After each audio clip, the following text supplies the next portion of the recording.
Okay, recording is started. Okay. Here we go. Finishing up. Okay. So when we left off, Tamid and Termal were in the keep, snooping around, and Tamid is just taking shit. Yep. Living her best life, just taking everything. While Termal is having the most excruciating of conversations with one of its work associates.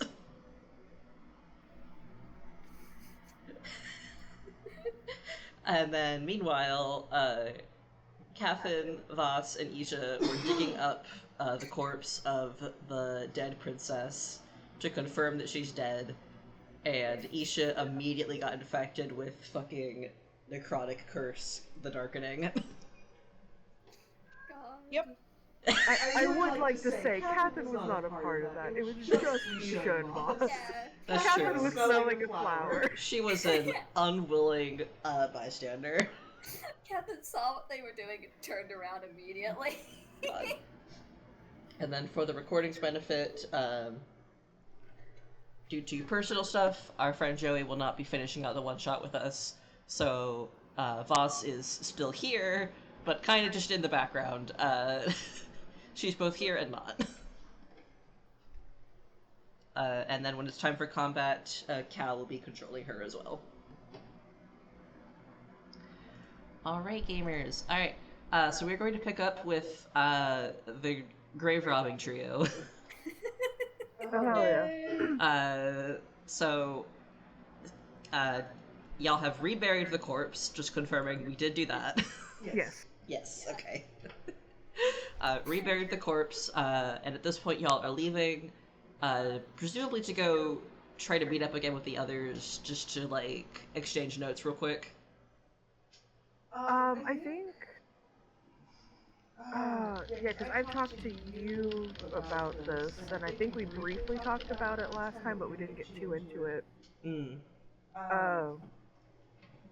Which was that we know we need to talk to. Well, we know we need to try and get a hold of Lindo. Yeah. Lindo's supposed to be at the Huyam. And the Huyam races will be starting around the lighthouse. Yeah.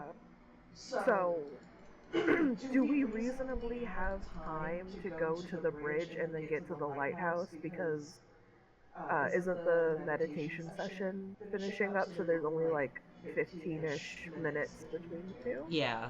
So the meditation session is coming to an end, and originally I was going to give like 2 hours between that and the Huyam races, but we are cutting that down for time. That's fair. So if y'all would like to go straight to the Huyam races, you can. That's up to y'all. I will. You can have a second to discuss that real quick. But as you are leaving the gravesite, Oh yeah. and kind of coming out to like the main area, Voss is the only one that's like still covered in dirt, I assume, right? Voss was the only one in the dirt. Isha was using a mage. That's true. Would y'all have like Cat tried was far to? away. Would y'all have like tried to like clean Voss off at all? Oh, absolutely. Okay. Absolutely. I'm not gonna make y'all roll for that, but Yeah. That would be really funny. What are your cantrips?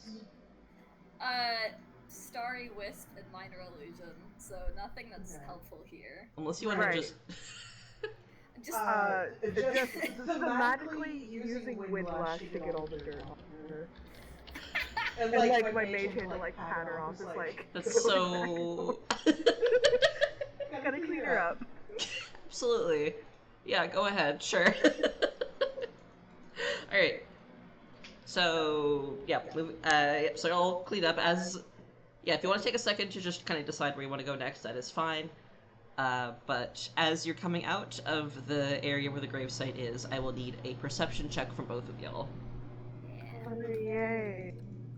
And as they're going out as well, in that same vein of thought as Voss was covered in dirt, isn't Isha still got darkening shit all over their face? Yes, but we had discussed that Catherine is being a homie and using minor illusion. I wanted to confirm. I am gonna say minor illusion lasts a minute, so she might just have to keep playing constantly. Yeah. Y'all are gonna have to really. We'll just say it's a nervous habit. It's a nervous habit. She cannot help but constantly cast minor illusion on her new friend Isha. Well, it's like, oh no, she just has to constantly, play her little whistle. Don't worry about it. It's fine, it's a festival. You've got to get into the spirit of it. Hold on, I've forgotten what to add to perception. No, you're good. Yeah, wisdom. Isn't it? It's wisdom. Yep. Wisdom. Well. Oh, that should be a 9 actually. We're off to a great start. Oh, y'all are okay.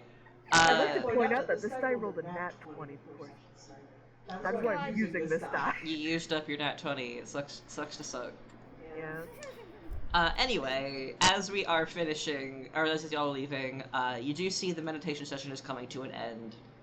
A lot of people are just kind of milling around the hill at the moment.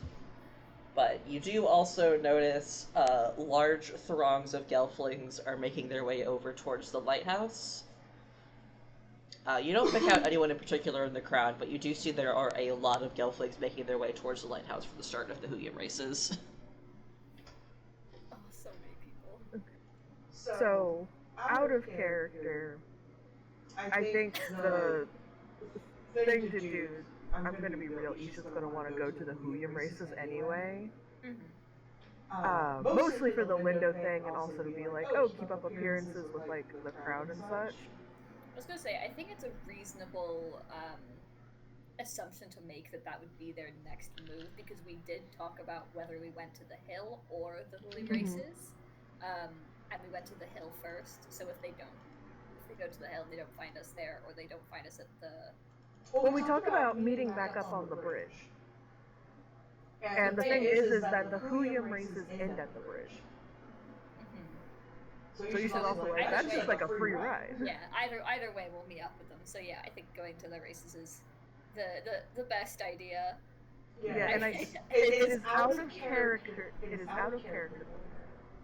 Yeah. But I think Voss, we should just be like, yeah, Voss is gonna, like, go meet up with them and tell them what we learned. Yeah. Yeah. Just to, like, cut down some time. And also, I'm gonna be real, I think Voss is gonna be blunt enough to say, like, what happened to Isha, because Isha's not gonna say that shit. Isha's not gonna mention that they have the darkening. Tom's gonna be like, Catherine, why are you playing so much? And Isha's gonna be like, don't worry about it. And then Voss will just be like, Isha has been infected and Catherine is helping hide it. And then we'll be like, huh? Yeah. Catherine is like next to them on the verge of passing out because she's been playing for that long. And Oh, girl. It's just like, it's fine. It's fine. It's fine. To be fair, it is fine. She has good constitution. She can just keep fucking going. It's fine. She likes this. She likes this. It's fine. It's in Richmond, Just don't worry about it. Yep. So y'all are just gonna head straight to the heeeeere races. Yes, and I would like to ask, can on the way Isha show Catherine, like, the non-instrumental way to use the spell so she doesn't have to keep playing her flute? Sure, absolutely, y'all can talk about that. And I will say, I guess I'll have you roll an Arcana for that because you're trying to teach her how to do a different spell discipline. Absolutely. It's being like, oh no, this is not gonna, like, oh god. Catherine's trying so hard. And that's adding. I'm proficient in that. That's a +6. That is a 24. Jesus freaking Christ. Okay. God damn. You know what? Yeah, sure. It does not take all that. It takes a little bit, but yeah, you're able to teach Catherine how to cast minor illusion without needing her Furka for it. Yeah, kind of more so like showing, like, I guess it's kind of like in the vein of being like, Well, song weavers also use their words and not just their instruments, Yeah. So try channeling it through Yeah. as you speak instead of just Yeah. music. Expanding on the way that she can cast spells. Yeah. Yeah. Yeah, and I She will takes say... the deepest breath as soon as she can consistently Oh, cast it baby without girl. She's like, okay. Oh, She that's does feel a little dizzy. Oh, I just realized the shorties are the ones left together. No, it's fine. It's literally fine. It's so fine. They're gonna disappear. Like, at least Isha can, like, fly above the crowds and be visible. Like, Kath doesn't have that option. Baby It's girl. okay.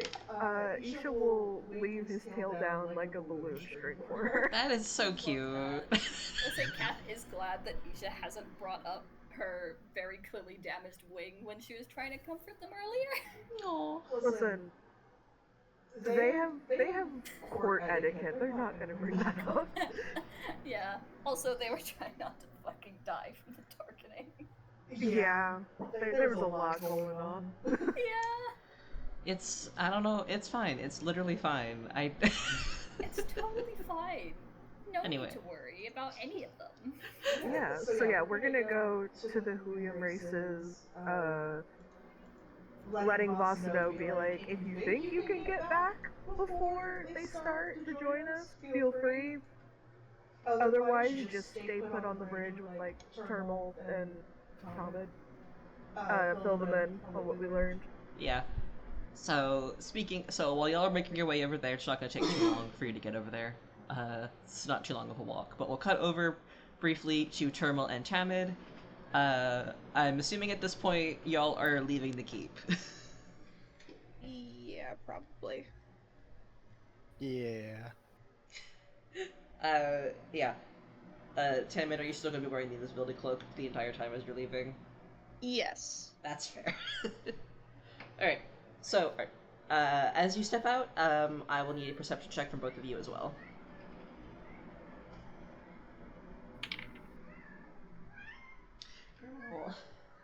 Oh boy. Oh no! Oh, I hit enter too early. It's oh good, it's god. For the recording's sake, Karma, it first typed a 1 in the chat, but it meant to type 13.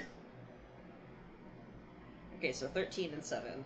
Yep, y'all also just see the crowds starting to make their way over to the Huyum races. Termal, you're a little bit more locked in, so you do see that there are also some groups that are just kind of hanging out on the bridge. Presumably, like, not participants, who just want to watch. Yeah, Tamid is so Tamid's excited distracted. with all of her new goodies stuffed into her cloak.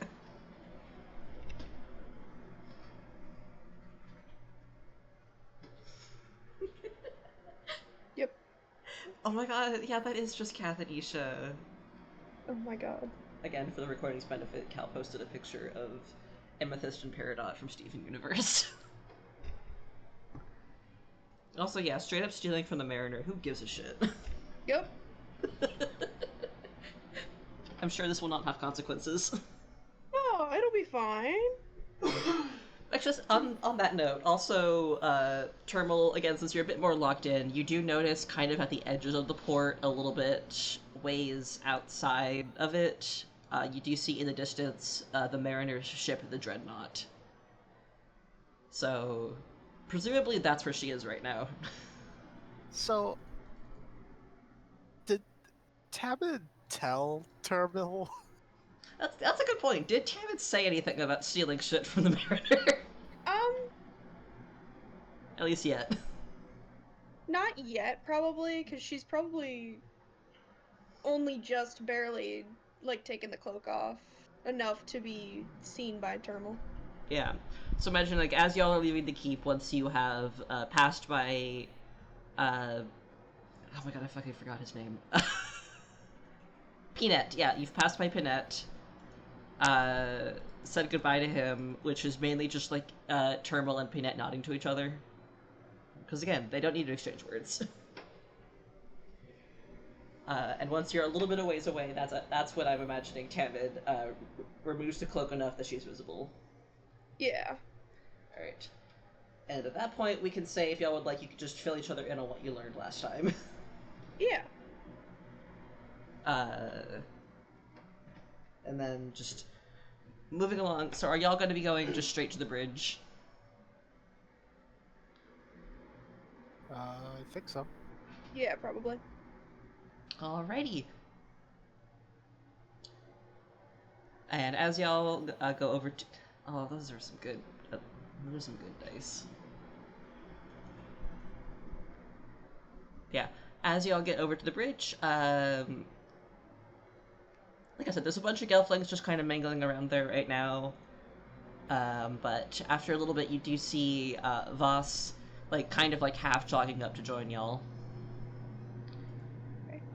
She is a little bit dirty and disheveled, but, like, not visibly harmed or anything like that.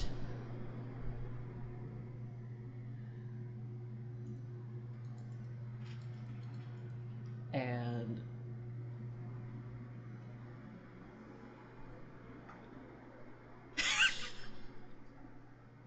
yeah, there's definitely still, like, some visible dirt on her.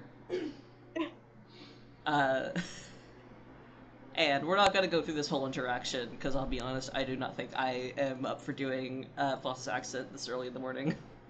Yeah, fair. Even though I would just make her talk like Eden. But yeah, so this will give y'all a chance to kind of exchange information.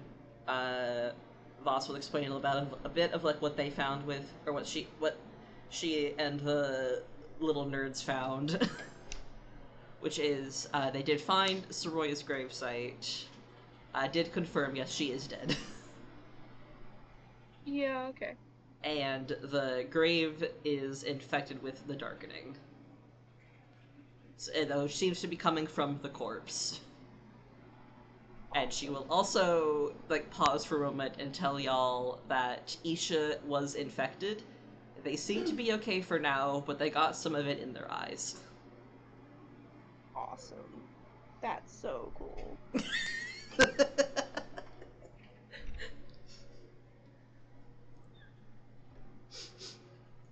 Turbo's fucking squinting. She is very visibly guilty and apologetic about, like, feels bad for it. Normally she is very, like, stoic, but it's not hard to tell she does feel bad about that. Yeah, fair. And then she'll ask y'all about what she found over in the keep. You can update her on that. Yep. Exchanging information. Like, Atjo was there. He had a meeting with Lindo. Lindo is definitely doing some fuck shit, as we know. Yep. Yeah. And he has gotten Atja involved with it. Yep. And Tamid, would you like to share what you took from the keep, or are you just going to keep that to yourself a little longer? She will probably go ahead and share now. Go for it, yeah. We're, like, catching up. Yeah. So you can... Yep, it's still in your channel. The two very cool items you found. Yes! I found the Mariner's Sword and the Staff of Charming. Yeah, and if you want, you can post the descriptions I sent you into the chat. Yay! Found them? Found As in- them, yes! The ones displayed in her study? I found them. Don't worry Yes. about it, it's fine.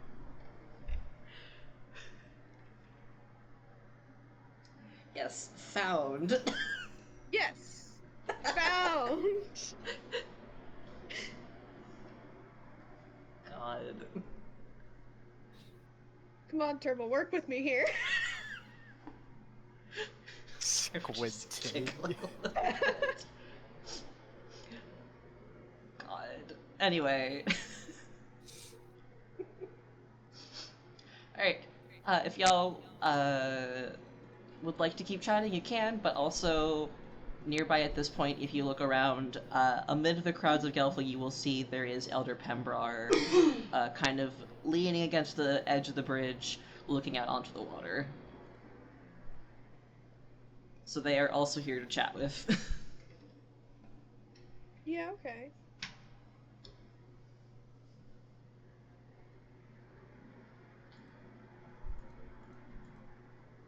Would y'all like to just kind of keep chatting, or just kind of hunker down and get ready for the... Oh yeah, Voss will also tell y'all that Isha and Kathin are going to try to see if they can talk to Lindo at the Huyam races.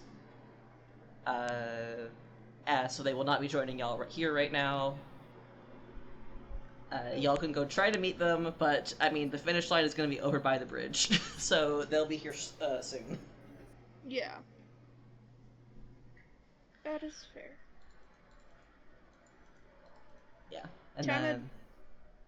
Well, so, go ahead. Tamid is probably looking a little bit nervous, because she's like, oh no, my girlfriend is just not here.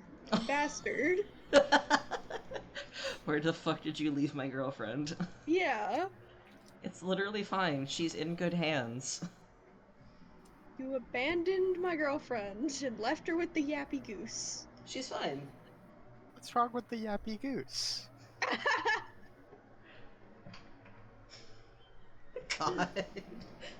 Anyway, if y'all at this point would like to just kind of wait for the races to start, you can. Would you like to go talk to Elder Pembrar, or do you just want to not right now? That is fine. I don't know that I know what to ask him necessarily. That's perfectly fine, and we can also cut back a bit later if you think of anything you would like to ask them. Okay. Because, yeah, they're just hanging out. Also, yeah, Terminal's type is just yappy little nobles. Yep. As is well established.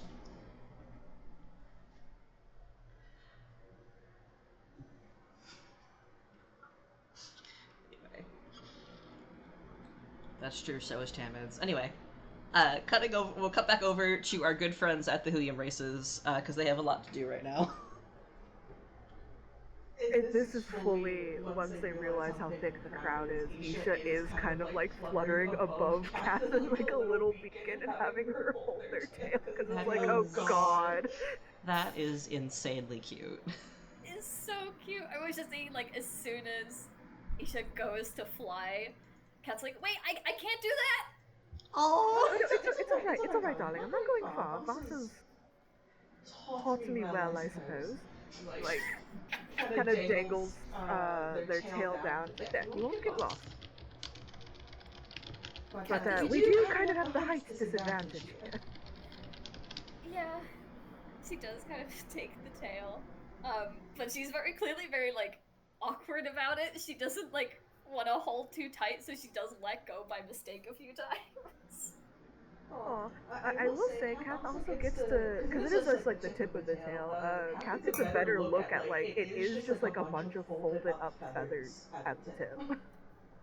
Like actual, that like, they're almost bird-like, but they do come off as more like insectoid, like moth-esque feathers of like the actual field, but they do look bird. God. They're just so cool. The cat, there's a momentary thought of Cat wanting to, like, properly touch the feathering, and she's like, no, I can't do that. That's weird.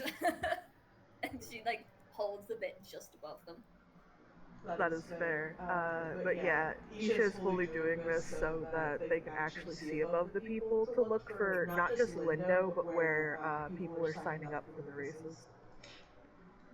Excellent. Alright, so as you approach where the Huyam races are starting, which, make sure, pull up the map to make sure I remember exactly.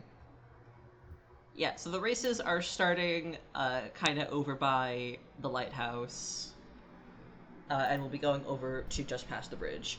And as you approach around the lighthouse, you do see a few different crowds of Gelflings. It seems like the teams are mostly already set. It's going to be 4 teams of 6, although currently there are 3 teams that seem to be set up. The 4th one is still being made. And there is a Siphon captain with, like... I don't think they would have, like, a clipboard, but that's kind of the vibe. They are just, like, doing sign-ups for the remaining team.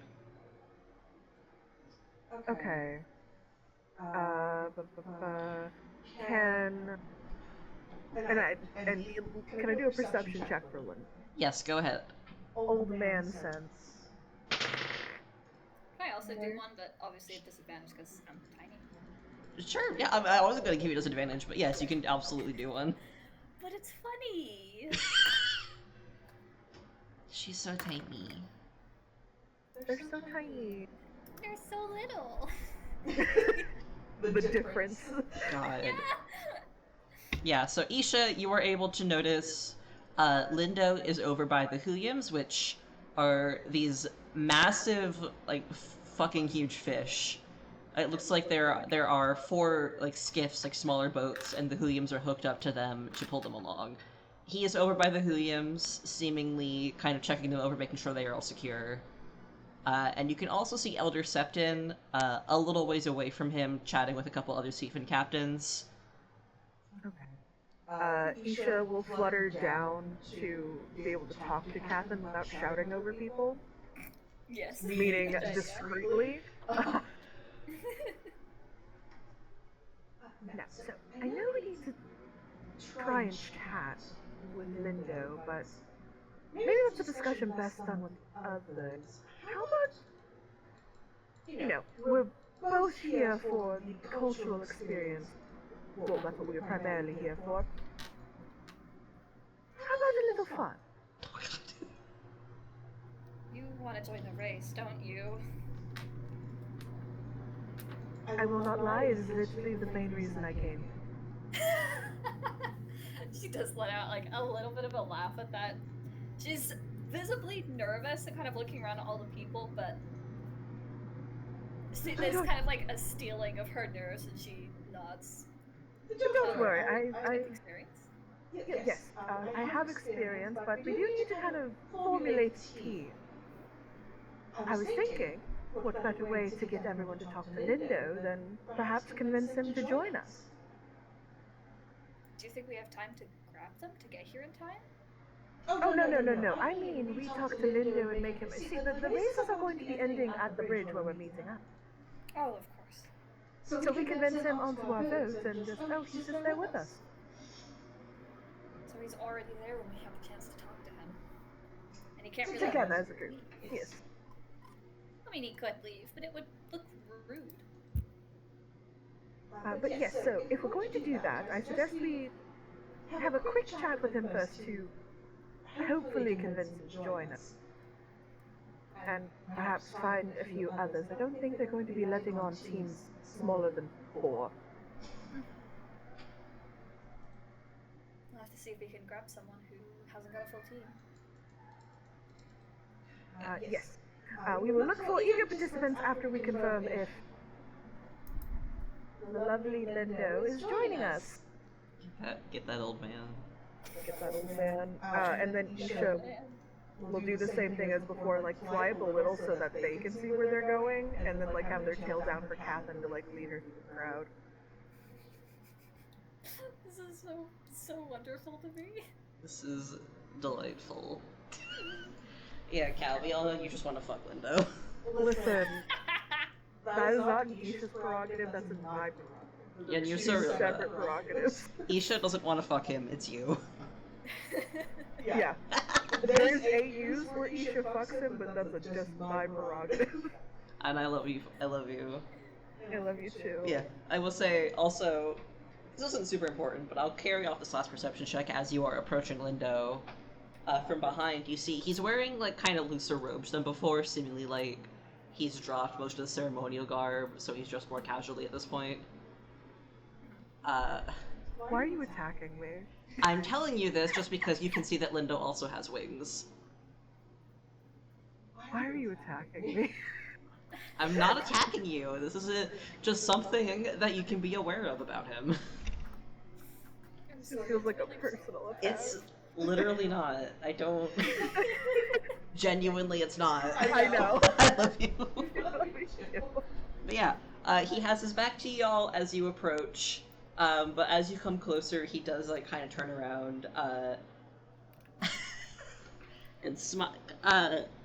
Seems a bit surprised to see you at first, but then he smiles and dips his head in greeting. and says, "Oh, welcome. I didn't know that you would be participating in the races today." Oh, yes, yes. Sadly, it's just us, but, do pardon me. We were just wondering, perhaps, if you would care to join us since, were you able to get to the last meeting with the Madra? We didn't see you there. Yes, that's true. He kind of clears his throat and says, "Unfortunately, there were some issues with the Huiums, so I stayed behind to make sure that they were alright." And as he says that, he pets one of the big fuck-off fish in the water. Like, they're kind of just vibing right now, like, half above the water, like, mostly in the water, but, like, with their, backs up above it. Oh, yes, yes. They can be quite finicky creatures. But were you informed of the nature of the meeting? At that, he, for a brief second, looks a little bit, like, pained isn't quite the right word, but, like, a very strained expression, and says, "Yes, Elder Septon, informed me what the Madra discussed with you all, after they were done." Isha's going to make no attempt to hide that they also seem very strained and, like, pissed about that, so Isha obviously knows. Yeah. Yep.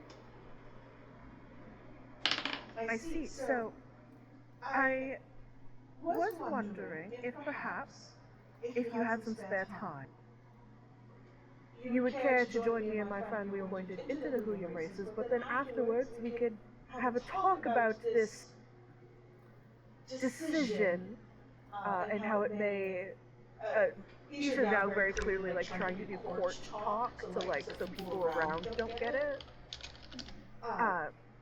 To talk about what this could mean about the future of clan relations and such, Vapor and Decipher. Go ahead and roll me an insight real quick, as Lindo seems to consider it for a moment, and then says, "Well, it certainly wouldn't be proper for a member of the council to join in on the 23. races." Would you get? God. 23. Jesus fucking Christ. Could I? He definitely wants to talk to y'all, but as he says first, he does not think it would be proper for a member of the council to join in the races. Oh, well, I'm sure the others are going to be watching and such, and besides, we're personally asking you. People already know we've been working with the Madra from us walking around and not really participating. True. I'm sure it'll be fine. Whilst it might not be proper, surely it's a show of relations between the different clans for... She hesitates for a second for someone of the... I've forgotten all my words! That's okay. One of the daughters Like council members? No, Groton. Oh, Groton. I have no words, but I'm going for it's a show of good relations for heirs, for nobility of several tribes, and a council member to be working together. Isha does a very quick double take, and then, like, focuses back on Lindo, like, the fuck? What the fuck Kev is is trying so hard to stay calm, and she does not like that she just had to say that. Cathan, I love you so much, it's unreal. But also, Cathan, you go ahead and roll me also an insight, as Lindo kind of considers you for a moment and smiles and says, "Oh, that is a very good point." And Isha, you can go ahead and roll me a persuasion check with advantage. Partly because Cathan joined in to help you. Okay, I get a +6 for this. Let's go. Let's fucking go. Yeah. Okay, so that's... So, on the die that's a 19, so that's a 25 for the first roll, and a 25 for the second. Okay. You just said, I'm gonna get this old man on this goddamn boat. These guys are locked in. Well, Lord. Kath is a little distracted because she just had to say that, but Yeah, Catherine, I'll say you are so nervous right now that you don't really pick up on if there's anything potentially deeper with Lindo's reaction, that's but frightening. you do get the sense that he is considering your point and is perhaps a little impressed. I think that would be the right word for the look he gave you. Okay. I don't know if Kath likes that. And that's fine, you don't have to like it. But yes, Linda considers for another moment and then smiles and says, "You know what? You both make very good points. I think this would be a fantastic bonding experience for all three of us. I will join your team." Excellent. We'll go do the sign-ups.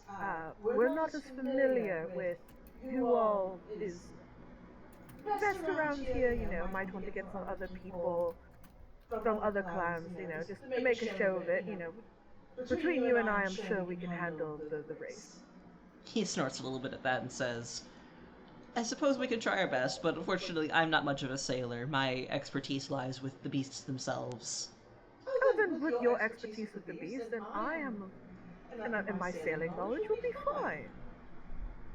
Kath is suddenly having the realization she just volunteered to go in the water again.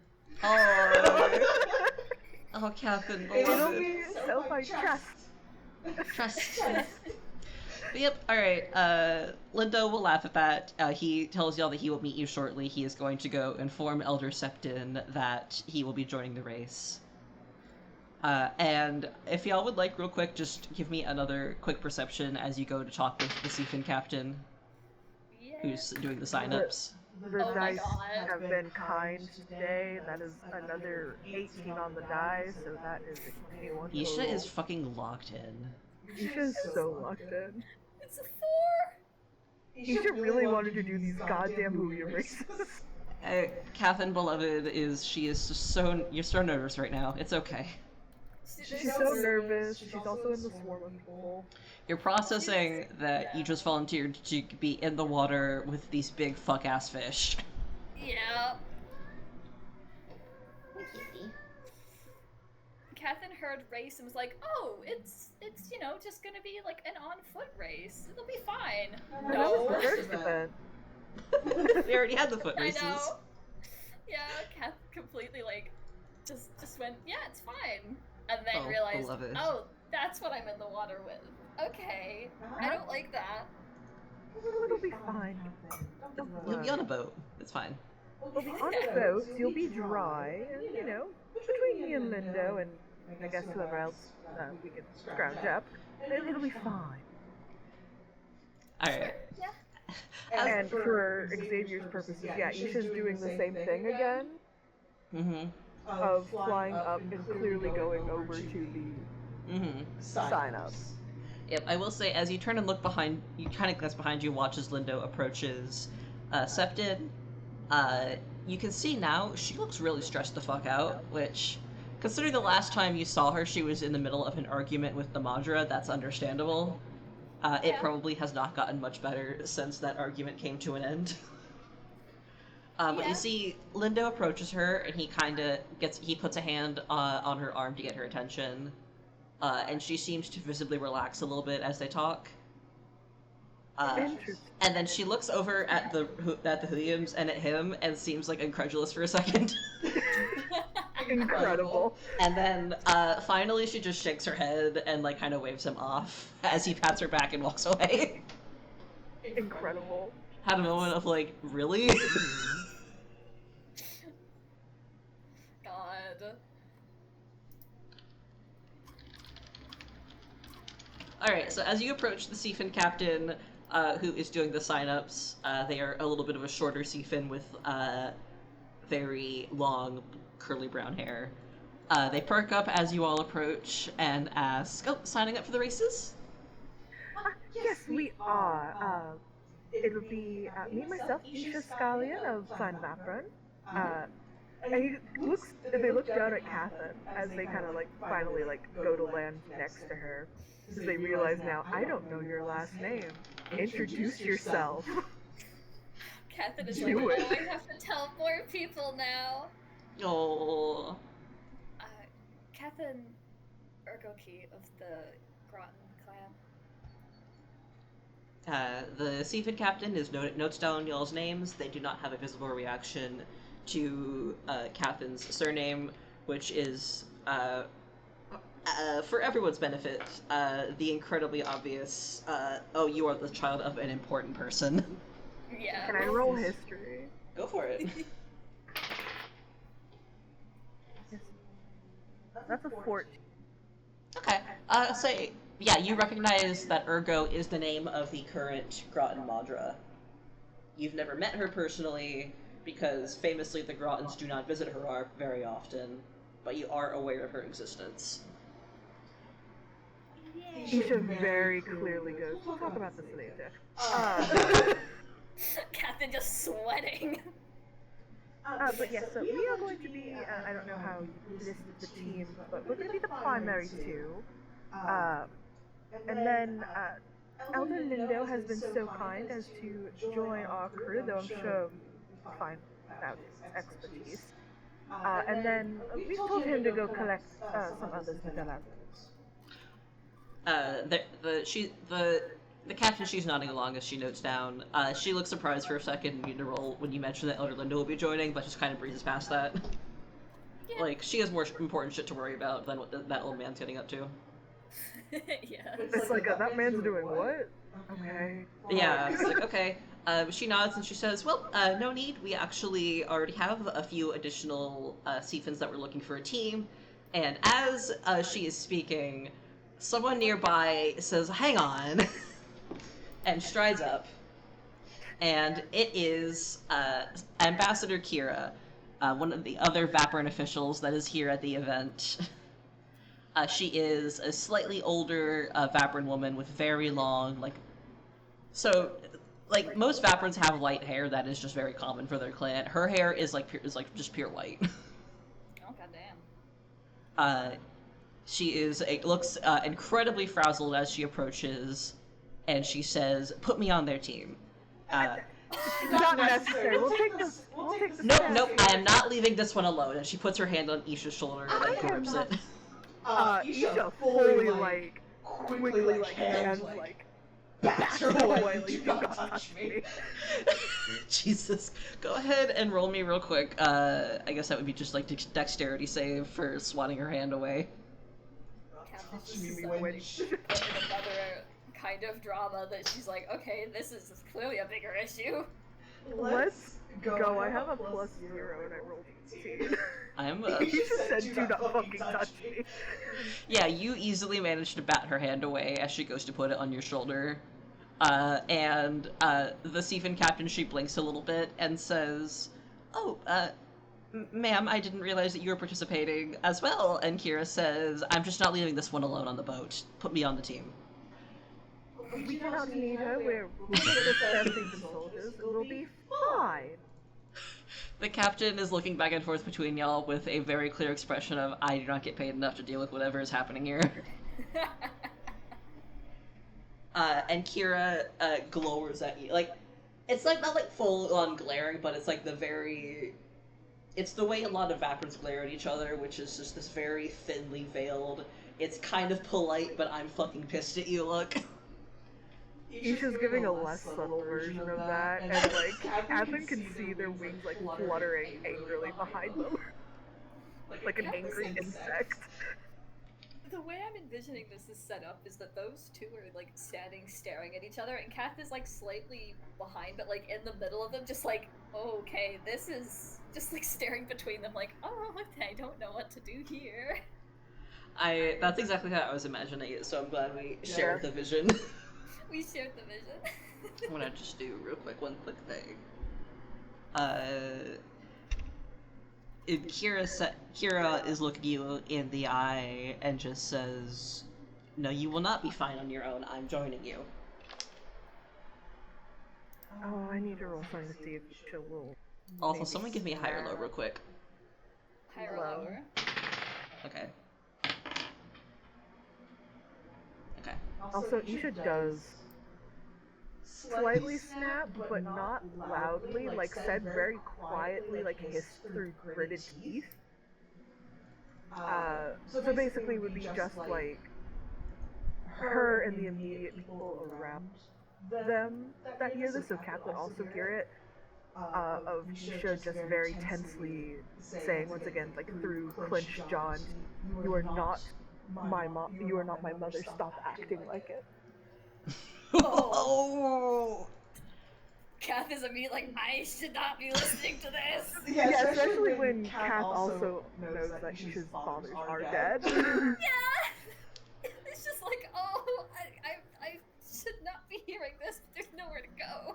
There's a moment where, Catherine, where the Siphon captain looks at you and like y'all make eye contact for a second, and they have the exact same look on their face. They're whale-eyeing each other. Yeah. But y'all are saved from this awkward interaction. As before Kira can reply, one of the other little Vaprins that was there. I don't know why I said it like that. One of the other Vaprins who was there as kind of her entourage approaches very timidly and says, Madam Ambassador, please, we don't need to make a scene.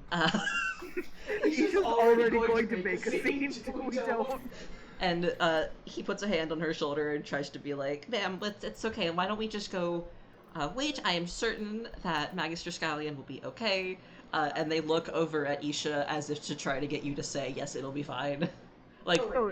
No subtlety, fully looking at you like, please back me up, we need to end this. Oh yeah, no, 100%. Someone's backing Isha up that they can do this without Kira. Yes, absolutely. Yes, see, I'll be fine. Perhaps you should have a little bit more faith in your clan, Kira. God. It's just like, it's just continuing, and Kath is like, I don't want to move, but I don't want to be here anymore. Kath is stuck in the train wreck. And at this point, even though Isha did not say that loudly at all, the tension has been catching a few other Gelflings' attention. So Kira is about to reply, but then the attendant kind of grasps her arm a little more firmly and says, ma'am, why don't we just go for now? And she looks around and notices that it seems she is in fact making a scene a little bit. So she just lets out a sharp breath and just says, fine. And then she looks at you, Catherine, for a second. Oh my God, it's like, don't involve me in this. She looks Turns terrified. her very intense expression on you. And she says firmly to you, keep this one out of trouble. And then she will just stalk away with the attendant nervously herding her away. Isha will then at that point look at the captain doing the sign-ups and go, if there's an option to sign on who's captain, make me the captain. I have a point to make. Don't, just, please. The captain is not going to argue with you. They want this interaction to be over. Yeah. And while we're here real quick, Cal, can you do that check we were talking about? Oh, absolutely. Oh. And we'll skip over this a little bit, but, so there are 3 other Seafins. Alright. So there are 3 other Seafins who will be joining you all. Let me get their names real quick. Again, no need to hunt them down. They were people who were looking for a team. They're introduced to you all as Khan, Tav, and Voon. Khan is a young adult Seafin woman, very short, curly red hair, tied back with a little bandana. Tav is a little bit taller, about the same age, long, straight brown hair. The third one, Voon, is a very short little Seafin guy, with long black hair, tied back into a little ponytail. They are the 3 that will be joining y'all to round out the team to 6. And I'm gonna... Yeah, trust. It's okay. It's fine. It's literally fine. It's so fine. Kath is trembling like a cat left out in the cold, but it's fine. Yeah, Isha now is just standing with Kat not flying and has an arm around her shoulders. Oh, that's really sweet. Aww. So much happened around Kath in such a short space of time, and She was not prepared. Oh, Catherine, sweetie. Alright, so as the race is getting started, y'all are being filed onto one of the boats, like a little skiff. When Lindo hears that Isha is insisting on being the captain, he seems a bit surprised, but, like, a little excited. Oh my god. Okay, alright, sure, let's see how this goes. Let's see what the fruity little freak does. The other Stephens that are with you seem a little surprised as well. But Khan, in particular, she kind of beams and like pats Isha on the back and says, "All right, let's see how you do." Aww. Isha looks anger forgotten, even though there still is that fire of I now have a point to prove. Mm-hmm. Seems actually like very proud and excited. And it's cute. Yeah. And Tav and Voon just kind of quietly file onto the ship. This is not important at all, but I just want to note that you can see Voon is kind of following Tav around, kind of like a lost puppy. Aww. Like clearly just wants to be around him. Gay people. Gay people. Just as a fun little behind-the-scenes thing, we're a total of 5 Stephens that could have potentially joined y'all in the Helium races. In case Isha just went, fine, I'll do this myself. Yeah, that was pretty much, yeah. And a bunch of them are gay people. Well, of course. Because you know me. What else are sailors going to do? Okay. Yeah. We've seen it roll. Oh yeah, Yeah, God. can you just hand me another d20? Oh, of course. Yeah. Just for fun. And we'll explain what that check was shortly. Okay. No, we should wait for after the race. No, I think It'd be funny. that would be really funny. Yeah, we'll wait till after the race. Yeah. We'll wait till after the race to explain what the fuck that was. Oh boy. But just know, Cal and I have been talking about this since very early Before on. this is before the one shot started. Yeah. This is This is a bit I've been waiting for. Wonderful. Alright, so y'all go out. So y'all are set up on your skiffs. Elder Septon takes like a little podium kind of to the side. And she gives a little speech to start off the races. I'll be honest, I didn't write one for her, so I'm not gonna say it. That's fair. But she introduces the races and explains y'all will be racing with your Hooyums over to just past the bridge, over to the docks on the other side. Mechanically, I'll explain real quick what we're doing. There will be a total of 6 checks of gradually increasing difficulty to navigate certain obstacles. This check may be animal handling, persuasion, or intimidation to get the Hooyum to listen to you. Persuasion, we love to see it. Or nature. Persuasion, we love to see it.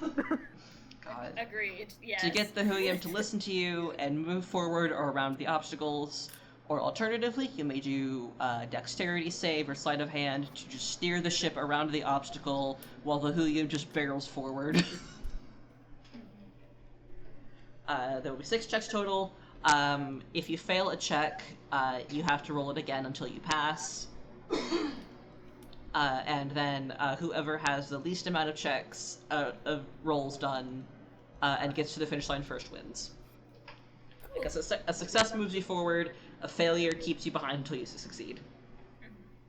Seeing how nervous Kath is gonna kind of like lean down to lean up, shorter than her, to whisper to her and be like, don't worry about actually doing anything. Just try to have a good time and focus on keeping, and kind of like gestures to their face a little. Just like, you focus on that. Oh. You just said be ready. Kat just looks at her with like the biggest, wettest eyes, like she doesn't really know what they mean by that. Focus on the spell, darling. I'll take care of everything else. Don't worry, you'll I be love fine. Catherine so much. She's so holding her in my hand. Jesus. Anyway, yeah. And as y'all are doing that, no need to roll for this, Lindo, as the race is starting, he kind of bends down near the front of the skiff and kind of rubs over the Hooyum's back. and seems to be whispering to it quietly. And if either of you would like to roll an Arcana real quick. Absolutely. Yes, please. Oh wait, I need to look at. Okay, I didn't do bad that time. Yay! I had a successful check. Nat 20. Oh my god. The dice that I'm using is infamous for rolling when I need it. And you know what? That fucking works. But that is a 26 roll. Christ. Anyway, yeah, y'all are easily able to see as he speaks to the Huium, there's this kind of like little sparkle coming off of his hands, and you get the sense he just cast a spell to make communicating with the Huium easier. Oh, perfect. So, mechanically, what this translates to is y'all will have advantage on animal handling with this Huium because Linda can communicate with it freely. Not using animal handling, fuck. Yeah. It's fine. It's fine. A question. Yeah, go ahead. Theoretically. So obviously Kath is using minor illusion to keep the illusion on Isha's face. Mm-hmm. If she was to cast that again to do something else, that would remove it on Isha's face, yes? I believe with minor illusion. I don't think it would, because it's not concentration. It's not concentration, but it is it is a small cantrip. Right, yeah. Because theoretically... Yeah, it ends if you cast it as a spell again, yeah. Okay, cool. In my head, theoretically, I'm thinking that she could mess with the other Julian. Not ours, but other ones. That'd be funny. Honestly, if you want to do that, absolutely just go right ahead. Just announce that you'll be doing that. Cool, yeah. Yep, and there are, for your reference, there are 3 other teams. Okay. If you want to do that, let Isha know, and you'll be a little shit and like get to like the very front of the ship where no one can see their face for a second. Yeah, go for it. Yeah. Yep, and She won't let them know. Yep, and the other 3, the sea fins that are also on the ship will be, they won't be rolling checks themselves, but they will be just assisting y'all, so they can give the help action on any checks you choose to roll. Oh, that's so helpful. And we can pick. Well, see, since Isha's the captain, they will be rolling the checks to navigate the obstacles. What am I saying? All right. Let's go. Let's fucking go. All right. So, Septon finishes announcing the race, and one of the captains she gestures to blows in like one of those horns that's made from like a really big seashell. Hell yeah. One of the big like nautilus shells. Yeah, to start off the race. Yes. And with that horn sound, y'all take off. And we'll go ahead, for the first check, the DC is going to be 12. And the first obstacle is just all of the Huiums are swimming very fast at once and chopping up the water a bit, so suddenly, essentially it's rapids, like rapid conditions. Okay. Just from all these fish going as fast as they can. Okay, and for clarification, is this similar to a skill challenge where you can't use the same skill twice in a row or through the entire event? Yes, you can't use the same skill twice in a row, but you can use it again in the event. Okay, so I'm gonna save persuasion then. And I'll save the animal handler. What were the other ones? The other ones, so it's persuasion, animal handling, nature, or intimidation to interact with the Huiums themselves. But it is going to be nature if you would like to, or a dexterity saving for navigating the ship, or dexterity or sleight of hand. Yeah. Okay, and nature is wisdom or intelligence? Nature is intelligence. Yeah. Okay.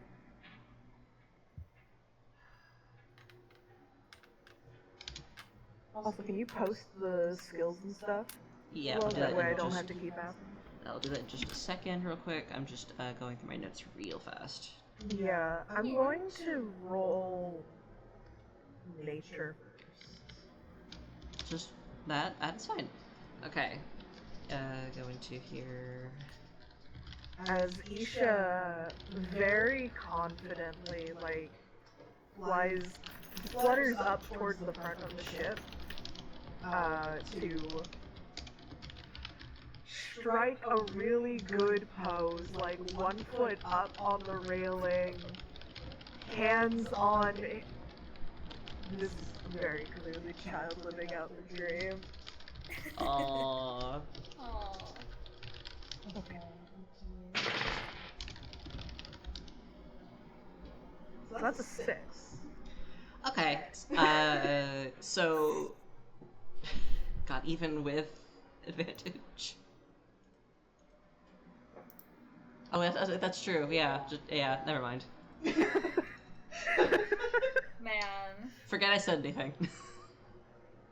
Anyway, yep.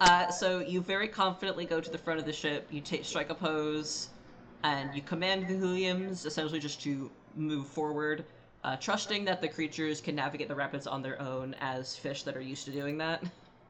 Yeah, that tracks.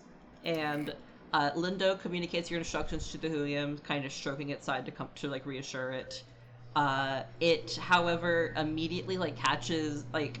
As it's going, it gets like slapped in the face by another William's tail. Yeah. Not one participating in the race, to be clear, just like a different one, because there are other ones in the port right now. Because if it wasn't the one participating in the race, y'all would have felt that. Yeah. But yep, it gets like slapped in the face, and it careens off course, and just kind of like swims in a circle back to the finish line, or the starting line. Damn it. Well, okay, that's a start. That certainly is a start. The people, they're offering the help action, correct? Yes, as that happens, the other Seafins kind of brace the skiff so that it doesn't, like, tilt to the side too much. And they call out, one of them calls out something along the lines of, it's just like, stupid fucking fish. And if you care enough to pay attention to who says what, that was Khan. Hell yeah. I love her so much. She's great. Isha thrown off a little, trying to regather themselves. Yeah. Lindo, seeing that you're thrown off of, I'll say, like, as it turns, Cathin, Tav kind of steadies you so that you don't get thrown around too much, like he puts a hand on your shoulder to steady you for a second. Then once you're secure, he will let you go. Or he'll give you kind of an encouraging smile, then let you go. He's trying to, like, it's fine. He's trying to be nice. This happens sometimes. And Lindo will do the same for you, Isha. He will steady you with his hand. And then he'll say to you a little quieter, this happens sometimes, don't worry about it. They are notoriously ornery creatures. Just try again. Right. And do you want me to repeat nature, since that's what I failed on? For this, no, don't repeat nature. We'll count that as that was your first time using nature, so the next time you could use it would be... After I've used everything else. No, not after you use everything else, but just, not consecutively. Okay. So probably first time would be in the second round, actually, yeah. Okay. So I'll go to persuasion. She's like, shit, I just need to go back to her. Yeah, that's right. Yeah, go for it. Okay, that is a 17. That was a, can you repeat that? 17. Okay, 17, yeah. You should just be like, ah, shit, okay, no, let me talk sweetly to the fish. Let me sweet talk this fish. But yeah, this time as Linda passes on your command with a bit more confidence from you, the Hulium moves on ahead and goes ahead and catches up with the other two, or the other three that are in the race. You're a little bit behind, but you're not in the dust, basically. Okay. Right. And now, I will say, as y'all are moving forward, going up towards the second obstacle, Isha, since you are so close to Linda right now, you will have an opportunity to talk with him. Like, real quick, you can ask him a couple questions. Well, I don't think Isha's gonna ask anything right now, because this is like we don't have time for questions. I'm just gonna yap at you to get you from our side. that's fair. And I do need to know, Catherine, now that we are in the race proper, are you dropping the minor illusion? For Isha. Not yet. Okay. Catherine will be waiting to see if there's one fish that like really pulls ahead, and if one does that, then that's when she'll let Isha know, hey, duck. Okay. Isha will keep, just as a note, that Isha's gonna keep their tail kind of close to you, so you can kind of like bat at it to let them know. Okay, so that takes off that. I don't have any exact dialogue, but Isha's just gonna be kind of like, very quietly, just like the first, like, if it's only like a couple things, like, if you think of it, like, the first two is just like normal talking, kind of like being like,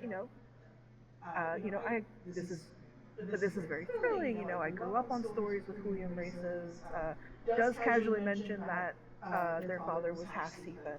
One of their fathers was half Seafen. And then for the last thing, to kind of help Linda realize that there might be on his side more in the terms of a coup, would casually kind of mention, like, yeah, both of them went missing about 5 trine ago.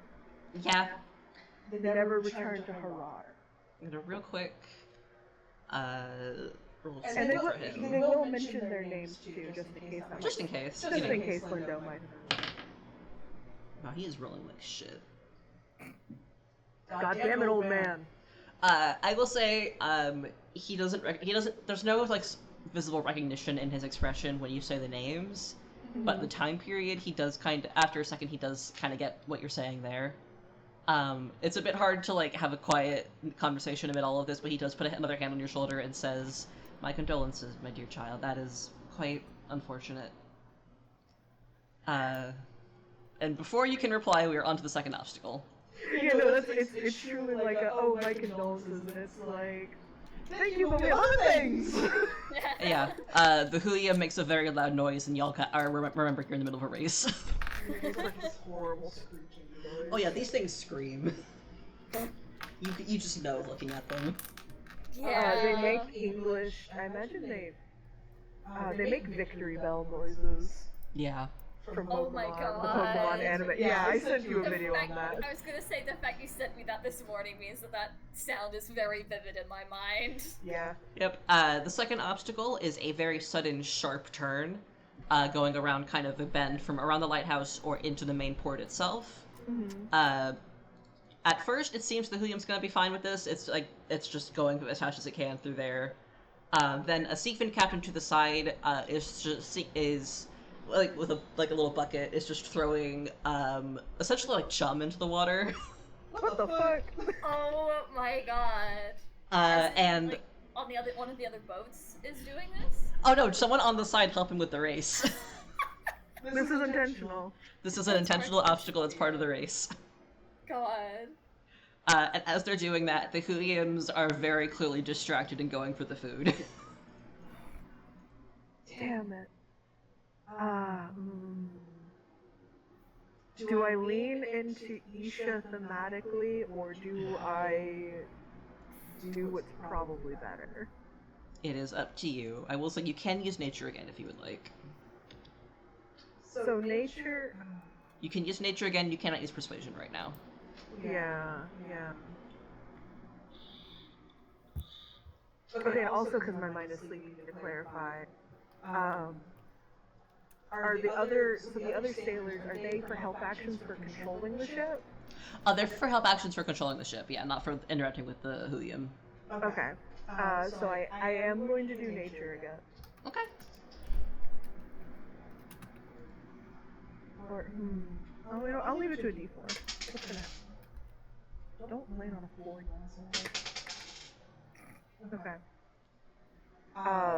So actually no, Isha is going to go to the steering wheel of the ship Mm-hmm. to try and be like, no! Just steer away. Yeah, using just dexterity and sleight of hand are the same thing for me, but Yeah. I will use the dexterity. Go for it. That is a 16. All right.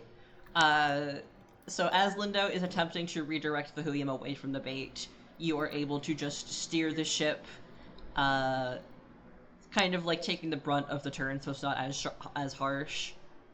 We Tokyo drifted in this shit. Yeah, y'all are like Tokyo drifting this fucking skiff. But yeah, he manages to redirect the Huyam away from the bait, so it just keeps going and barrels around the turn. Yeah. And then you are able to steer it around so that you don't get you don't spin out, for lack of a better way to put it. Yeah. Hell yeah. Hell yeah. Alright, and now you have another moment to speak with Lindo, and also, Catherine, if you would like to do anything in between, that is up. Remember you mentioned seeing if anyone is obviously pulling ahead. Let me see. And I will say you'll have a moment to let Isha know, because Isha is immediately doing that and then going back to the front, because Isha knows my strong suit is yapping, is talking to this fucking fish. Yep. This is where I thrive. Yep. I will say, at this point, doesn't seem like anyone is super obviously pulling ahead. Well, actually, no one's super obviously pulling ahead. Y'all handling that obstacle as well as you did kind of puts you pretty much in the front. There is one other boat that's a skiff that's very close to you that's also a little bit in the lead. Okay. Take him out. Yeah. Kath kind of very gently kind of tugs on their tail and goes, "Get down, I have a spell to cast." Isha will sidle up next to Lindo at that, because Isha's I do want to let this guy know, no, we're seriously on the same team. Yeah. So, we've got a point to prove. When it drops, Isha, kind of grips his, shoulder and being you're doing very well. We really need to talk after this.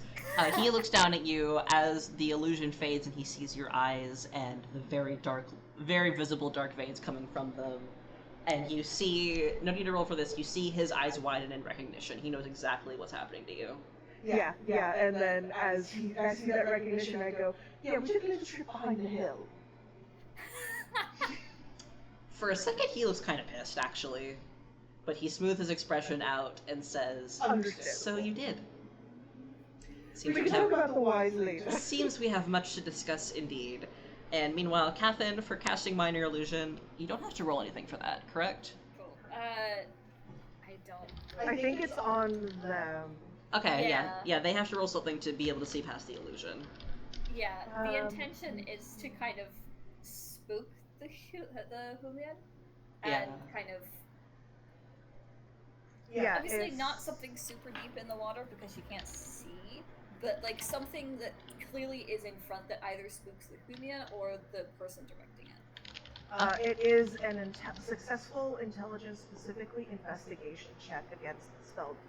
Okay, real quick, if you can you describe real quick just what specifically you're doing, and if you'd like to direct this at the other skiff's Huyam or the Seafin in charge of the ship? You have to pick one of them. Okay. I would take the Huyam. Yeah, I will say the Huyam is stupid. I was thinking that they were throwing the chum in with I'm guessing barrels. Essentially, just like a big bucket. Okay. There's a bucket in the water. It literally just there is a bucket that they want. It looks like they're gonna have to move. Oh, is this gonna hit them in the face? Oh, I will say also, you can do a smell, so you could just be oh, there's more chum over here. There's more chum that's over here. True as well. That might be more effective. There's a bucket that's leaking extra chum over here. Yeah. All right. Look over there. And that's intelligence saving throw for the. Okay. Well, not saving throw. It's investigation. Oh, investigation. Well, they're both bad. Okay, how bad? So would the check be rolled against her spell save DC? Yes. Yeah. Okay, what's your spell save DC? 14. Okay, yeah, it fails. Yeah. Hell yes. Yeah. All right, so Fuck this fish up. you cast this minor illusion. The Huyum, seemingly it works like a charm. The Huyum dives after the illusion of extra food, and the other team is left scrambling, trying to get back on track, and they do fall behind. Hell yeah. Gotta win. We're back, Y'all are. We're Yeah, doing you're it. We're doing it. I guess, and then Lindo then would immediately see like the spell go back up, so Lindo would put like, oh, they're working together to keep this hidden. Yeah, I will say, real just for a quick moment. I don't need to roll for this. He is very visibly impressed. Yeah. Hell yeah. Yeah. Okay, so next we on the next obstacle, as you go around the bend, there is another like little school of just wild Huyums that are just kind of swimming around the port. They are also trying to get to the fucking chum, so they are like speeding past y'all, clipping against your Huyum and startling it as it is trying to run, like swim through. So quick question before I decide what I'm rolling. How many more rounds? We are on round 3 of 6. Okay. So I will use persuasion again. Go for it, yeah.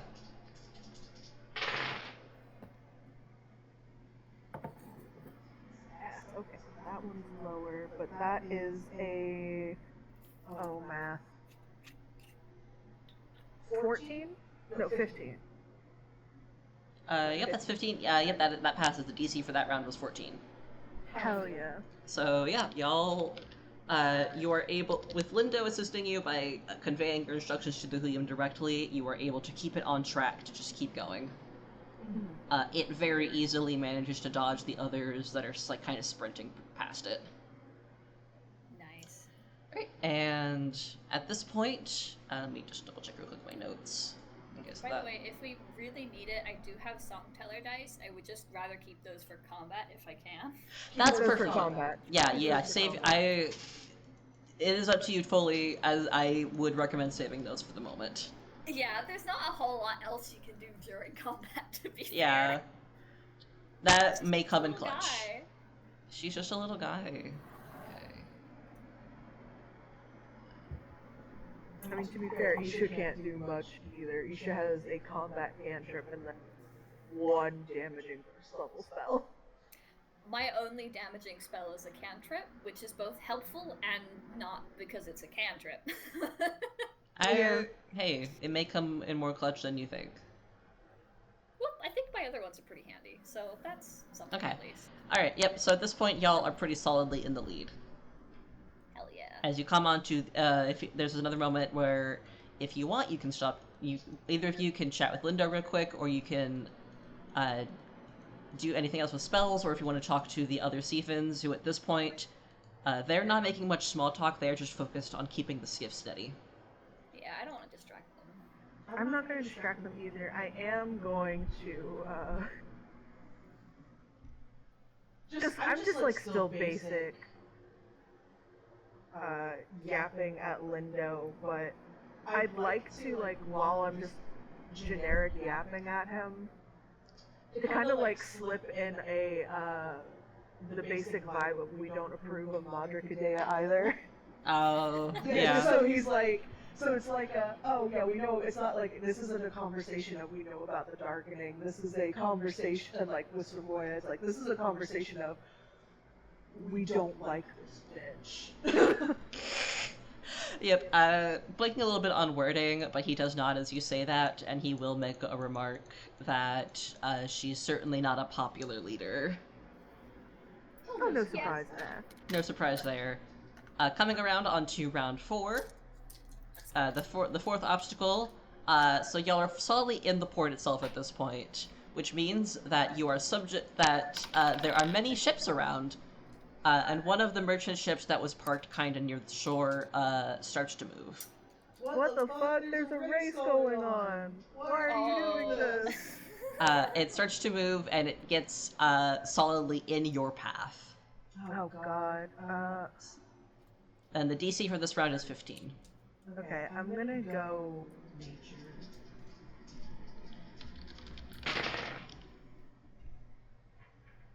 Tits ass. Okay.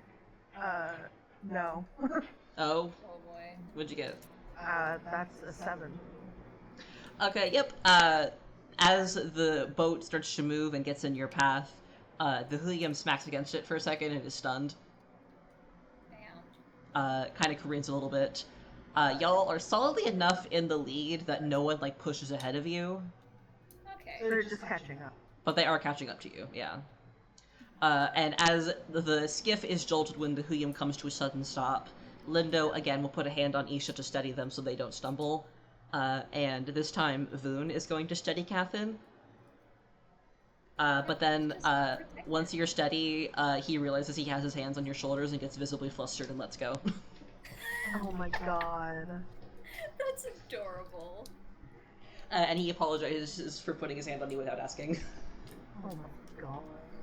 Kath just kind of reassures them that it's fine, that she would have fallen in the water if it wasn't for them. Yeah, and in an attempt to reassure you, he tells you that if you did fall in the water, they would be able to rescue you right away. Oh, my heart! Yeah. See, it's okay, Catherine. Yeah. Yeah, Catherine is just... There's just so much little guy energy that just no one can hurt them. Just it's physically impossible. You take psychic damage if you try. Mm-hmm. Yeah. And Voon also has big little guy energy, so he understands. Oh.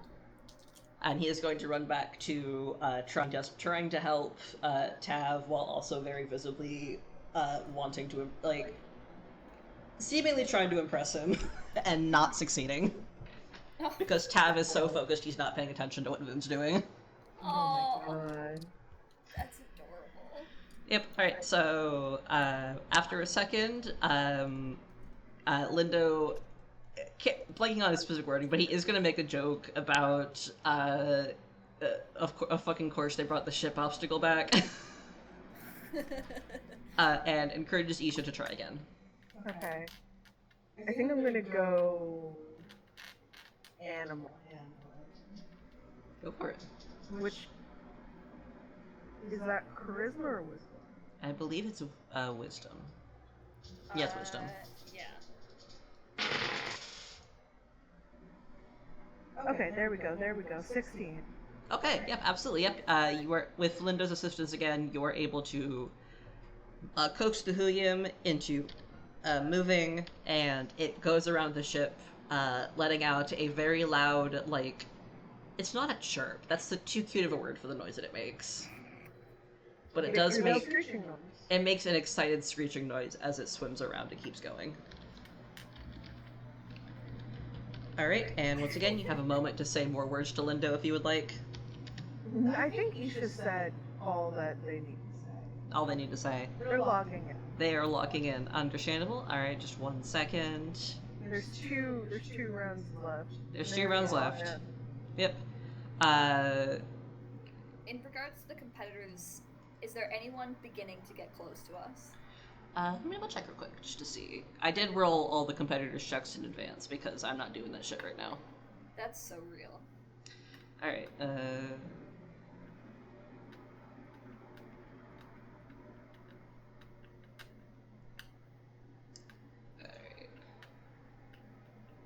There is one that is starting to catch up to y'all. Okay, cool. Trying to think. So Kath does again nudge Isha to move. Trying to think of what's the best way to like. Could just do like another stray helium. Yeah, that's what I was just thinking. That there could be one that just like kind of ducks around the ship very quickly and goes straight for the helium behind us.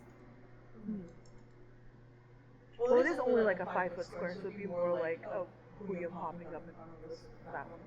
Yeah, yeah. These are big fish. Big fucking fish. Big. Big fish. Yes. Sorry, so can you repeat what you said? I did not hear. Oh, you're all good.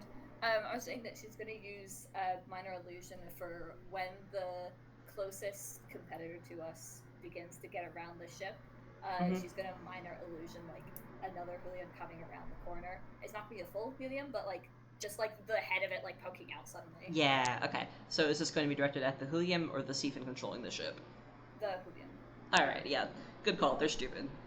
Yeah. They have a -4 to intelligence. Oh my god, they're so stupid. Yeah, it fails, it fails. Yeah, it is visibly startled and like careens off path.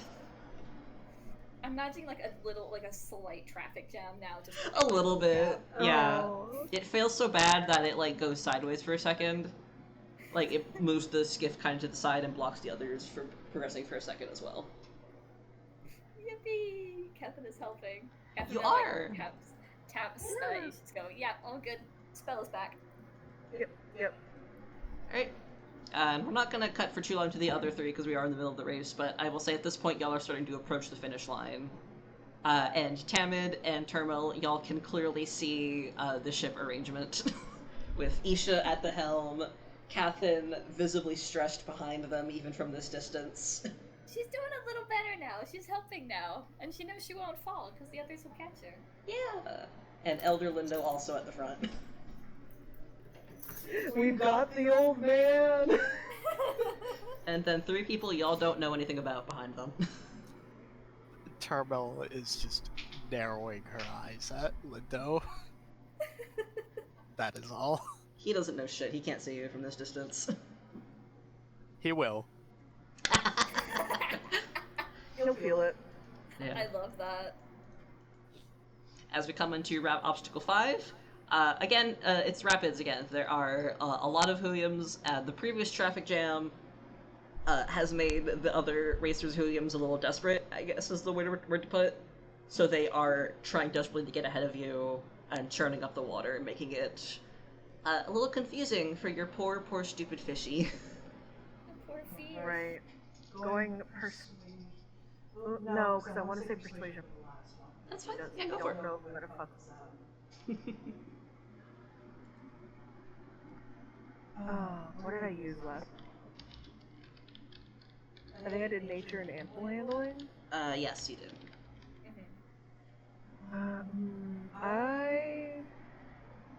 think intimidation would be really funny. Intimidation would be really funny. really funny. I only get a +2. That's fair. I think, as funny as this is, it'll all make sense after the race. I'm gonna go do sleight of hand to kind of like help you, like, it's kind of like doing like slight turning on the ship to kind of like help the fish, like. Yeah, I gotcha. Go ahead and roll for that. The DC for this round is 16. I gotta roll. Oh, Yeah, you gotta. come on, Dion dice.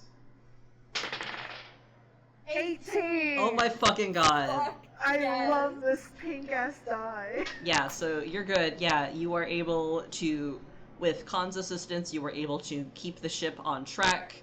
As the Helium kind of freaks out for a second, y'all keep going steady, and once the Helium stops panicking, it just like swims forward as fast as it can and pulls you through. Hell yeah, hell yeah. Alright. And at this point, y'all are very solidly in the lead. There are no other racers that are close to you. Okay, good. Just like a mad dash. Pretty much. And at this point, it is the mad dash to the end. You can hear the crowd kind of gathered up on the bridge at this point, making a lot of noise. As you're approaching, you can see Termel and Tamid are up watching you. Oh and my you god, can, hi besties. Yeah. And you can also see Elder Septon is on the bridge with Elder Pembrar. There's a lot of loud cheering, loud noises, and as you are approaching the finish line, a few other Siphon captains that are helping with the event are jumping into the water and kind of swimming up to the Hooyum and startling them. What the fuck? Oh my god. Yeah, they're fucking with you. Okay, I'm gonna be using persuasion. Oh, you know, the DC for this round is 17. Yeah, I know, I get a +6. Yeah, so go for it. It's like Captain's like flabbergasted that anyone is getting in the water when there's all these fish. Yeah, no. They do this shit all the time. Yeah? That's a no. What'd you get? Just curious. 10. Alright. Not terrible, like, not terrible, but... Not the worst that it could be. I rolled a 4.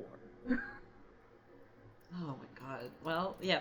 Alright, one of the Siphon captains happens to get right in front of your Huyum, and it, like, panics for a second, and, like, tries to bash its body against them to get them out of the way. Which stops its momentum because it is stopping to just beat this dude up. Really Can- fuck you. Hey, Kath, I just had a really good idea. Uh-huh. What if you minor illusion the smell of chum in front of the Huyum? Oh, Make yes. it go! Make it go! Yes. Like a fucking dog with a bone on the end of the stick! Make it fucking go. Make it fucking go. Ergo, just something to give me the help action. Yeah, Yeah, I could definitely do that. go for it. Okay, as I'm gonna use... I think it's only fitting to do nature. I think so. And I'm gonna go... Because it's like, oh yeah, you know, I'm letting Kath know to do this.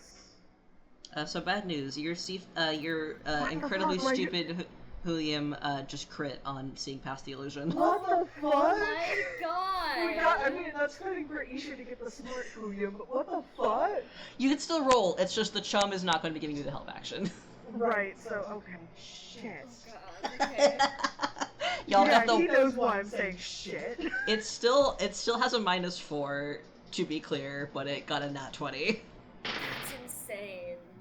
Okay. Thankfully, 14 plus 4 is 18. Yeah, so you are able, despite the fact that the chum doesn't work, I think the scent, like the sudden, like, surprise scent of it startles the Huyum enough to realize, wait, I'm not supposed to kill this guy. That's not what I'm here for. So it ignores the Siphon captain and barrels past. And it takes y'all past the finish line. And y'all do finish first. And then, Isha seems very excited, does like a flutter spin up, and then once they land again, Catherine hears them so excitedly exclaim, well, my father's stories were a little bit exaggerated, but that wasn't so hard. And now, for y'all's benefit, that luck check at the beginning was going to be whether or not Isha gets disadvantage on all checks related to the race. Did. Oh my god. So, Lindo's advantage was just helping them roll flat. Yeah. I was wondering, like, I could only hear, like, one dice go down. I was like, they have advantage, don't they? I mean, they would. Yeah, the whole thing is that Isha grew up on apparently very exaggerated stories about, like, Siphon pirates and shit. Yeah. There was a chance they could have gotten advantage on that, but nope. No, yeah, Man. Isha could have just gotten advantage on their own, just for, like, if the stories were actually accurate. Yeah, that was the check we've been talking about wanting to do for a while. Yeah. And we were like, we're not going to tell them until after the race. I love that so much. But yep, y'all win the race, and as you all come to a stop, the crowds are cheering for you.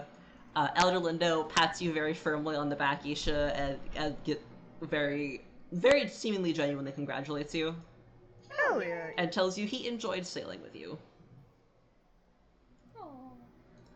Kath is getting out of the boat like a shaking dog. Tav is going to, or actually, Vugna is going to help you, because Tav is distracted. Isha would help. Yeah, Vugna and Isha will help. Yeah. It's no longer like a scared kind of shaking, it's more of a, oh my god, I actually did that kind of shaking. Voon is going to kind of grin at you and say and tell you that was amazing and it was very fun to sail with you. Oh. She says thanks, and it was a lot of fun to sail with him too. The real prize is Siphon approval. Yeah, y'all got approval from all Yeah. 3 Siphons. Khan is going to also very it's not a gentle slap on the back. It's that very slap on the back and approval, but it's a little too hard because Khan doesn't know her strength. Is that So what Isha, I think it's both of them, and I think they both stumble. A little bit. Oh, Catherine stumbles and also tries to stifle a wince. Oh. Aw, baby girl. But yep. Isha does not stifle their wins. God. And Septon gives another speech. I did not write it out, but like congratulates you all as the other three kind of come in after you. Yippee! And Termal and Tamid, y'all can. I'm gonna imagine y'all could just kind of walk down to the finish line with them to meet up with your friends. Yay! And I'm gonna post the prizes in the chat, which will be presented to you by Pembrar. And since y'all got first place, you get to pick 3 of these items. Excellent. And wonderful. even though there were other Lindo will not take any prizes because he is the councilman. It'd be weird if he took any. That's fair. And the other Seafins, if y'all want to just take 3 items for yourself, they're not going to fight you on it, but they would like one. I think Isha's gonna be very much like, yeah, we'll each take one, and unless there's something we really want. So these are the items. You pick 3 of these. Oh, Isha's 100% doing the Beastmaster's circlet. Yeah, and I will say, for the sake of ease, Pembrar will explain which each of them is as they give them to you. Mm-hmm.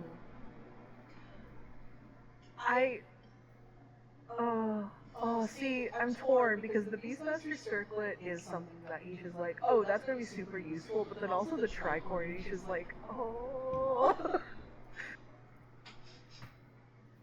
But no, Isha will take the Beastmaster's circlet.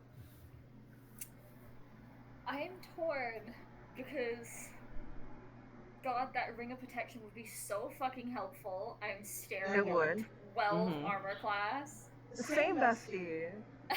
Suffering. We love spellcasters. We love it. Mhm. I could have traded out one of Isha's spells for mage armor, but I didn't. But also, haste. Yeah. I think, honestly, player-wise, the Seepin Charm for the haste is probably going to be the better option. It is something that's like, it's only to self. Yeah, So I we don't, would be I giving don't it necessarily to- have to keep it. I mean, I don't Yeah, we necessarily can. keep it. We can hand that to Termal. Yeah. Yeah. Yeah, I think that's the Yeah. move. The Seepin Charm of Speed. So you'll be taking the circlet and the charm. Yeah. Yes, and then we'll tell the Seepins if there's the other Seepins being like, you all can decide who between you is going to choose something. But this is what we've gotten as like they're like replacing the one circlet they were wearing with the new one. Yeah. Yep. They'll kind of tip. Khan's already wearing a hat, so like she tips her hat to you as she takes the other Seafin tricorn and slaps it on Voon's head. Hell yeah! And like she kind of puts an arm around him, like kind of ribbing like a younger brother. Oh, I love them so much. Yep. So that's at the end of it. Let me see. Yes. Yeah. So, yep. The Huyam races are at an end, and at this point, Tamid and Termal, y'all have reunited with the group. Lindo is standing off to the side for a second, briefly speaking with Elder Septon, so you all have a moment to speak, and, for lack of a better word, exchange notes. Well, they know what. Yeah, like Voss already did tell them, but y'all did. Voss hasn't had it. Actually, this is a chance for like Voss to also communicate with y'all on what they found. Mm. Yeah, and I'm gonna real quick run to the bathroom because I gotta pee. That's And fair. I'm also gonna post in the chat the descriptions I wrote up for the group of Seafins that had the potential to travel with y'all. Oh.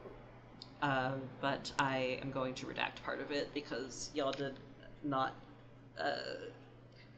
If Linda wasn't on the boat, Tav would have had information for y'all, but he wasn't going to say shit while the councilman was there. You know, that's fair. Yeah, fair. I will say, as Kath is standing there, like, kind of calming down after all that, she is leaning now very heavily on the quarterstaff that she has. Oh, baby. Oh, Isha will kind of be there to like help, like support. Yeah, she's aching bad. Oh. The slap did not help.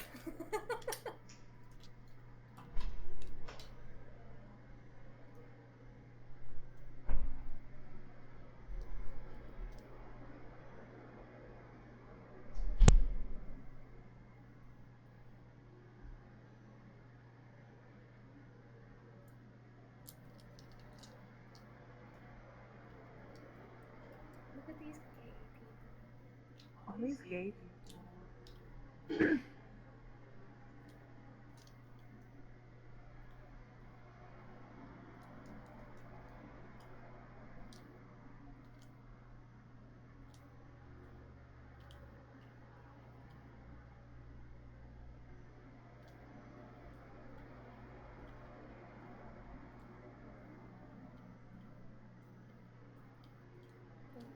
gay people.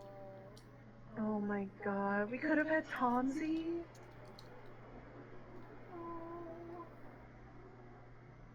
Oh, we could have had someone who was after Turtle Boy.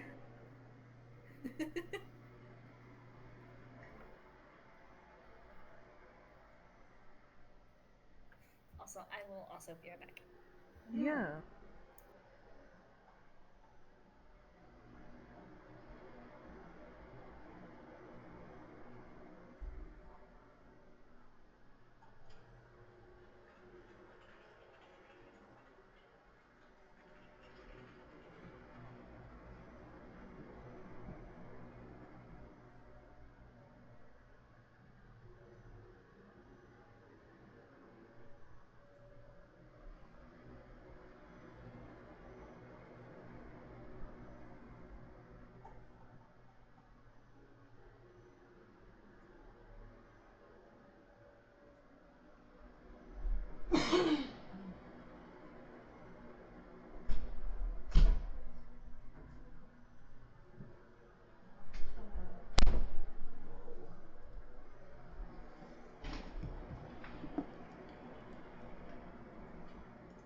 Hello, gay people, I'm back. Gay people. Para steps. She'll have to do something real quick. Okay, yeah, so Para's also stepping out for a second. Okay. I'm gonna pause the recording while we take a quick break.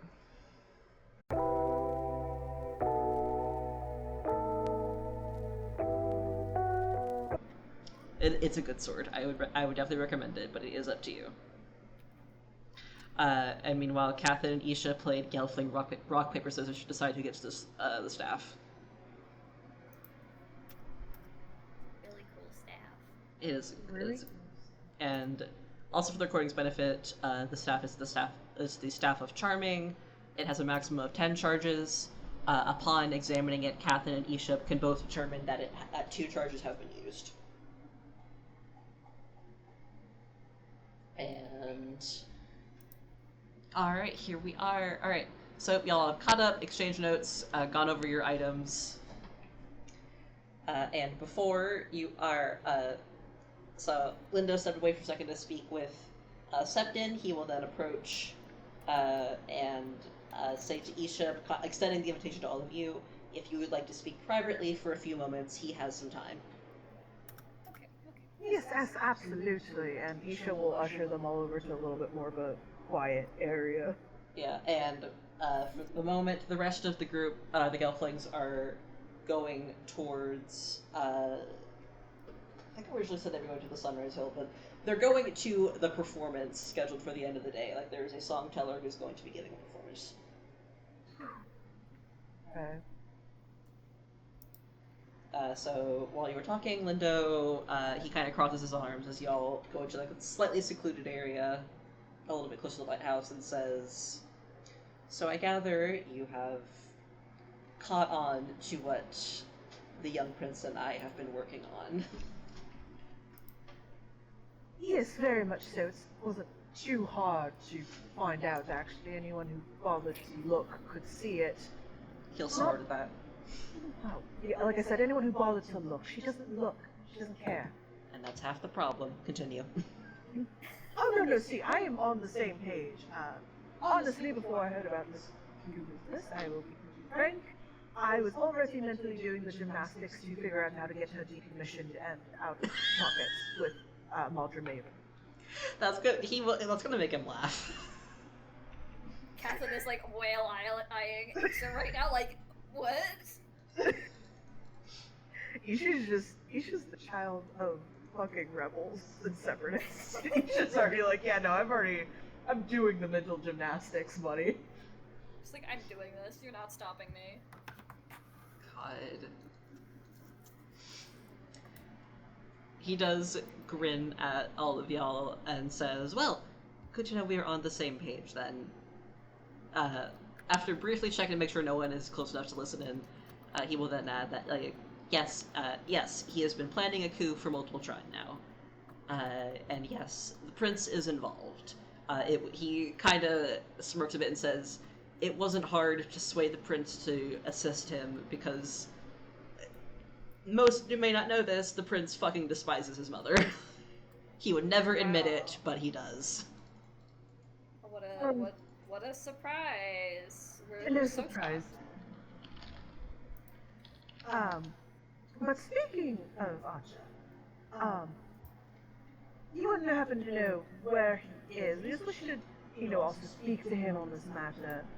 Let him know that we're here to support him for when the time comes to do the deed, I suppose. Just so you know, there's no surprises, that way he's aware of it.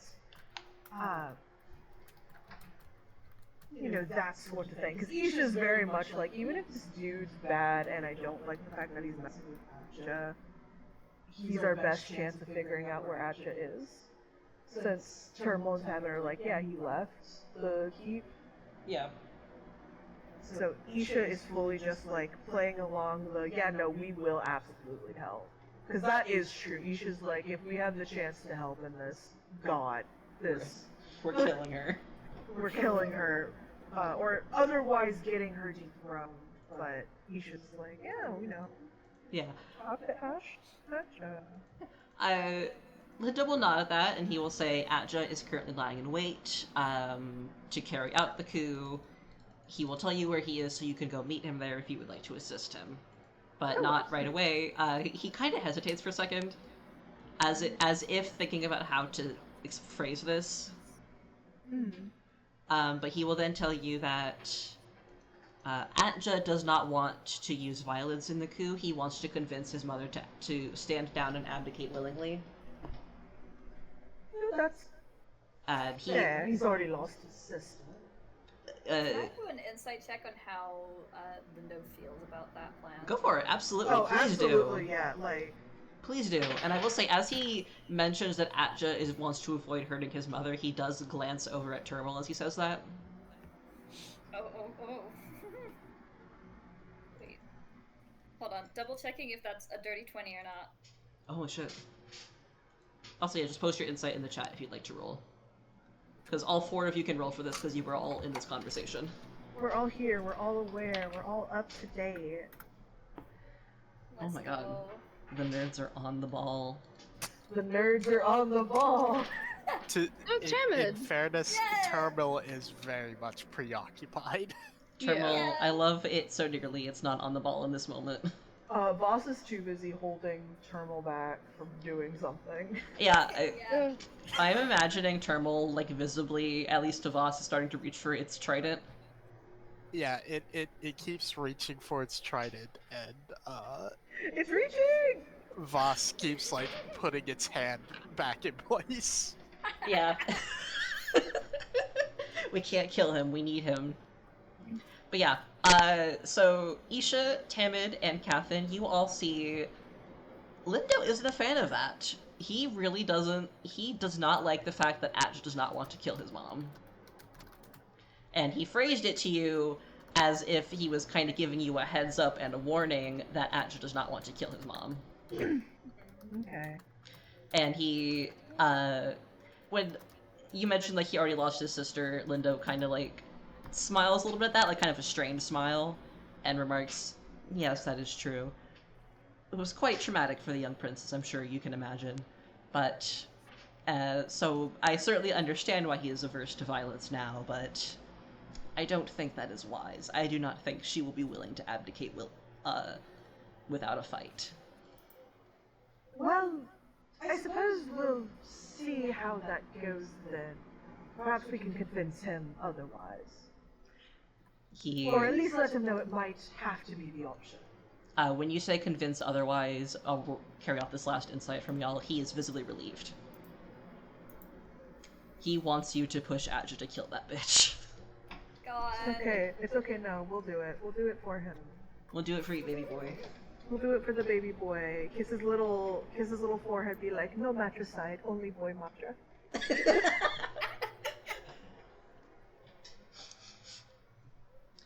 But yep, he will nod at that, and he will say, okay, I'm just thinking, going real quick.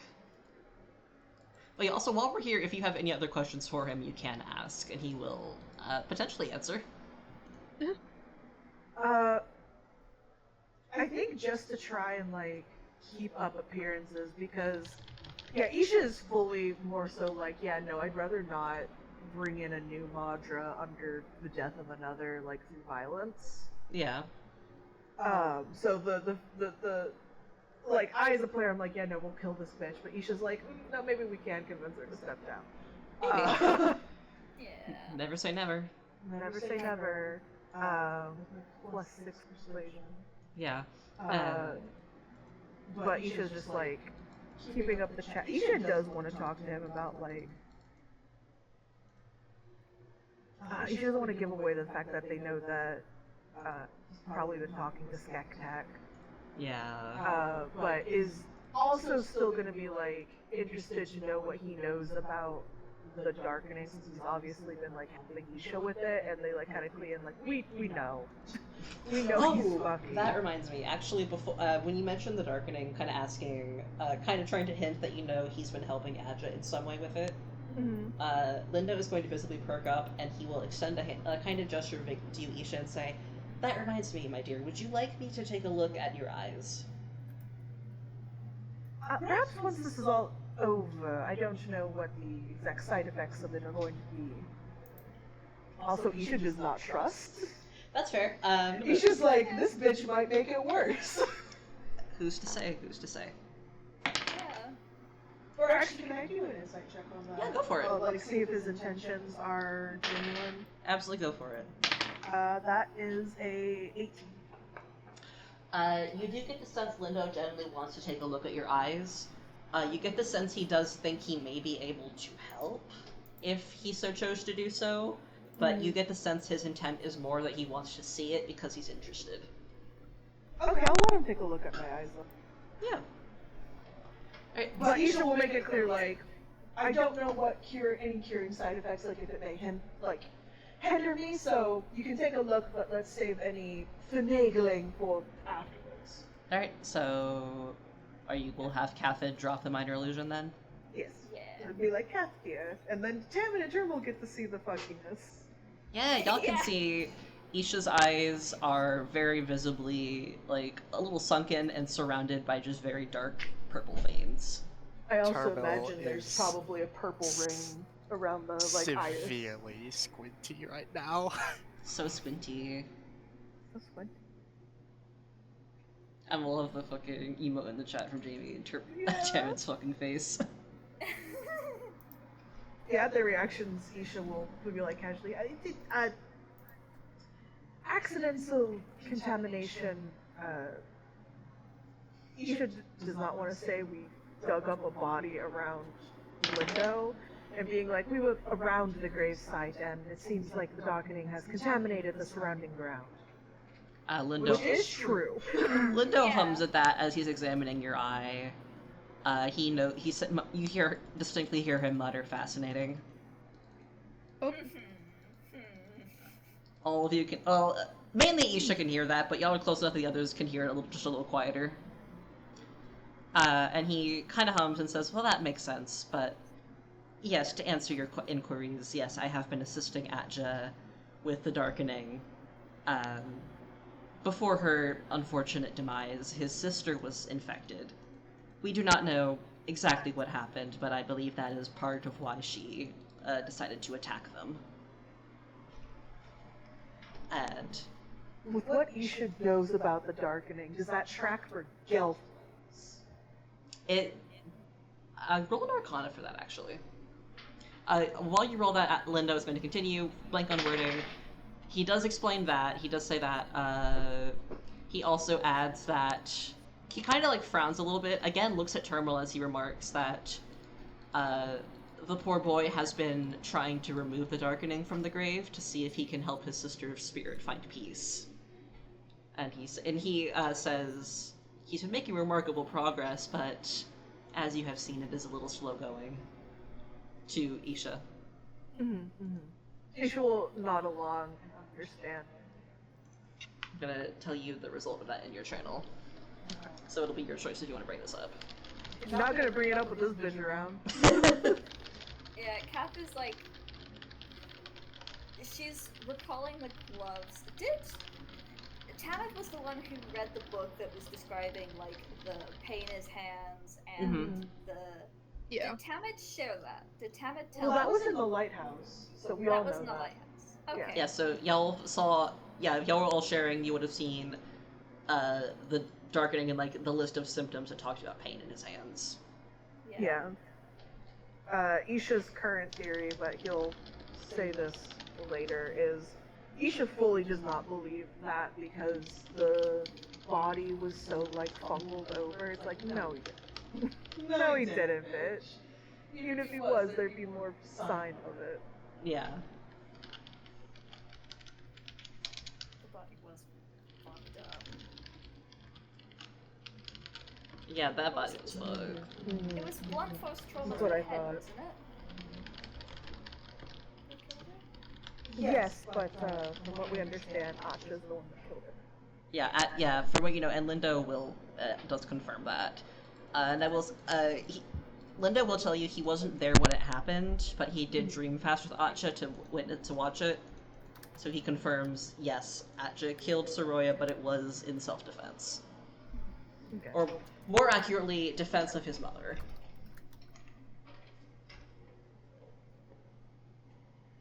Isha will kind of get that, like, polite, courtly smile, be like, oh yeah, that tracks, that does make sense.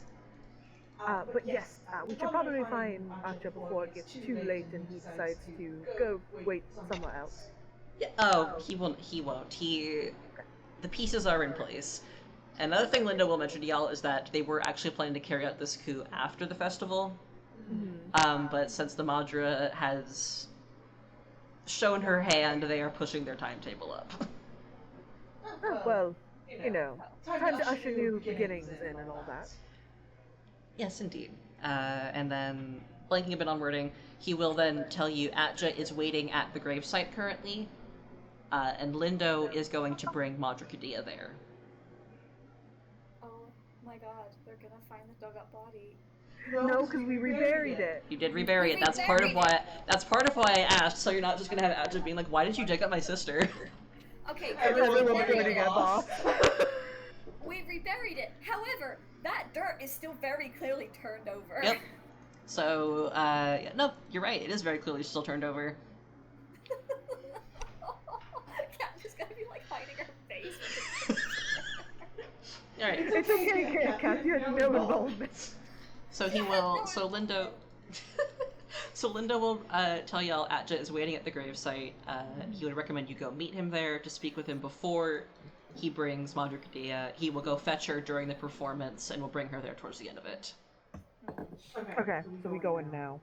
Yeah, Yep. Terminal is just not even waiting for him to finish. Immediately turning heel. Yeah, Isha seeing that will wave to Lindo with like a charming smile and be like, oh, we'll be there, we'll see you then. Hopefully things go smoothly, at the very least. Ta-da! Alright. We'll start flying off ahead, waiting for us to have a moment of while we're walking for like the crowd to break and like we can speak, and Isha's like, that man is so full of shit. Gelflings do not experience aggression when they're infected with dark. They do get very vivid visions, so perhaps I think most of the reason why Savoya attacked was she saw a vision of her mother doing this and probably wasn't happy. But no, regression is not a symptom of the darkening together. It is an animal, not together.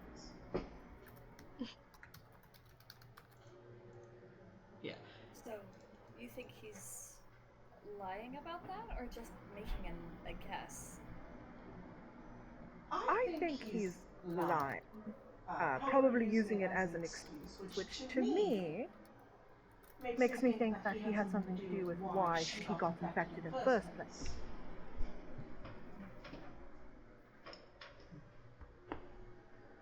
The book said that there was extra handwriting in Angela's books, right? Maybe one of those was Lindo's?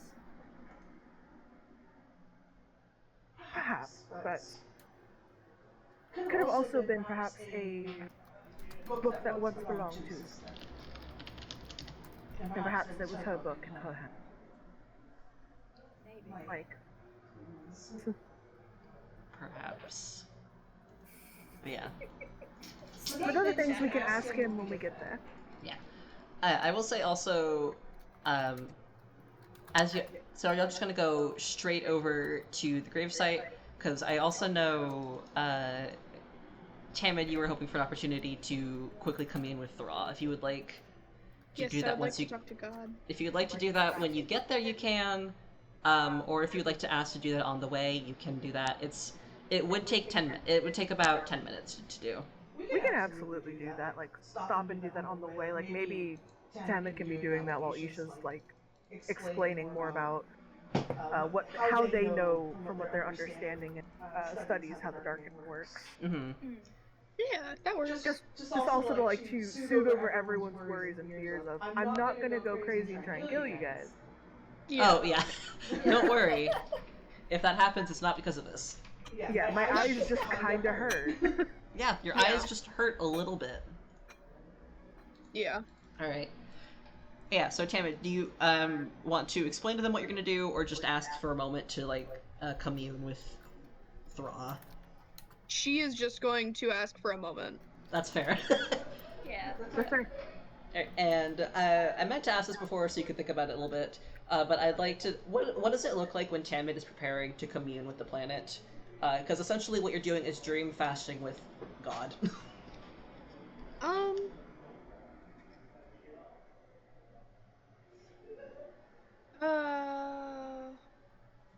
My brain is short-circuiting. If you'd like me to describe it, I can do that. I just want like describe what it may look like if you would like. That would be very much appreciated. That's fair. So I'm imagining Tamid, once you ask for a moment, you would kind of find a pretty flat place of ground and just sit down, cross your legs, place both hands on the ground, close your eyes, and kind of just breathe, essentially like meditating it looks like on the outside, as you attune to the planet itself. And anyone who happens to be watching can roll an Arcana, except Catherine, you already know what's going on. Yeah, I was gonna say, because Kath has seen Tamid do this before, yeah. You've seen your girlfriend talk to God before. Yeah. He's probably seen her talk to God many times, honestly. Yeah. Yeah, they Tamid does this shit all the time. Yeah, Isha, Tamid is dream fasting with the ground, and has actually made a connection. And it also seems to be like an effortless connection when you look at it. Meaning, hint hint, you didn't have to roll Arcana, you can just do that. Huh. Yep. Yeah. Alright. So, Tamid, as you enter the dream fast, in your mind's eye, you enter this like very dark, like void area. All around you are just dozens and dozens, thousands of stars, far too many to count. You can't quite see them, but you just feel that you are in this space with the essence of the deity of this world, with Thra. And you have the moment to ask your 3 questions. So which question will you be asking first? I think her first question is going to be asking what happened to give Soroya the darkening. Okay. As you ask that question, there is a moment of just the darkness rolling around you, and in your mind's eye, you see a gelfling that you would recognize as Soroya. She's kind of around Atja's age, with very thick red curly hair, like twin braids, and done up in twin braids behind her head. And you see her in the lighthouse in those quarters, going over the same textbook that you found before, very intently studying it and taking notes. Okay, so the notes were hers. At least some of them were, it seems. Yeah. I don't like that. And what is your next question? My next question is going to be, what is Atja doing with the darkening? In your mind's eye, so you never saw the gravesite itself, because you haven't been there yet, but you see Atja kneeling in a clearing. You see, he's not wearing his cloak, but you can't really get a good look at him, like in seeing potentially anything under it. You see that he has his hands on the gravestone, and he seems to be communing with it in the same way that you're communing with the planet itself. And you see something seems to be, like, glowing faintly on his arms. Yeah, okay. Alright, and your third question? And then my last question being, will the coup cause Serene to go up in flames / like, cause the vision that she saw? You don't see anything this time, you just hear something. You hear, kind of like a whisper of the wind and the growling of the Rakitas, but you don't hear any fire. Interesting. And if you want to try to ask one more question, you can, but that would be an Arcana check. Yes. Alright. Oh. That's a 3.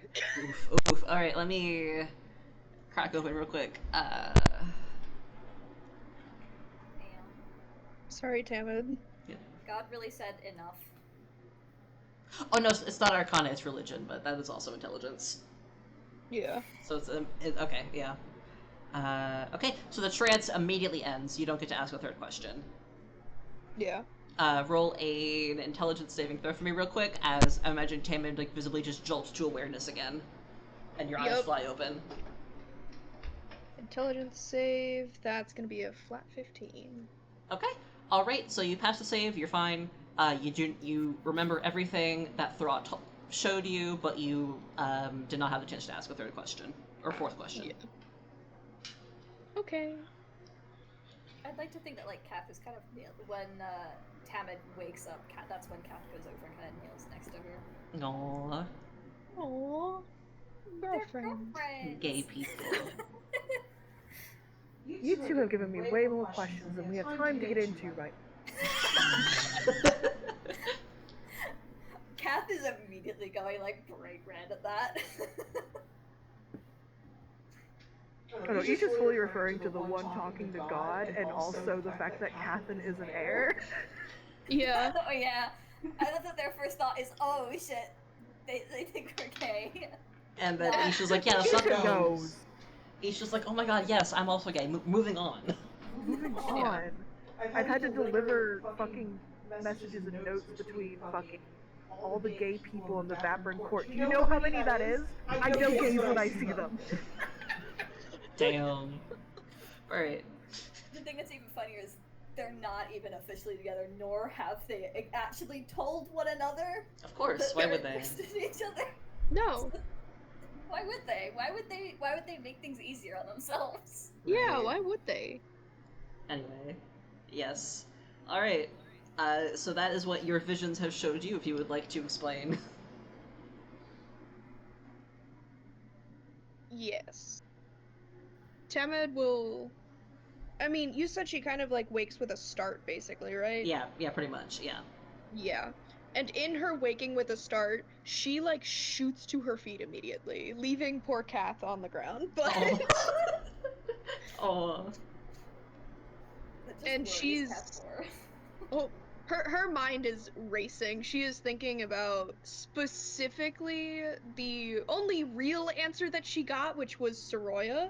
Mm-hmm. and she is just going to blurt out, Soroya was doing what Atcha's doing now. Oh, What does that mean? You can't. What? What? Soroya, Atcha is working with the Darkening, and Soroya was doing the same. At least some of the handwriting that we saw in that textbook, that was Soroya's. Oh, well, I called that out. One more time? You should be like, oh, I called that one. Oh, okay. I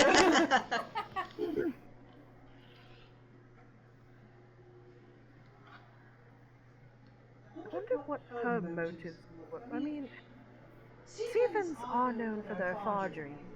Perhaps she, similar to how you apparently commune with Ra, received some sort of vision and knew what was to come with Mother. Why would she turn to the Darkening for that? Well, the Darkening is just a part of Thra. It's just a different, more volatile part of it. You should just casually dropping this when it's not common. That is not common knowledge, no. Most Gelflings, if they're aware of the Darkening, consider it just like an evil magic. Yeah.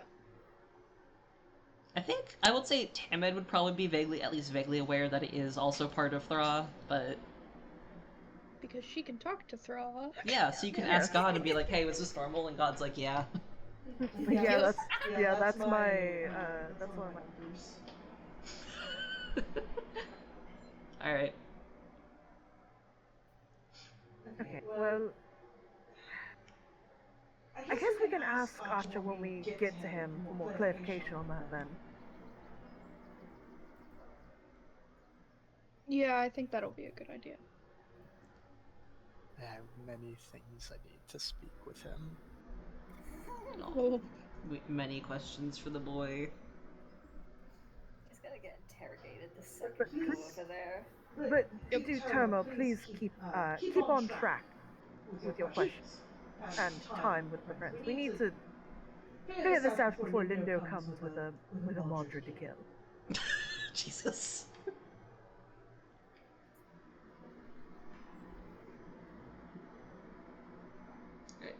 It's just going to narrow its eyes in, like, determination. Determination. Hell yeah, Determination. Alright. So with that, are we gonna go ahead and head over to the gravesite? Yeah. Alright.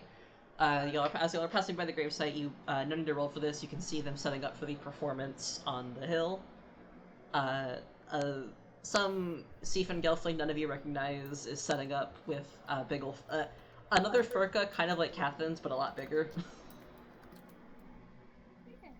And they have like a little band accompanying them. Oh. I'm missing out on all. Okay. Yeah, you're missing out on the cool performance of one of the traditional Siefan songs about the Siefan founder. It's fine. Yeah. Catherine just kind of look over longingly, like, Both Isha and Catherine, like, man. Yep. As you come into the gravesite, it's pretty much as y'all left, as Isha and Catherine as you left it. But now you do see Atja is there. And similarly to Tamid's vision, Atja is kneeling before the grave. His cloak has been discarded, and next to him is this like kind of dark colored like messenger bag isn't the right word, but that's kind of like the shape of it. It's left open on the ground, and in front of him is a long stone dagger. As you approach, you see he has his eyes closed, both hands on the grave. But more pressingly, as you approach, without the cloak, he's not. When his long sleeves he had on earlier, you see his arms are just covered in these what look like dark purple gashes, but in reality, it's Isha you recognize right away. It's the marks from the Darkening. They are all over his hands, traveling all the way up his arms, seemingly going onto his chest under his sleeves. Oh, and good, you are here. he does not react to when you speak. No one. Can I tell if he's dream fasting? You can tell he's not dream fasting, but he is in a meditative state. Well, Tomo, that's your cue. Go snap him out of it. I'm sure you're used to that. Yeah, without hesitation, Turbo is sprinting at Atcha. Oh I my, think that's the fastest we've seen it move. oh my, Yep. wow. Wow. Alright. And now in the- Alright. And now in the chat, I can share real quick. I'm gonna share a screen cap of the Atcha Hero Forge and what I put under his clothes. Yeah, Oh boy. Yeah, God. so fine. he's literally fine. He's literally not, but okay. But yeah. No, he's literally fine. It's okay. Fine can wait. Right now, for Turbo, he's here. Oh. Oh. But yeah, he's sitting there. As Terminal approaches, he does not react, fully in a meditative state, not moving. And as you get close, Terminal, no need to roll for this. You can see he looks a lot sicklier than you saw him this morning. Like, his cheeks are much more hollowed out and sunken in. His nose is still a bit crooked from when Dia fucking broke it. Yeah. but it's Killer. not I was actively gonna bleeding, say. at least. I was gonna say, Terminal's gonna fucking kill Dia. Like, Dia doesn't need to worry about any kind of punishment. She's just fucking dead. Dia's currently Yeah. waiting in jail, but she's gonna be dead by tomorrow morning. Yeah. Yeah. If no one stops her, Turbo is going to fucking kill a bitch. God. Yeah. But yeah, as you approach, do you want to touch Atja or otherwise try to stab him out of it? She's just going to slow to a stop next to him and just rest her hand on his shoulder. Once you put your hand on his shoulder, that does seem to snap him out of it. He visibly panics and, like, kind of, like, flinches away from the touch, and snatches up the dagger and backs up against the grave. And, like, holds it up defensively like he is afraid someone's about to hurt him. Oh. But after a moment, when he registers it's Termal standing there, and then he kind of glances over and sees the rest of you standing there, his expression crumples a bit. And he says, I suppose you figured it out, huh? Oh, buddy. Yes, as I told Lindo earlier, it wasn't that hard. Really. He, You have to pay attention. he laughs a little weakly at that. Fucking over here struggling to form words, and Isha's just yapping. It's their talent. It is. The yapper. Yeah, the You're the yappy yapper. goose. Yapper. Yep. Wizards are certified yappers. God. Atcha starts to kind of hunch in on himself a little bit, with the hand the hand holding the dagger kind of just falls to the side, and the other one kind of curls around his middle. And like a little bit on specific dialogue, but he is going to apologize and say, well, yes, it wasn't subtle, but it wasn't supposed to happen until after everyone was gone. Turbo is kind of just going to step forward and just almost like collapse onto him and wrap its arms around him. He's not going to pull away, but he is visibly wincing a little bit, as though just touching his arms is hurting him. It will adjust its grip at that. Just Aw. to like put the least amount of force on the darkened areas. And he will he's apologizing and saying he's sorry that you all got dragged into this, and repeats again, this wasn't supposed to happen this way. He didn't realize Linda was going to insist on doing it sooner. Well, did he tell you the why?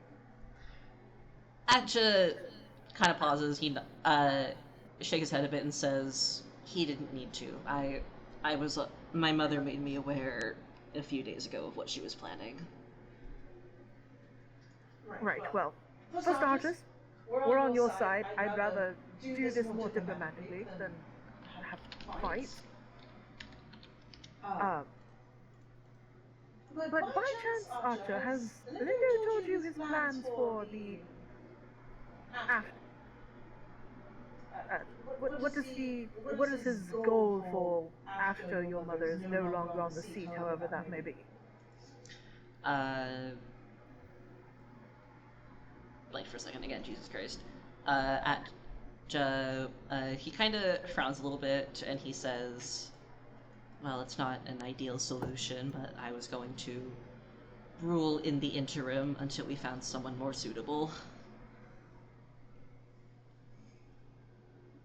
You are suitable. People love you. Anyway. He's just like, not unpacking your self-esteem, moving on. Yeah, no, we're not unpacking that. The only thing that's not suitable is the fact that, oh, by the way, you, Catherine, were in good company. Stop exhausting yourself. Like, you can stop doing minor illusion constantly. Yeah, does kind of let it go at that point, just like, okay. Girl is tired.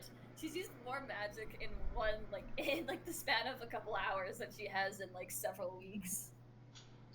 I'll be rather frank. I can't go back to Heeeeere. Right. You can't go continue on like this. It's causing you tremendous pain. We need help. This can be cured. We just need trusted help, which Lindo is not. Can you roll insight real quick on just the face Atja makes when you say any of that? That's a dirty 20. Jesus fucking Christ. Oh my god! Anyone else who wants to roll for that can as well. Yes, please. Natural 20. Jesus Damn. The Christ. shorties are locked in. I will say, Termal, if you'd like, I will give you advantage since you are like right up next to Atja and you also know him. You spend a lot of time with him. I rolled a 5 and then a 4. Oh my no! god. Damn. It is so busy crying into his shoulder right now. Oh, and he Or his is hair. I know his so hair. visibly upset and guilty and trying desperately to like pat its back and apologizing to it. But yeah, he when you mentioned that like we need help and Lindo is not the one we can trust to help, basically, Atja has a moment look on his face of it's like, yeah, he knows that. Like, Okay. or like, yeah, but it's like very resigned. Yeah, I know that. Okay. But look, you have kind of like Jake that vaguely gestures at Term. You have friends here, both old and new. We can help you with this situation if Lindo turns out to be more than just a snake and actually... Fucking... I don't know the creatures well enough, but essentially being like, you know, he may be a snake, but we don't know if he's one with fangs yet. Right. Yeah, that's that general vibe. Yeah, the like, we know he's a threat, we don't know if he's actually going to bite if things go his way, essentially. Mm-hmm. Yeah. Being like, but we'll be here for that if that turns like that as well. The point is, even if you do not want to become the martyr yourself, which you should wait to decide after you fix that, and like, just the darkening again. But, I don't know, I think you could. The Stephen kind is due for change. But, the point is you're not alone with this. You have people who genuinely want to support you. And I think also, Pinbra and Septim would also support you. Right. Kinda... he's just kind of sitting there absorbing all of that, kind of looking around between you. No need to roll. He looks as though he feels incredibly guilty and just scared, honestly. And also, if it does come to the point where we cannot convince your mother, you can just sit back. We'll handle it. No, No. You've done enough. You've suffered enough. Let us in. He tears up a little bit at that. Says, "I'm sorry." No. Thermal. Like you know that better. Carol will handle it. Terrible is just going to begrudgingly pull itself away a little bit. And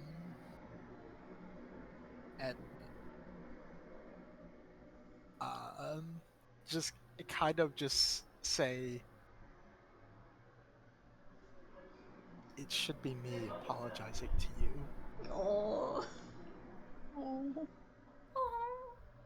And he quietly says never as he kind of leans back against you a little bit. But then after a moment, he will kind of take a breath as if to steel his nerves, kind of look out at all of you and say, "I imagine you must have other questions. While we wait, I can do my best to answer." And then to Isha, he will also, similarly to before, he will offer to take a look at your eyes and see if he might be able to help. Similar to with Lindo, Isha will let him look at their eyes, but be very clear of, we don't know what the toll is going to be for taking care of it or being cured of it, so perhaps we wait to figure that out until after. And besides, you need it much more drastically than I. It hasn't quite set in. Like, I have a little stinging in my eyes, a little sunlight sensitivity, but nothing terrible. Yeah. Does Termal let go of Adja enough to stand up and go look at Isha's eyes, or does Isha have to, like, bend down for that? I mean, it's just like because it's funnier, I'm going to make Isha bend down for that. That's fair. Isha will fully sit. Yeah. Isha's like, I'm not bending, I'm gonna sit. Atja is incredibly gentle as he cups your face and kind of examines your eyes. And he confirms what you are already kind of known. It is not that bad so far. It will not be hard to fix. It definitely will need someone you'll need help to fix it. It won't be a hard fix, but you're right that it's not bad yet. So let's focus on taking care of the now, and we will find someone to take care of both of us in that way later. Yeah, and just so this is if y'all would like, you can ask him some questions. It is a little bit until Kadia will get here. I think Isha will definitely, probably at first, asks very bluntly. We know Soroya was messing with this before all of this happened. Do you know why? He will sigh at that and kind of rub his eyes with one hand. You can see now, y'all can see his hands are shaking bad. Buddy. And he will say he doesn't know exactly what she was getting into. In the months leading up to her death, she got very quiet and secretive. He does know she had a vision of the future that scared her, and she was trying to learn more about it. But she never told him what the vision was, but he assumes she would have told Pembrar, because Pembrar was tutoring her in understanding her visions, because she was a very talented far dreamer. And he kind of mentions offhandedly that Pembrar used to tutor him as well. And then Lindo took an interest. Lindo had an interest in her. They did not work together particularly closely as far as I'm aware, but as I said, there was not a lot. She kept a lot from me, and as it got closer to the end. I have a feeling that Lindo may have pushed her to the more extreme end of things. It could be. Well, considering his pattern of then subsequently using your own guilt against you I think so. Isha's like, no, yeah, he did. He did. Don't try to See. defend him. Don't. He flinches a little bit at that, but does not contradict or try to object to that. Isha will open the floor to let other people talk. Isha is gonna kind of like, still sitting down, kind of just pull out one of like the feathers from their headpiece that's on their, it's in their hair. It's like a quill, and just like start writing. Mm-hmm. Just really just like quietly writing, like, okay, well, if anyone else has anything else, I'll ask if anything comes up. Yeah. Kath takes a second before asking. You said that you know that Lindo isn't to be trusted, and yet, and you've been hurt because of him, because of the orders that he's given out. I know things are on a time crunch and that you don't want your mother's plans to go through, but surely Lindo is not your best option. He looks down and kind of closes his eyes at that before opening them and looking back up at you and saying, he's not the best option, that is true, but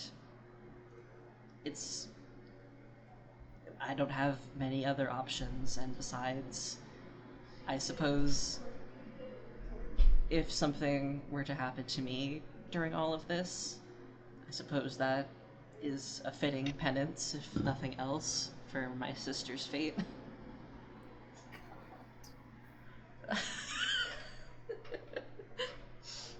He is doing bad.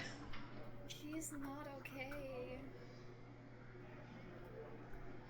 And he will elaborate a little more, and he does explain to you that his mother essentially put him on house arrest for a while after his sister died.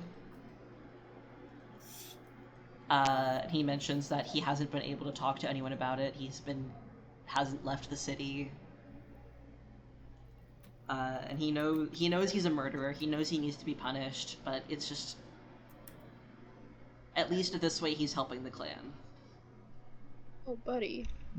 Oh, buddy.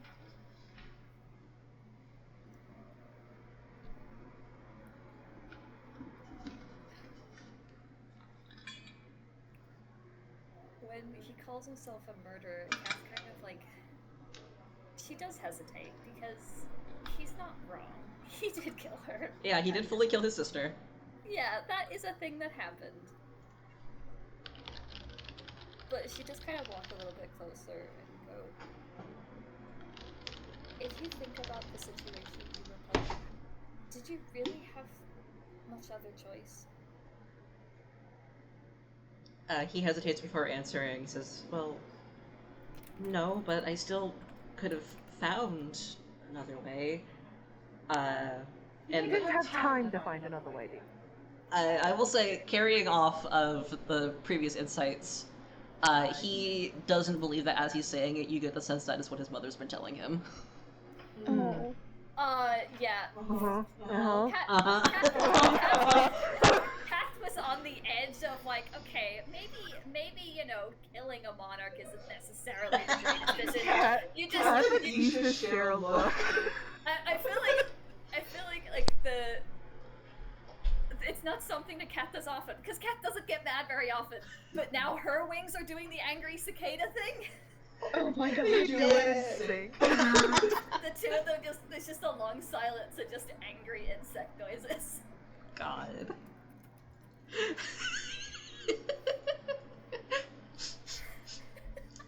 I'm so like, Yeah. We hate this bitch.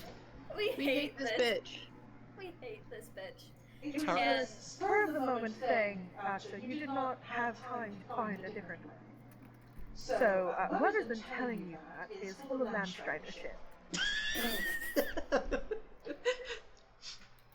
And just taking, perhaps, their grief out on you.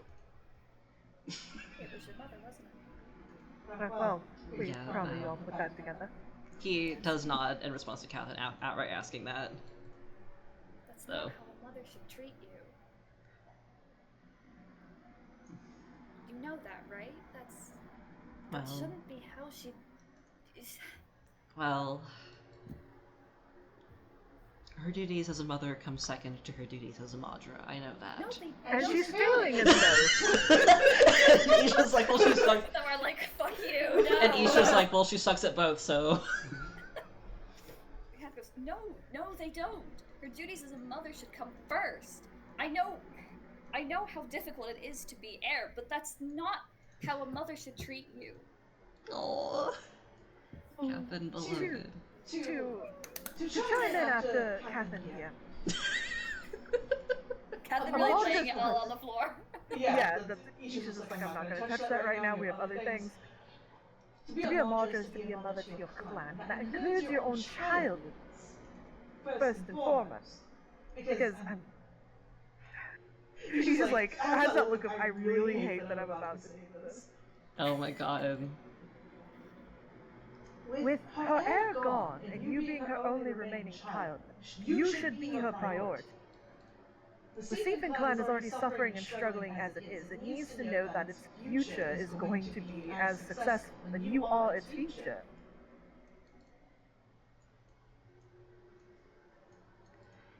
He's just kind of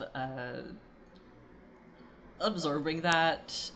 Still a little doubtful, still really, but he does. But I mean, you are correct. The Seafin clan is in having a bad time right now, and it needs a secure future. Turbo is also just going to softly add, no matter what happens here, I cannot allow you to isolate yourself once more like this. Aww.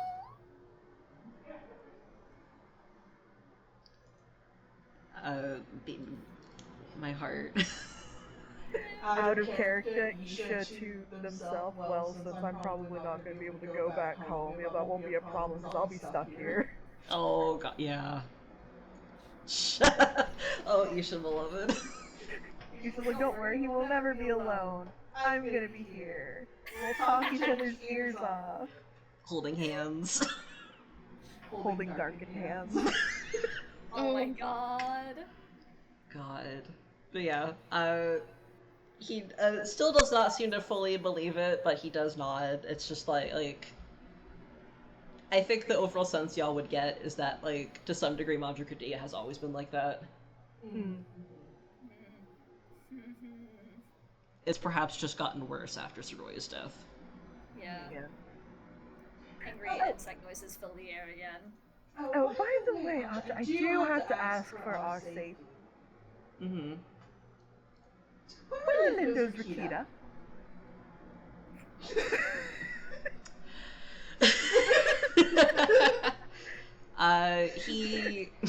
He's realizing they're not with him, he's gonna be bringing her here, and if he's determined to kill Kadea, who the fuck are the dogs? Atja is confused and asks, were they not with him?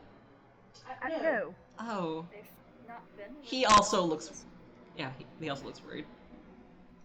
Oh boy. Can I do a quick perception check? Like, in the area? Because I did travel with Voss and ask her a lot about, like, how to see animal tracks. Yeah, go for it. I will give you advantage, and Voss is here in the background, and we can say she gives you help on that as well. Oh, thank God I needed it. That is back up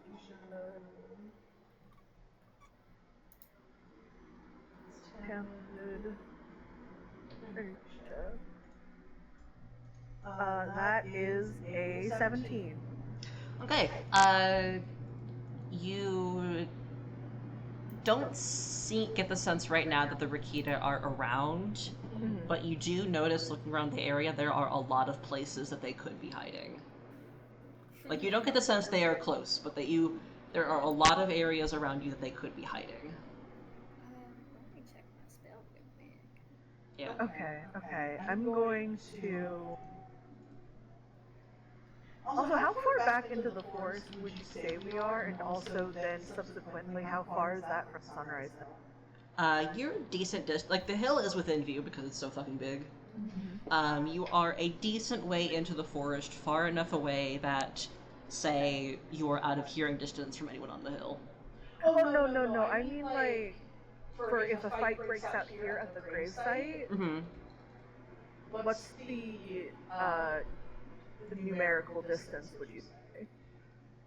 Numerical Is it distance. past 120? I'd say yeah, it's past 120. Yeah. Okay. I don't have an exact number, but it is past 120.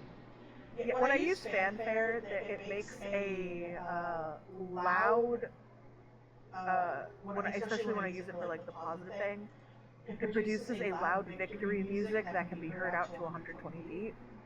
So like if we needed it, you like cast it to like get some attention. Yep. But Isha is much to Voss's pride, walking like Ah. I don't think they're around, but we don't know. No way to know for certain if they're here or not. I don't see tracks.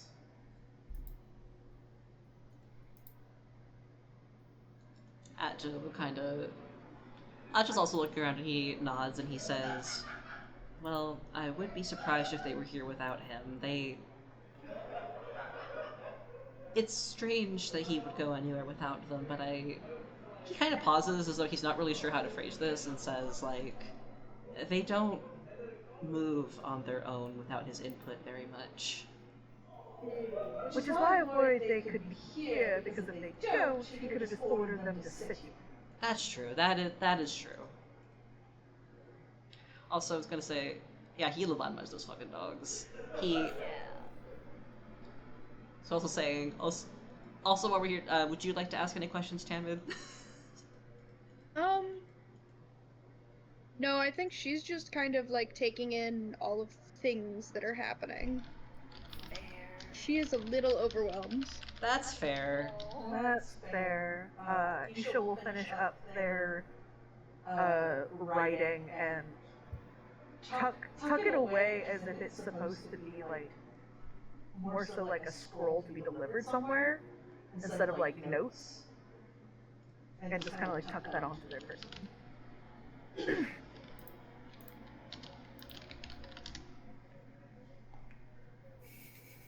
That's not comforting. But yeah. It's trust. Trust. No. But yeah. Kind of seeing that Tamid is seems to be overwhelmed, and this is a lot of information he knows he's dropping on all of you. Atja again apologizes that you all got involved, but he does say he's very glad that even if all of this is happening, that you all attended. He just wishes he could have actually spent time with you. Oh, it would have been great! Captain and I won the Hooyan race. Oh, congratulations! Kath is like embarrassed to be suddenly put in the limelight with like that, just like, oh, yeah. Yes, and for Catherine and Isha, he also tells them he wishes he was meeting you both under better circumstances. Oh. Well, don't worry, we can get to know each other much better after this, and it's a festival of new beginnings. Once the suns rise tomorrow, it will be a new day, a new stockings. Certainly will. Alright. Does anyone else have anything else y'all would like to ask him real quick? My head empty. That's fair. Yeah, just following up on the not allowing him to isolate anymore. Termil will be saying, like, about that thing we mentioned. Oh. I'll say it takes. Sorry, go ahead. I believe it would be best for both of our sakes to make it official. He seems a bit super startled at that line of questioning, but he does chuckle a little bit amid the second pallor and all the darkening. He is blushing a little bit. Aww. as he kind of leans his head back against Terminal's shoulder and says, "Yes, I believe that is far overdue." Oh. Also, yeah, in response to you, Jamie, yeah, yeah, Atja does not know about Soroya's vision, unfortunately. He does not know Yeah. the details. I will say Pembrar would know. Yeah. Not that y'all would have known to ask them, so that's fair. Yeah. It's okay, we We can don't- drag it out of them later. Yeah. Kill During the drunken epilogue, we can drag it out. kill Madrigadia, then sprint out, find Pembrar, tackle them, and say, "What the fuck was Soroya's vision?" Yeah. Well, we might also be killing Lindo in one fell swoop. Yeah, that's Hey Pembrar, we killed your bestie, hope you're not mad. We buried him with the darkened corpse. Oh my god. May he rot Don't put him in forever. the same grave, that's Atja's sister. Okay, we'll Yeah, I just was say gonna dirt. say. That's fine, you can use the We'll same use the same dirt. We'll get better dirt for Soroya. But yeah, after a little bit of sitting there, even though none of you asked about it specifically, Atja will kind of mention,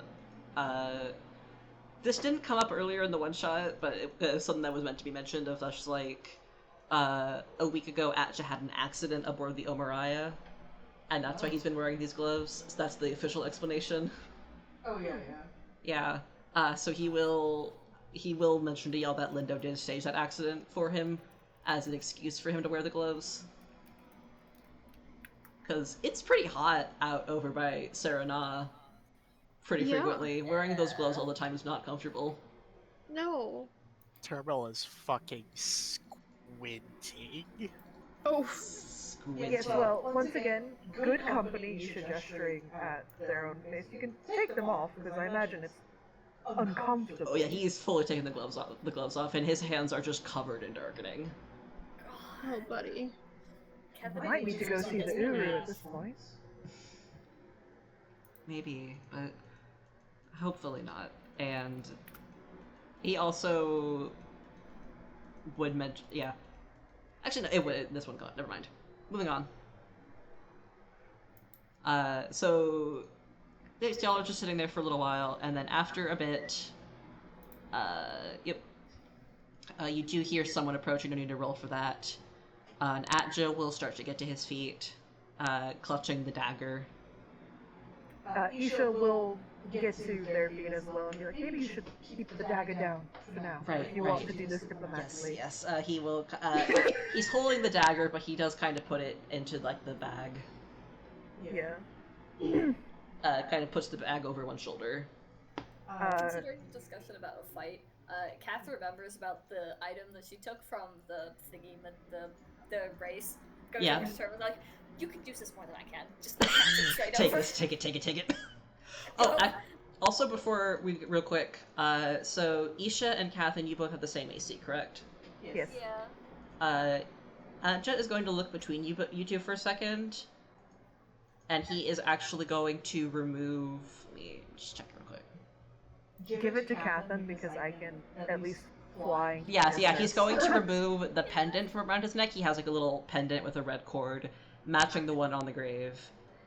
He is going to offer it to Kathin and say, "This I can't unfortunately guarantee anything, but this can keep you safe if you're willing to wear it." Kath kind of has this like a little bit of like a stunned expression on her face, like this. Thank you. She was gonna turn it down, but then she doesn't necessarily want to. That's fair. I mean, it's like- weak as shit. He is giving you the option. If you want to turn it down, you can, but he is concerned. If something were to happen, wants you to be safe. Yeah. She does take it, and she goes, I thank you for your trust in me. And I'm gonna put in your channel what he just gave you. Oh, Yippee! As the people are getting closer, I will say, Isha is going to stand next to Atja in a way to kind of hide the fact that he's holding a dagger. Now, I mean, he did put it away. But still, like, kind of like, keep on that side so that if he does pull it out again, it's covered. Mm-hmm. I think Voss will stay close-ish, but like more kind of like on the edge because Voss wants to be ready to like intercede Lindo if necessary. Right. Intercept Lindo if necessary. Yeah. Makes sense. Gotcha. You see, Lindo is not with Madra Kadia, but she is alone as she enters the clearing. I don't like that. I don't like And- that. No one liked that. I don't She like is. that. I don't like that. Wow. God forbid a woman go on a walk by herself. It's not the woman we're concerned about. I know, we're Yeah. concerned about that fuck-ass old man. And his fuck-ass dogs. The fucking dogs. But yeah, alright. I am blanking a little bit on dialogue once again, but... she is looking around the clearing. She clocks that the grave has been disturbed. And I was like, Acha obviously clocked that too, but he didn't mention it. Yeah, He- it's fine. Yeah, but he didn't know we were here earlier. Yeah, he didn't know y'all were here earlier, but he assumed something happened, but he doesn't know for sure. But Soroya, or I mean, not Soroya's dead. Kadia is looking around, clocks that y'all are here, and clocks Atja is here. She does like hesitate for a second, see, because even though you're kind of like standing in the way to kind of hide him a little bit, the darkening is obvious Yeah. on him. It is not. Yeah. And also, Yeah. Isha's not covered right now either, so Isha's Uh, darkening is also in place. So she clocks all of that. Oh yeah. To answer your question in the chat pair, I'm going to be honest, I don't know the difference between the Legacy Sleep spell and the 2024 version. Basically, it changes from you roll the amount from the legacy version being you roll the amount of hit points you affect Mm-hmm. to just each creature of your choice in a 5-foot radius sphere centered on a point must succeed a wisdom saving throw. Gotcha. Oh, that's so much better. That is It's a lot so much better. better. I will let you Oh use my the 2024 God. version. Thank you. Sleep is such a good spell. However, they really fucked it in the 2014 version. Yeah. Yeah. Alright. Yeah, so yeah, I'll let you use the new version. But yeah. Thank you. Playing explains specific dialogue, but Kadia says something essentially along the lines of, it's like, so that's what this so it was all a stunt. This was all planned. You were up to something.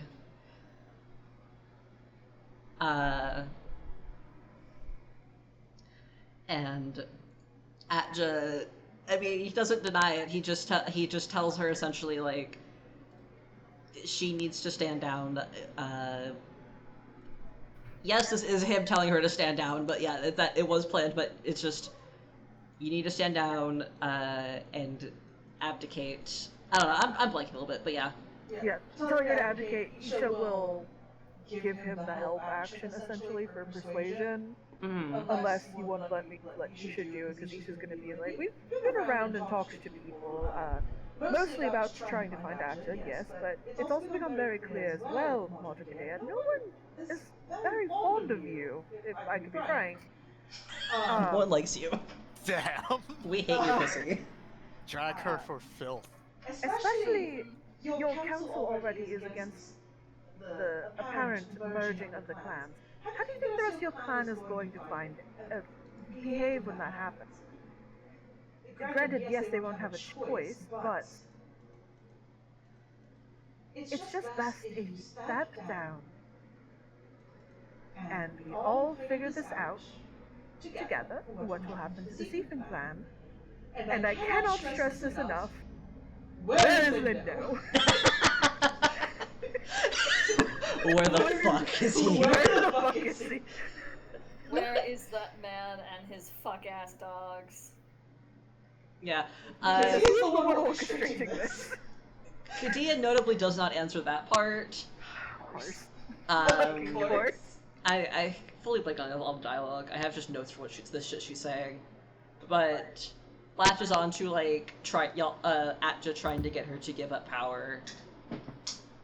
Telling him he doesn't understand, he doesn't know what's best for the clan. None of you especially know, because none of you are Seafins. I'm a Quartan Seafin, thank you. That doesn't count, she tells you straight up. That barely fucking counts. Boss is moved next to Isha. It's like This holding bitch them in is place. so dead. Yeah, She's really sealing her fate with every word. it's very quickly escalating. She just seemingly has been on the verge of like a paranoid breakdown for a while. It's very easy to tell.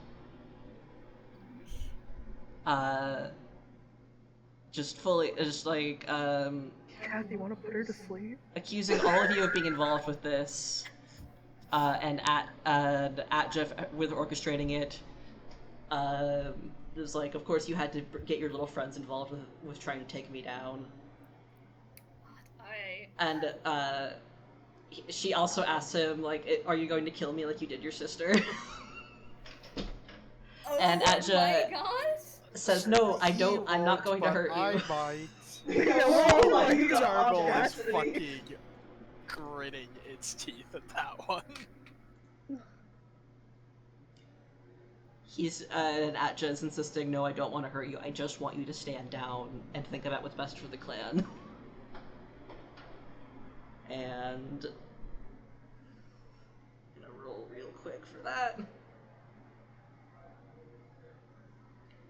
And Isha, you were giving the help action. Yes. Yeah. Okay. Yes. All right. I need to get Atja stats. Okay. Okay. Thank God. Yeah. So she does hesitate a little bit at that, and does seem to get at least a bit that Atja is not trying to just kill her. And none of you are trying to kill her, or at least outwardly. Yeah, they're all thinking it. They're all thinking it. Emphasis on the word yet. Yeah.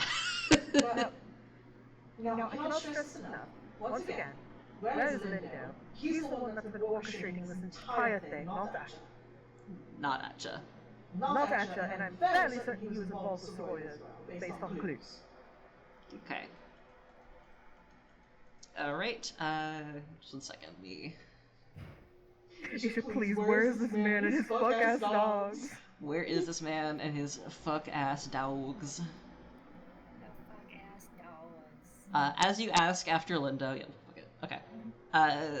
Before Madra Kadea can answer, you do hear, actually no, everyone roll perception real quick, actually. No, I wanna, Oh, fuck. let's roll perception. You want me to roll for boss? Yeah. Okay, that's not Oh bad. my god, Isha is no longer locked in. Oh no. She's too angry.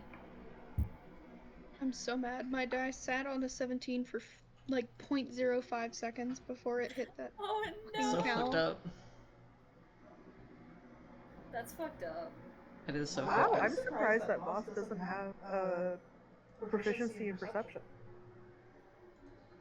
Yeah, no, the Terminal does, if I remember right. Alright. Terminal, my dear, can you give me a roll as well? Give us a roll. Actually, I'm gonna also roll real quick for... Roll! Damn, That's what Isha rolled. That's so fucked up. That's so fucked up. That is so fucked up. But yeah, so... Our anger is clouding our judgment. A little bit. Tamid and Kathin, you both pick up on this. And... yeah, you two are the... I assume you two are the only ones who pick up on this. You do hear footsteps around the clearing. And through the trees step out 4 Rakitas. Ah. And at this point, it's like very late afternoon. We're getting close to sunset, so the lights are going down a little bit. You can see now in this lighting, the Rakitas are covered in the same markings as Atja, and several of them have very pale, glassy eyes. Or they all have very pale, glassy eyes. Yeah. But we found the Rakita. Yep, we found them. Oh, I stumbled. and the Darkening. Rakitas are slowly circling around as if boxing all of you in. God. I don't like that. Voss will immediately step in front of Isha Mm-hmm. and Catherine if she can, because I imagine Termal is going to be getting in front of Atja. Mm-hmm. Everyone's leaving Kajaya to Yeah, herself, fully. but it's kind of like push Catherine, Isha, and Atja into the center Yeah. type of moment. Mm-hmm. Yeah, aw, baby boy. Push the spellcasters in the middle. Yeah. Keep them safe. Yeah. Keep squishies in the middle. Yeah. And Kajaya then can figure herself out. she's not a suck it up. she's not a spellcaster. She can figure her shit out. Yeah. Yeah, I and don't then really care if she lives or dies. Anyway. yeah, fully. Yeah. Yeah. All right, and then at the front of the clearing, in strides, our good friend Elder Lindo. He has a little smile on his face and his hands clasped behind his back. Oh, you sick fuck. And as he walks in, he remarks, it's a little disappointing that you decided to just convince the Madra to stand down. He had really hoped that you would see reason in this situation. No, we're not going to let you use Atja as a scapegoat so you can take power. Nice try. Nice try, bitch. Yeah. I've been close enough to know. Yeah. I'm trying to do the same shit to Kira. I should know. Wait, do you say that last part? Not the killing killing part, part, but yes. Well, Well, like, well, you know, yeah, he's just like like that, that, and and someone's someone's like, like, not the killing thing, just trying to take a spot off the Ambassador. That's so funny. I love you, Isha. I so much. cannot emphasize this enough. This is not Isha's secret goal at all. Oh yeah, that has nothing to do with Yeah, like that's Isha's secret motive. Yeah.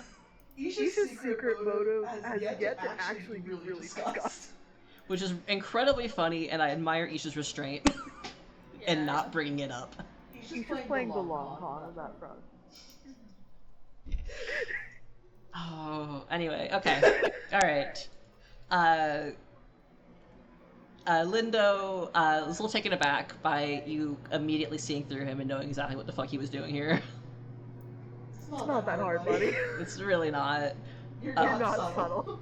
Adja is seemingly a little more surprised. It seems he did not realize that fully. Oh, baby boy. Listen, in his defense, he's like full of darkening. He is going through so many horrors all at once that particular one just kind of is not high on the list of priorities. Yeah. Alright. Okay, so... Wow, I fully blanked for a second there, Jesus Christ. Anyway... Do we want to take a quick break for water, any sort of fuel, and I think that would be wise. before combat? But yeah. We can all just like roll initiative and put it in the chat as we Yeah, go. although I'll do one thing real quick before we take our break. Yeah. So yeah, essentially Lindo is just fully dropping the act. If you're not going to go along with his plan the way he wanted you to, he is just going to have the Rakitas kill everyone here. Yeah. Okay. Yeah. That tracks. And then, as he is saying that, Atja kind of takes a step back for a second. Like, it's a little hard, surrounded by everybody. Also, sorry, Han, I did not see what your reaction to your roll was.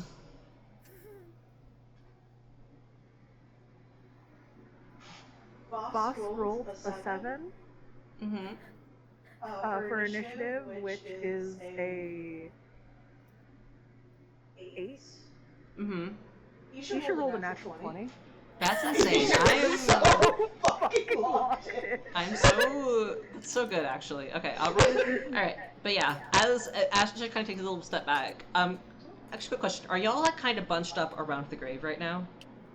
I think so. I think we're Yeah. Yeah, because we're all kind of around where Atja was. Atja was around the gravestone, or the Yeah. grave itself. Yeah, he was So- around the stone. Yeah. So we're all around him, unless Kajaya is wherever the fuck she is. She was We're also all a few around yards Atja. away from y'all. Yeah. So she's in the first line of fire. Good, me too. Yeah, but yeah, as Kadea is fully in the clearing, and there the darkening on Atja's arms audibly crackles. Oh boy. And he cries out in pain as he clutches his hand, and behind him the I'm laughing a bit at Cal's face as they just turn to look at me.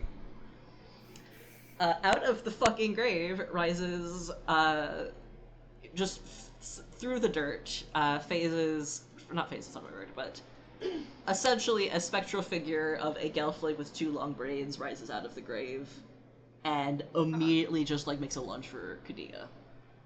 Oh Yeah. my God. So Soroya's ghost is in the fray. Sora's ghost is fucking pissed. Listen, Yeah. listen. She's not gonna worry about us. You don't know that.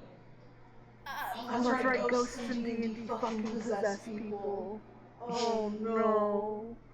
You don't know Oh boy. you don't know what she's doing. You just know the spirit is visibly going towards Kadea.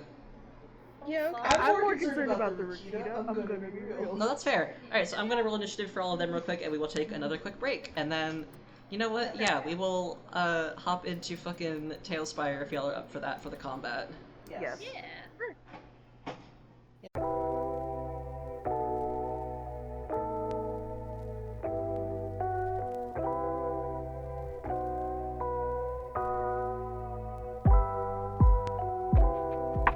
And everyone is gonna be so niceies to me and not make fun of me for not knowing the program well. Why would we ever do that?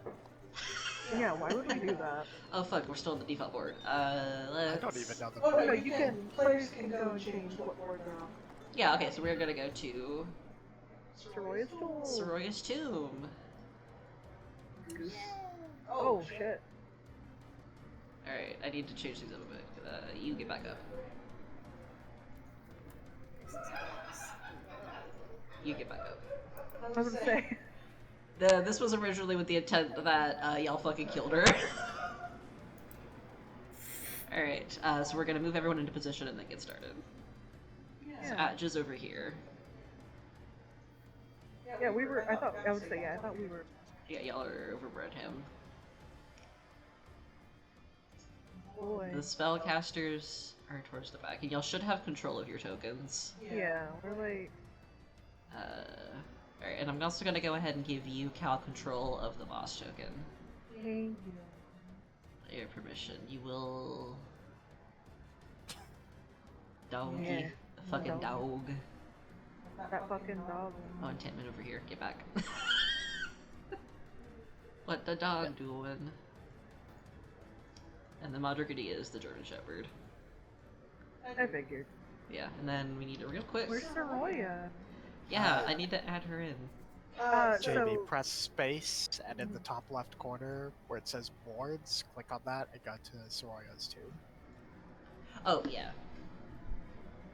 Yeah. Oh, my computer is so mad. Oh, God. I will say, it is a little funny. I just opened the chat and saw Jamie just going, I'm stuck. also, Para, if that doesn't end up working out, would it be easier for someone to control your token and someone's screen share? Like someone sharing their screen of what's going on, and then someone else controlling your token. If that doesn't, oh god. Oh, God. No. Oh dear. Technical difficulties.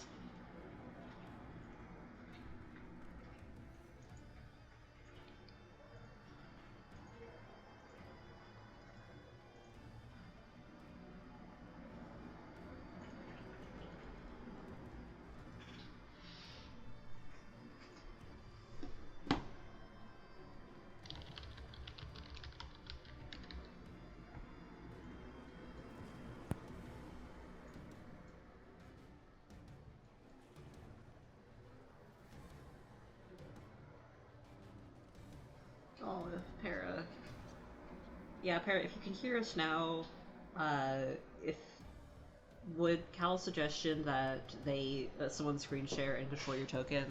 He's not in the call. Oh, he's on the call. Oh, I see. I didn't see. Okay. Yeah, he's not a VC. Oh, fuck. We fucking lost Para. I'm on it, G.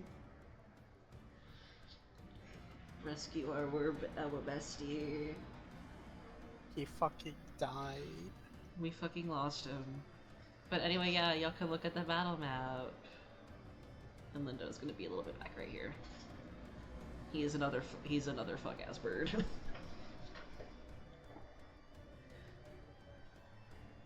Okay. It'd be really funny if he was over closer to us, you know. You're just gonna keep poking him? Why do I poke?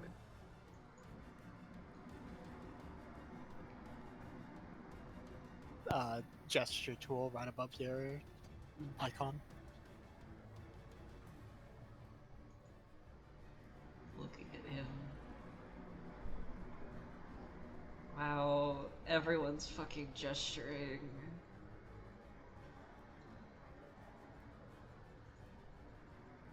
Oh my god, fire. This fuck ass old man with his fuck ass Oh my words. god. Oh god. Who the fuck? We are... Wow. Alright, let's... Okay. Oh god. Oh, Paris, sweetheart. Oh, I feel a little bad.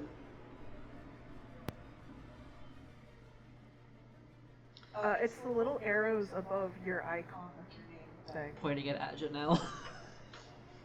Yeah. Alright, I'm gonna, while we're here, I'm gonna try my best to just figure out fucking controls. Arrow! Ignore the fact that I have not used Tailspire enough to know how to use it in combat. That's fine. Yeah.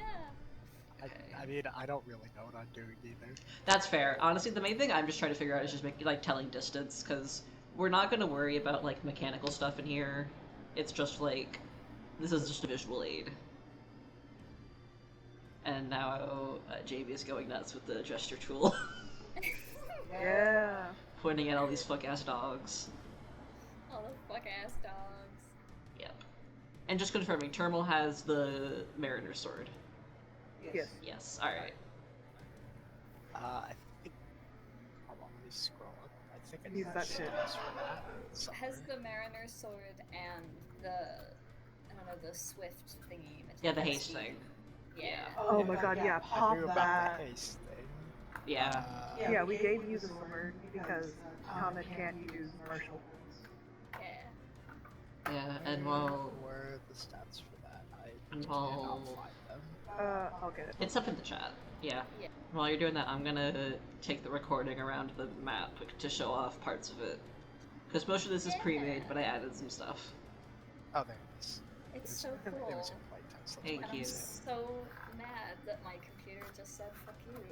It's okay, you can look at it in the recording, that's also why. Yeah. And I added this wall around it. I think I was joking to Cal about this the other night, of like, the wall is around it because it just kind of ends, and that felt weird. Because I didn't want to build further. Fair. That is so good. It's so cool. Yeah.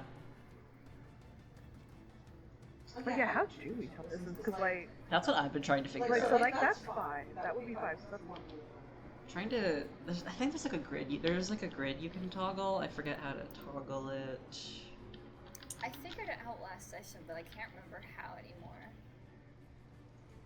We're doing really good. Doing so good. Yeah. Okay, yeah, so there's a ruler in the bottom, yeah. There we go. Yeah, so that's gonna be how we'll do distance. Where's the ruler? It's in the Oh, bottom I see, right, I see. or you can toggle it with the M. It's so cool. Yeah, so I'm gonna... Alright. Oh god. Alright. Oh, help me. Oh no. I can't get rid of it. Oh god. You should be able to right click and make it go away. Yeah. Okay, I just deselected the ruler tool and it I went did away. too. That's fair. Just checking. Just playing around. Oh my god.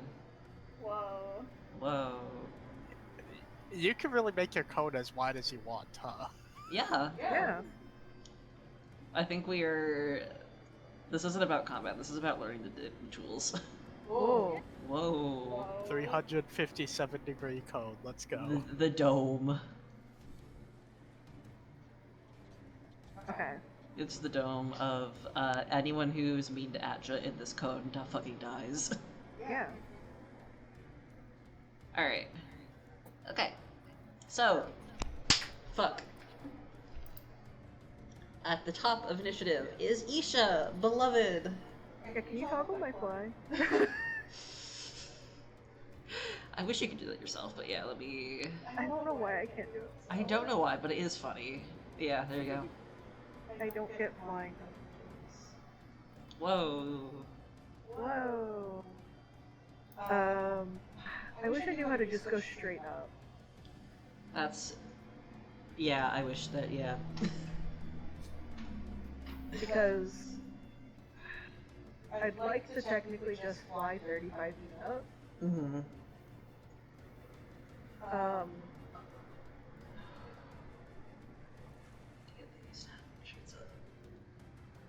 Oh, I should also toggle over here real quick. I think I'm gonna save my first level slots for now. It's fine. Because no one's really done anything, and the fight's just beginning, so we don't know what's more of a threat. Yeah. So yeah, 35 feet up, and then I will wind lash on this. Which Approve it. Approve the attack, and you'll see. Okay. That one. All right. I love it. Okay, so you roll for that one. Yes, I do. Okay. Yes. So let me real quick. That is a. Oh God. Also, they're not hard to hit. That is a 13. Okay, that does hit. Go ahead and roll damage. Cool. So it hits. It gets pushed 5 feet away from me, Okay, gets pushed 5 feet back. and it takes 5 damage. All right. Okay, that's. Yeah. All right, and then I'm gonna roll. Okay. You get the fuck back. Okay, I need to roll that. Okay. As you windlash the Rakita and push it back, it yelps, cries out, doggy in pain. But as the magic hits it, the blackened veins you see around its face in particular suddenly seem to start glow purple. And, for lack of a better way to put it, the Rakita seems invigorated. And what I mean by that is it has gained temporary hit points. Oh. Oh, these fuck-ass dogs. These fuck-ass dogs. Yeah, so that was 5 damage, you said? Yeah. Okay. Okay, yeah, so it has gained an amount of temporary hit points. Can I... Seeing that, can I do an Arcana check real quick to see if... to see what happened? Absolutely, go for it. That is a... That's a 22. Okay, 22. That is, the magic interacting with the darkening curse of these creatures' bodies. And you get the sense, if you use magic against the Rakitas, it will have some kind of effect on them, not necessarily that one. But that is one of the effects. Okay. I'm going on now. Yeah, so, in mechanic terms, if you use magic on the Rakitas, I roll a d4, and then one magical effect happens, and that is one of the effects. Okay, so seeing that, Yusha is going to call out, that, well, more like call down to like Kath and Acha and be like, perhaps we should focus on Lindo. Let the muscly ones handle the Rakitas. Okay. Atja gives you a thumbs up as he gets to his feet. And that's it, Chief. That's it, boss. Yeah, the muscly ones. That's the technical term. Listen, it's the heat of combat. Alright, and next up is going to be Soroya. Alright. Scrolling through my big ass stat block sheet. Okay. Soroya, she's fucking gunning for Kadia. It's going to get within here. Let me get out my ruler real quick. Fuck.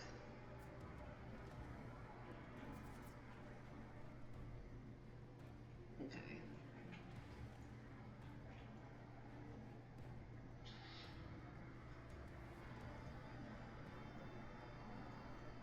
How did y'all make it the cone?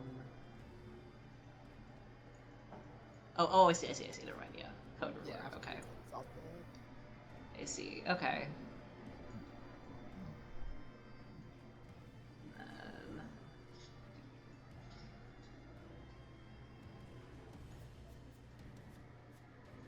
I see.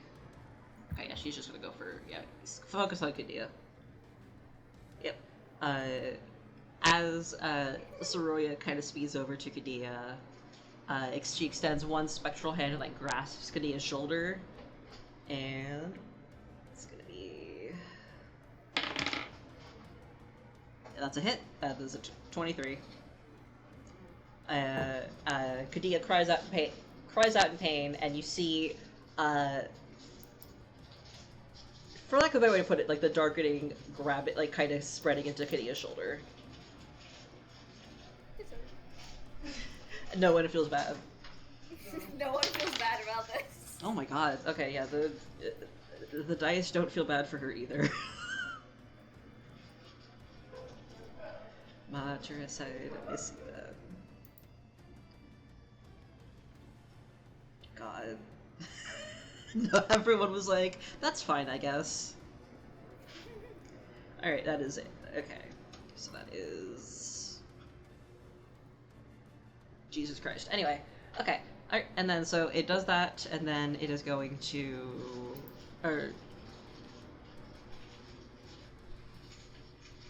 she's going to make another attack on Kadia, because that is her main target. Yeah. That is another hit. The dice do not like this woman. I feel a little bad. Okay. Okay. And that is... And now... this time, Soraya lets go of her shoulder and then grabs for her throat. Same thing, the darkening seems to like grabbing at Kadia's throat as she cries out. Soraya holds on a little bit longer this time. And... Okay. Soraya holds on a little bit longer this time, but after a moment she lets go, and Kadia kind of stumbles back a bit. It doesn't seem like anything else happened there. Alright, and then... After that, that is going to be the end of Soroya's turn. Just fucked up her mom a bit. Good.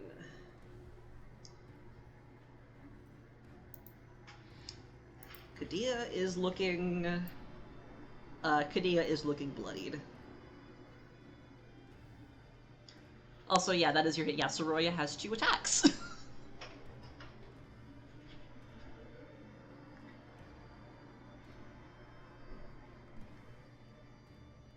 Oh no.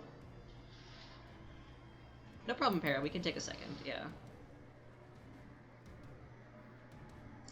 Alright, and now, next up was...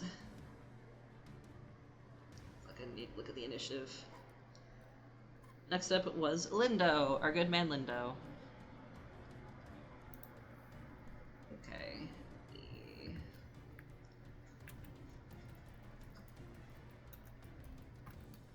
Okay. So he is going to turn to the Brakita closest to him, and he kind of like snaps his fingers and says something to it in a language none of you would be immediately familiar with. And the Rikita... Actually, okay. Clarification question, because don't remember off the top of my head.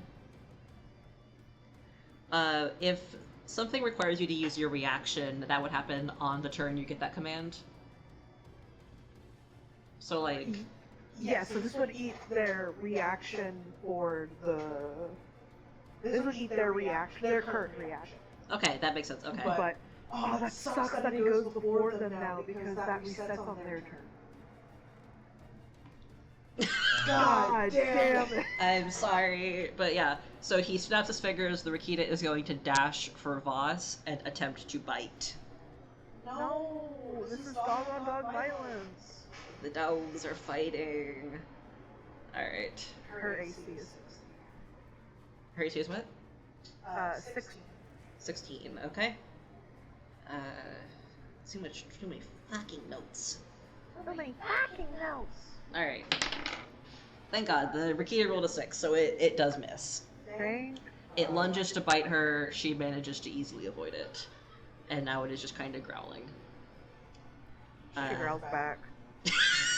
Hell fucking yeah.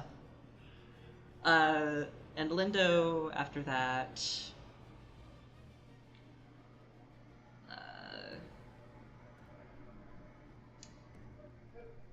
he is going to take flight himself. And he is going to...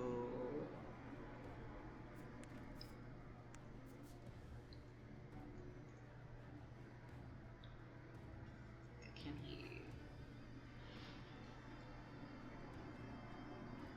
He can't quite make it, but he will go over here and then drop back down.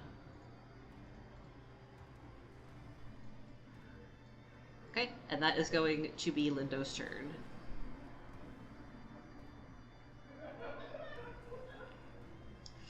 Okay, right, and then after that is the Rikitas! The one that just tried to bite Voss will try to bite her again.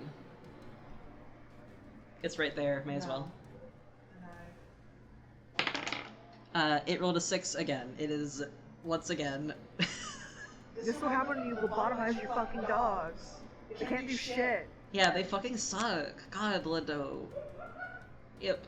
And then, then this Rikita is going to go take a bite out of Kadia, because she's right there. No, we don't care about that, I know y'all don't care about her, but, like, she is in the fight. She can help. I know you hate her ass, though, so... Alright. Oh my god, she's actually gonna be useful? Well, she would be if she doesn't die right now. Okay, so that is a hit. Alright.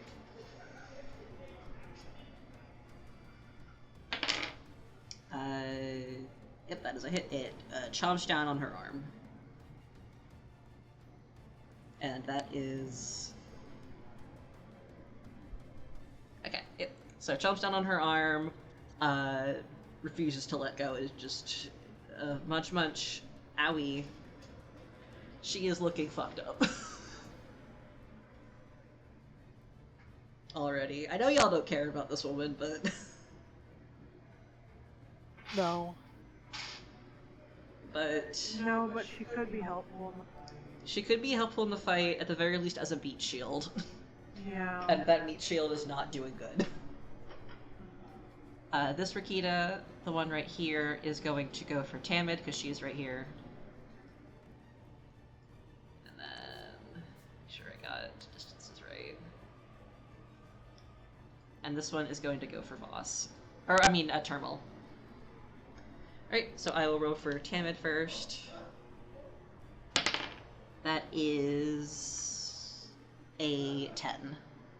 And I'm guessing that does not hit. Yep, okay, so... Tamid is fine. Now for Termal.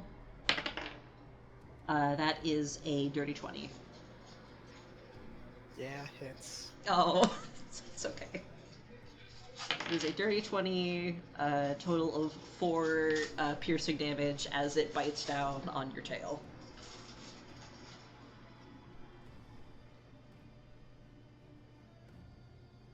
But as it bites down, it tries to like dig its teeth in, but you are able to, it doesn't cling on like the other one did for Kadia. Alright, and on that note, it is now Atja's turn. Okay. So Atja... Alright.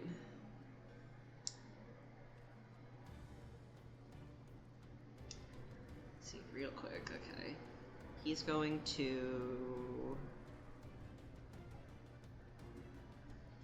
Oh, I should have had these spells put up beforehand, fuck.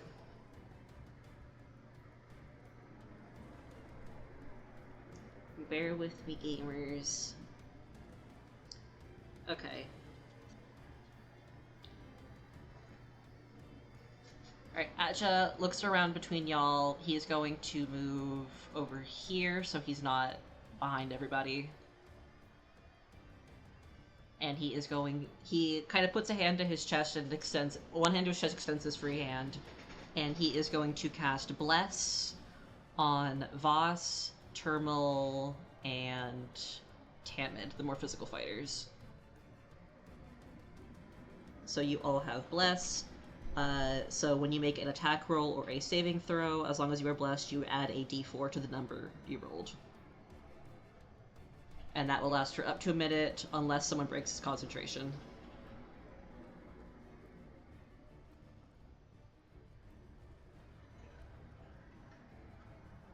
Yep. So he's going to be blessed, and he's going to be hanging out back here to just maintain that for the time being. And then, actually, let me see, one more thing he can do, just want to confirm... Okay. Okay. Alright, he's not going to do that. Alright, so that's going to be the end of Atja's turn, that's all he's going to do right now. So it is now... Catherine's turn, my girl, baby girl. Yeah, I'm going to give... measure out how far Lindo is from Kath right now. Yeah, that's also just one I'm second. on it. Yeah. Oh, Real quick, Jamie, would you mind if I gave you control of Catherine's token? Yeah, so I'll go ahead and give you that, so that you can move... Alright, so Lindo is about 7 tiles away from you, so that would be 35 feet. 35 feet. Okay, cool.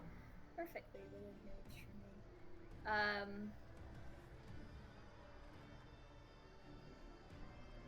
I say that and then forget what I was gonna do. Anyway. That's fine.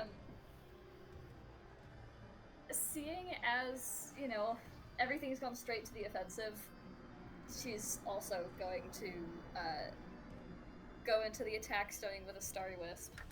Hell yeah. And that's a ranged spell attack, so what's Lindo's? Hold on, let me... Natural 20. Oh my fucking... Yeah, okay, so you crit. Go ahead and roll damage, and we will double that. Wonderful. And that's a d8 of damage. Yeah. Fuck up that old man. 7. 14 damage. That is a good chunk. 14 damage off the bat. Jeez. He's not bloodied, but he's close. Good. Suffer. Also, wait, real quick, I need to check just one thing. But also, if you would like to describe what happens as Catherine casts Starry Wisp and smacks this old bitch. Good. This old man's gonna suffer. So, Kath is kind of like right in the back. I think I can see she's right in the back. Yeah, she's right in the back, just behind Turnbull, right there. Yeah. And she catches sight of Lindo trying to like position himself further away from the melee attackers, and is immediately mad about that. And from behind everyone, exactly, plays a few notes on her. I forgot what it's called. But The furka. Thingy. Yeah. The furka. That's it. And it kind of looks a bit innocuous, just like a little glowy wisp kind of like floats around. It doesn't really seem to give much notice, and clearly Lindo doesn't pay it much notice either. But then, but then it makes contact with him, and radiant damage is kind of like a sort of burning sensation, isn't it? I'd say so. It's kind of like a celestial kind of like burning sensation. Yeah, so all of a sudden his skin starts to feel like it's burning. I imagine kind of like across the chest and the shoulder kind of area. Yeah. And all of a sudden where it made contact, it starts to glow, which, because he emits a dim light in a 10-foot radius and cannot benefit from the invisible condition, which I know is helpful because you said it was getting dark. Yeah, it is getting dark. It's currently almost sunset. And only Catherine can see in the dark, so that's very... Well, very Catherine and the Rakitas can see in the dark. Yeah, those fuck-ass things can. Yeah. Alright, yep. Alright, so you hit him with the Starry Wisp, smack him right in the chest. He cries out in pain. The fact glares over at you as he's, like, clutching his, like, almost, like, smoldering shoulder. Yeah. Like, just, that like, tucks hurt. behind the others. It plays another couple of notes and gives... Where is everyone? What's everyone engaged with right now? So Tamid and Termal each have a Rakita on them, as does Voss. Atja's hanging out behind. Isha has not gone just yet. Oh, actually, Isha did go and Wind lashed one of the Rakitas. Kadia also has a Rakita on her. I know y'all don't give a shit, though. And also has Soroya on her. She can do it herself. I will put a bardic... Oh, Tamid hasn't gone yet. Yeah, Tamid is actually going next. Oh, okay, because Tamid's going next, I'll put a bardic... A song teller die on... Yeah. A song teller die, Winkwig, it's just different flavor of bardic. It's exactly how bardic works. Yeah, you get a D6. Yeah. Alright. So with that note, you give Tamid some inspiration. Would you like to move at all, or are you good right here? I think I'm good right there. I'm kind of... I mean, I'm in line of sight of Lindo, but I'm also, like, behind a lot of other people, so... That's fair. Alright. I think I'm good. Alright, and now Tamid, beloved, it is your turn. You've got one Rakita on you, one kind of nearby, arguably, like, flanking, but I'm not worried about that right now, I'm gonna be honest, I'm just... Yeah, that's fair. I think I want to go after... Which one of these attacked me? The one that's this? The one on the right, yeah. This one. Okay, yeah. So I will go after this guy. The one that just And wiggled. I have my funny little dagger, and I think that's it. Yeah. That's Yes. fine, yeah. Yeah. Go for it. That is a 10 to hit. Let me see. That does not hit, no. Yeah, that's fair. Don't forget your dice. Oh, yeah, you can add your Bardic to that. Oh. Bardic. You have Bardic What? and Bless, you can add both. Yeah. Oh, hell yeah. So that's a D6 and a D4 you can add. D6 and a D4. Okay.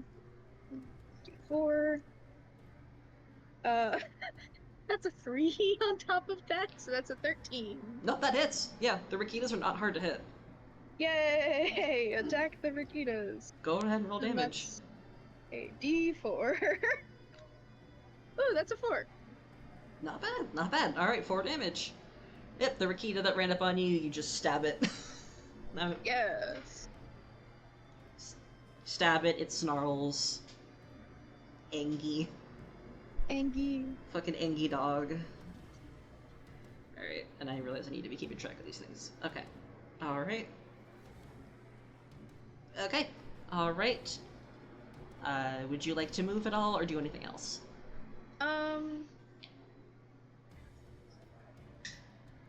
I can...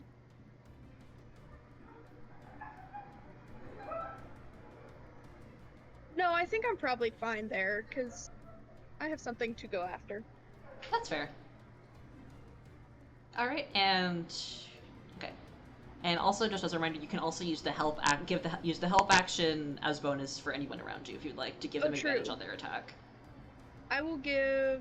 Who comes next in this? Termal comes right after you. Thermal. Yeah, I will give Termal and Thermal Boss are help. having- Yeah. Yeah. I will use my bonus action to help Thermal. Alright. Hell yeah. Okay. Alright, so that is your turn, and now Termal, beloved, it is your turn. Can I say I was already two-handing the sword when this Yeah, go. started? Yeah. Okay. If I am understanding right, you can just say whether or not using it two-handed or one-handed. It's not. Okay. Yeah. So used to the fucking Pathfinder, you have to spend an action to adjust your grip. Oh god. That might be a thing here, but I don't think it is, so we're not doing that. I am going to swing at the Rakita that just bit me. That's fair. Get its ass. Oh god, math. I rolled a 19, so that should be a Okay. Oh crit. no, you definitely hit. You have Yeah. the help action, so I would roll again to see crit. Yeah. No, that was with. Okay. Okay. So I rolled a 6 and a 19. Actually, let me double check one thing real quick. You might have Yeah, because I do. I have the improved critical. improved critical. Yeah, that's what I was double Yeah. checking. So that is a crit. Yay. Yeah, so yeah, go ahead. Yep, that definitely hits. You slash that thing with your sword. Go ahead, roll that 2d6 and then double it. 2d8, so I'm two-handing. Oh yeah, 2d8. Yeah, roll 2d8 then double it. 3 and a 6, that'll be 18. You slash with the Rakita that just bit you and immediately just fully sever its head. It is dead. Oh. Yeah. Yeah, so I'm gonna just knock it down. So that is one. Yeah, they're not hard to hit and they don't have a lot of health, but they are annoying. I'm so they attack used to tactics. Pathfinder's numbers. This. This is not a. Yeah. Alright, so. These numbers are so small to me. God, that's That's so. fair. That's so funny. Alright, and. Okay, and then as you do that, hit this Rakita with the magical weapon, TM. Oh no. The Rakita next to it. Oh, Uh, these fuck-ass dogs. I hate these fuck-ass dogs, don't worry. Yep, again, the veins around its face seem to glow, and a wisp flies out of its mouth and just disappears up into the air. What the fuck was that? He threw up. He threw up light. Hey, Hey, what? Hey, Xavier, what does this mean? Hey, Xavier, what does this mean? Being completely honest, that means nothing. That's the harmless effect. Oh. He threw up. He threw up. Yeah. He saw his friend die and went, ugh. Yeah, pretty much. Great. Okay. Is there anything else you would like to do on your turn? I think that's it. Okay. All right. So we will go to next up. I believe it is. Checking up the initiative. All right. After you, it is Kadia. Everyone cares so much about her. Okay. All right. So she has her rapier. She is going to stab at this Rakita that's still like biting down on her arm. That is a hit. And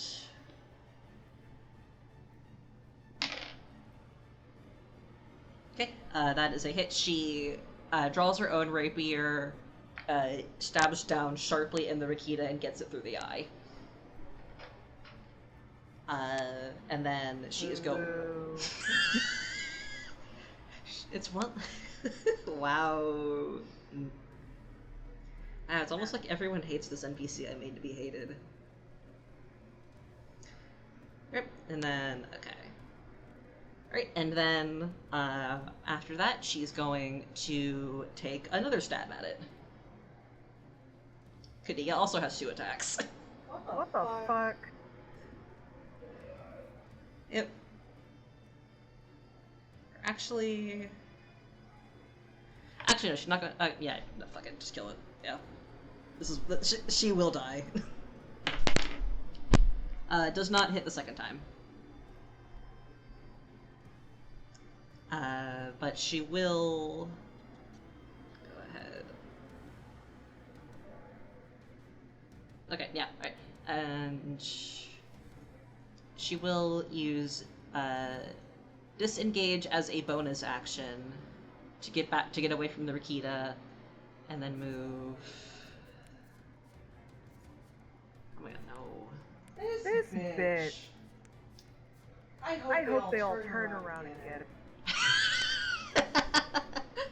And then she is going to go down this way. And that is going to be Kadia's turn.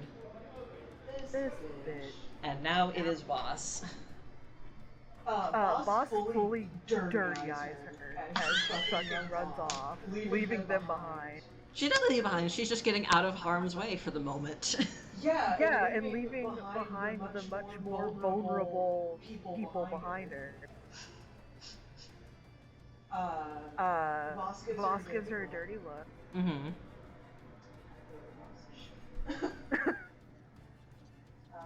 Boston. Let's fuck ass Madra indeed. And Voss can really only swing up on this Rakita in front of her. Yeah. That's a nat 20. Jesus Christ. Yeah, go ahead, you crit.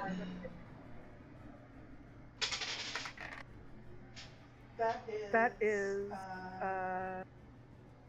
oh wait, I don't have a D10. Oh, you don't have a D10?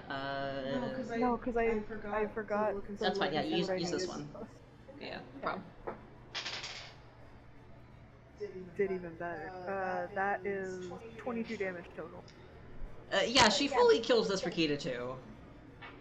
Okay, cool. That one's dead? That one's dead. Yep, that is, swings up at it, doesn't decapitate it like the other one, but fully, like, gouges its throat out. Yeah. And it is now dead. And then Voss isn't going to be leaving the group. But with Termal right there next to Tom and that Rakita, she is just gonna kind of like step right there, like in between the specters and then like Isha and Atcha and Kath. That's fair, yeah. Keep the barrier up. Yay! Alright. Back to Isha. Back to Isha! Isha's turn! I've been debating what to do for Isha, Mm-hmm. and I think I'm gonna do the funny. The funny thing? We love doing funny things. The funniest thing. I need a...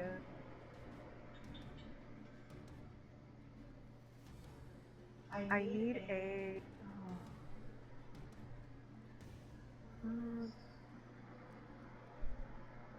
Oh shit, he technically didn't take an action last time, did he? Which one? Lindo. He did take an action to order the Rakita to attack. Oh, that was an action? That was an action, yeah. Okay, cool. Oh my god, so cool, do it again. I need a wisdom saving throw. Wow, I love how you order those dogs. Wow, that was so cool. That is a 22 total. God damn it. I'm sorry.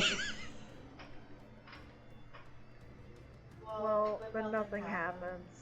It's okay. That's all I can really do. You That's tried. the whole action. You tried to cast your spell on him. It does not quite reach him. It fizzles out. Also, yeah, no problem, Para. If you'd like to just go ahead and get food, me. That was everything.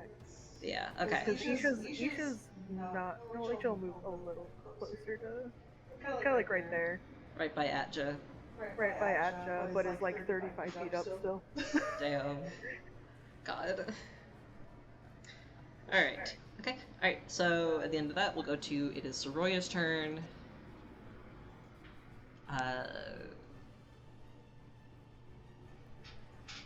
Okay. Going to start. Oh, thank you. Alright. Actually, okay. So first, actually, she is going to turn on Voss and make an attack on her because she's right there. No, go after your fuck-ass mom! Yeah, well, Voss is right here, and Soroya just wants to kill.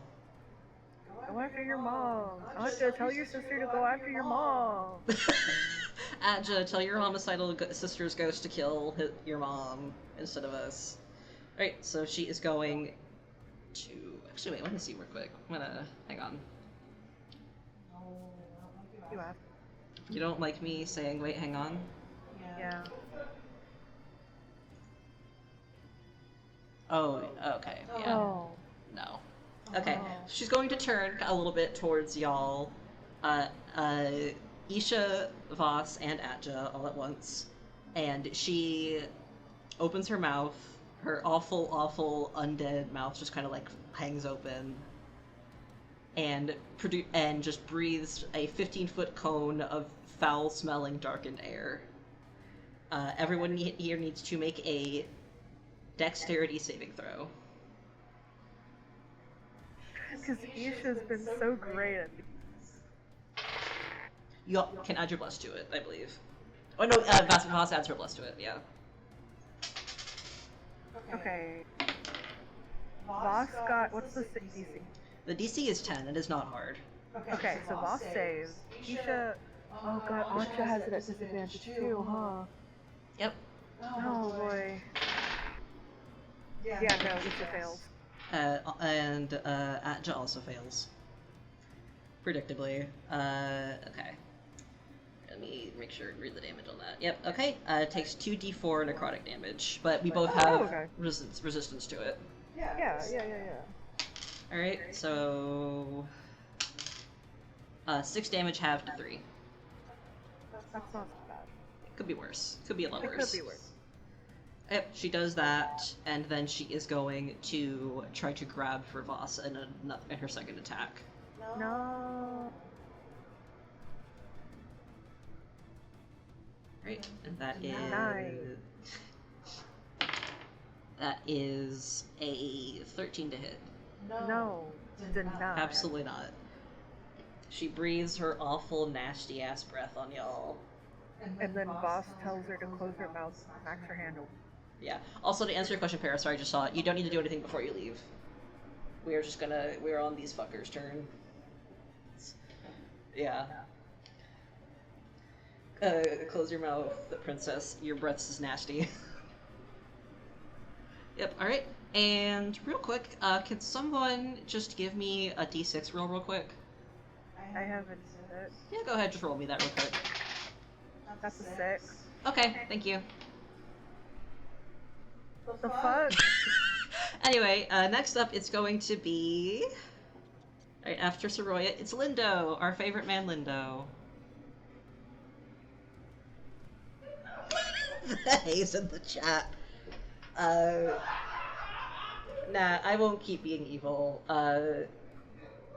After every time Soroya uses that attack, it's a d6 roll on whether or not she'll be able to use it again her next turn.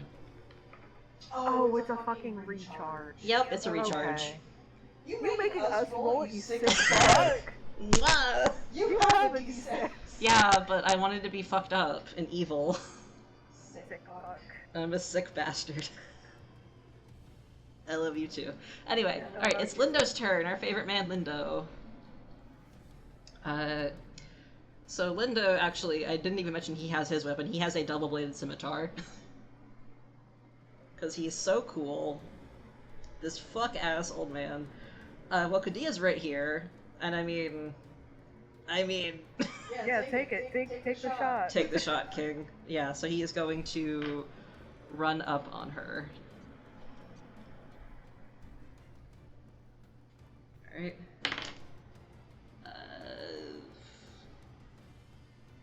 Okay, that's... He runs up on her, raises his scimitar, and brings it down to slash her. She brings up her rapier to block the blow. And then, as she does that, she then, like, knocks that away from him real quick. Hang on. Rolling and reading over the abilities real quick. Okay, yeah. Okay, so he brings down the scimitar to attack her. She blocks the blow with her rapier, moves the scimitar away, and then jabs him with the rapier.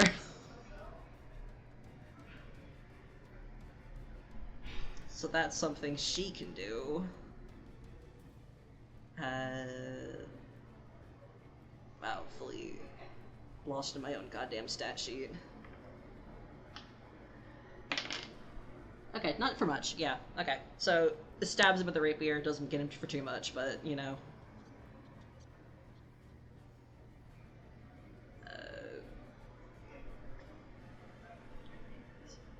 Okay.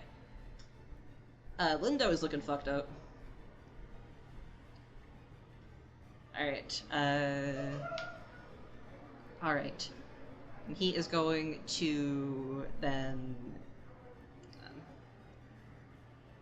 sorry, my stat block sheet is long and I keep getting lost in it.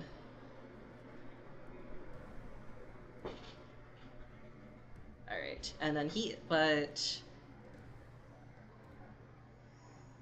lost in the fucking sauce, yeah. Alright, yeah, so he goes to attack her, she uses her rapier to block it, then jabs him, but then he is going to use his bonus action to attack with the other end of the rapier, of the scimitar. And that time... Lindo, please, please. And that time is also a miss. Yeah, fully misses that time.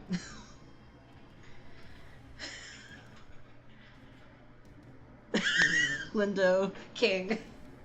But for the last thing he is going to do, because he also does have another attack,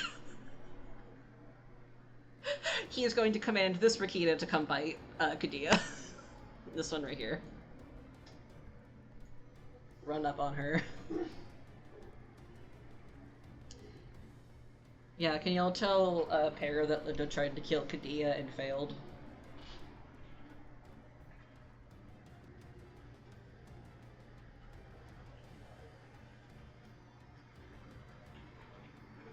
Not only did he fail, he got stabbed in the process, because he sucks. Alright, the Rakita is going to attempt to chomp on her again.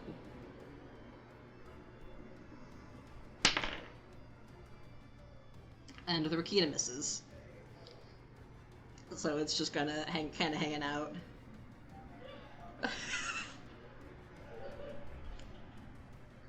Also, yeah, I see Cal in the chat, you saying, fucking swashbuckler rogue in response to Kadia. Yeah.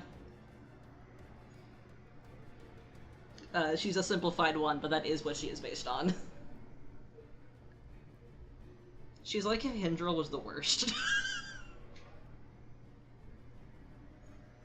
If Hindril was heterosexual and the worst.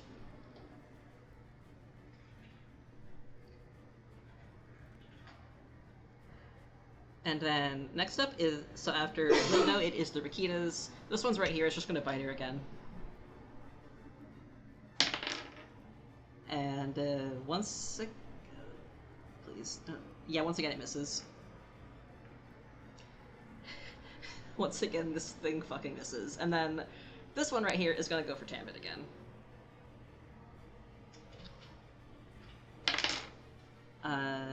And that one misses as well.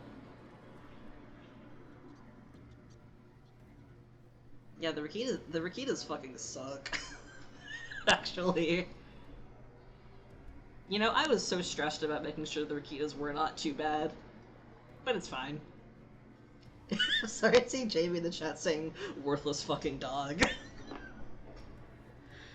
Alright, so, the Rakitas, the two that are left did their thing, and now it is Atja's turn. Okay. Alright. Atja is going to look around for a bit. He's gonna stay right here, he's not gonna move. And real quick, so Termal's a little injured, Isha's a little injured. Just refresh my memory, are Voss and Tamid injured? Voss is fine. Yeah, Voss is fine. Okay, yeah, okay. Alright, so we won't do that yet. But Atja is going to look over at Soroya, see her kind of looming there.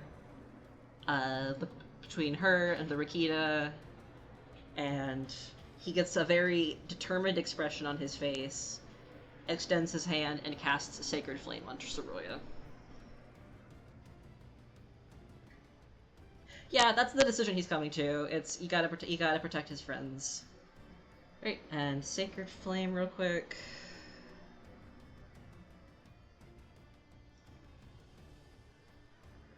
Alright, dexterity saving throw. Okay.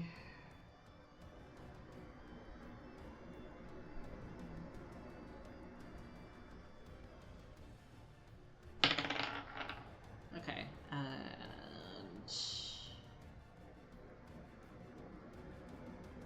Okay, yep, yeah. Passes the saving throw. So takes no damage, okay. So, Sacred Flame does not hit, but that's... he tried his best.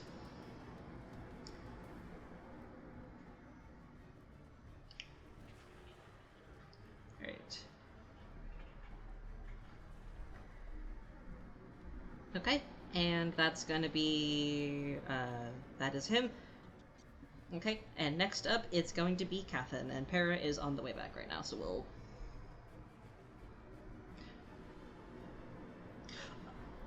damn it, I keep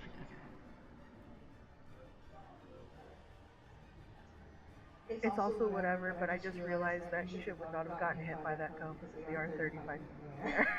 Oh shit, I forgot that, I'm sorry. No, it's fine, I did too. Okay, so never mind then, Isha was not hit. No, Isha is undamaged. Isha, no, we'll keep her damaged.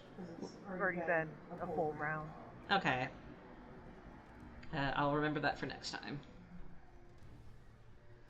This is why I was like, I'm fine, I don't need the extra armor, I'm gonna be in the air. Yeah. Yeah.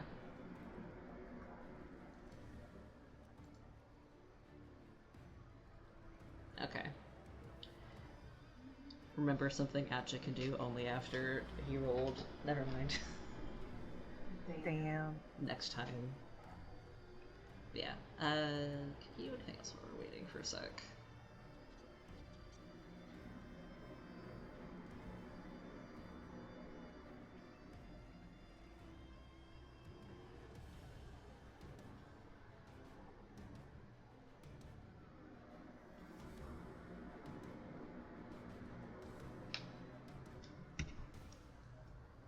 My beloved, the little quab.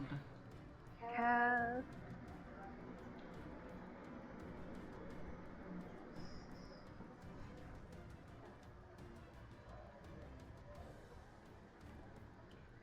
Our little gay person, our little quab.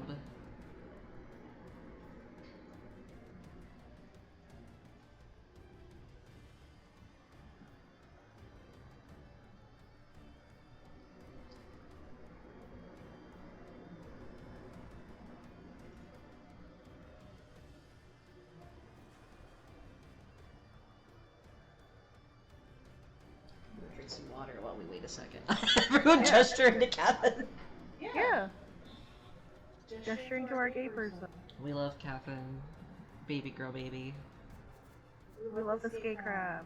We love this gay crab. I love coming back to I love this gay crab. Yeah, we're all gesturing at Cathin. I am also gesturing at Cathin now. We all love her. She's being perceived. Alright, okay, so it is now Cathin's turn. So Lindo and Kadia fought for a second, but that's a strong word for it. He tried to get her with his double-bladed scimitar and missed. Well, he would have hit the first time, but she parried it and stabbed him. And then he missed the second one, ordered the Rikita to attack her, and it fucking missed. And the, oh, well that's just sad. And the Rikita missed on its own turn as well. Oh my god. It's trying its best. This is what happens when you lobotomize your dogs. Yeah. That's what we're saying. And then Atcha tried to Sacred Flame Soroya, but that missed as well. Damn. And that is all he can do, so it is now your turn. So, I'm guessing, is Soroya the one that's currently actively threatening the party? Soroya is on the field going after pretty much anyone, it seems. Kadea, it seemed to be, was her primary target, but she also just went after Voss for being next to her. And, like, She has a cone ability that's like a breath weapon that's a cone that she is just kind of using on anyone. Oh boy, alright, time to take that out. I don't want to risk using sleep because I don't feel like that's gonna work. Yeah, I don't think that would work on an undead, would it? It doesn't, so let me pull up. I mean, I imagine it might, but I don't know if it'd work on a ghost. Wait, actually... It would be on the ghost sheet if it doesn't. Yeah, it would not work, yeah. Yeah, I figured. I don't see much reasoning with it if it's Soroya, if she's just going after everything. So, sorry, Adja. It's Starry Wisp, your sister. Sorry, we have to kill your fucking sister again. Yeah, let's get radiant damage on the ghost. Go. Yeah, go for it. That's a natural 18. Yeah, that hits. Not a crit, but that does hit, so go ahead and roll damage. Does indeed hit, and 8. Just 3 damage. Okay, so that's 6 total. As the Soroya recoils back and lets out this otherworldly howl as you hit her with the burst of, like, radiant fire. Oh, Kath feels bad about that. Don't feel bad. She kind of looks to Adja like, sorry. He gives you a look back. I was like, it's fine. it's not good. They shrug at each other. Yeah. Hey. Other than that, I don't feel like we need to use a song teller now. I think we wait till the fucking... Actually, no, that cone blast would be pretty fucked. I'll give it to... Who is not doing good on our side? To be honest, everyone's pretty much doing fine. Like, Isha's the only one who... Isha actually took a little bit of damage. But literally it was like nothing because we both have necrotic resistance. Yeah. Oh yeah, that's good. I'll give it to Voss because I don't think Voss has fantastic dex. No, she does not. She does not. One. Yeah, let's give it to Voss then for those saving throws. Does it play the saving throws? Yes, it does. Yeah. Yippee! That's Cat's turn. Yippee! I know this will not affect anything y'all do, but Kadia is technically on your side. Okay. Okay. I knew that would be the So reaction. there's a technically there? No, like I told Xavier before. She's not on our side because we're not allowing her to be on the side. Yeah, she would be on your side if you would let her. Because even in her... Okay, why would we do that? Right, yeah, I know. My first mistake was assuming you would let that happen. I'm gonna go ahead and just mark the Rakitas as fully dead. These ones are dead. Right, but now, Tamid, it is your turn. Yes. I would like to strike the Rakita next to me again with my dagger. Go for it. Bro. What'd you just roll? Math is mathing.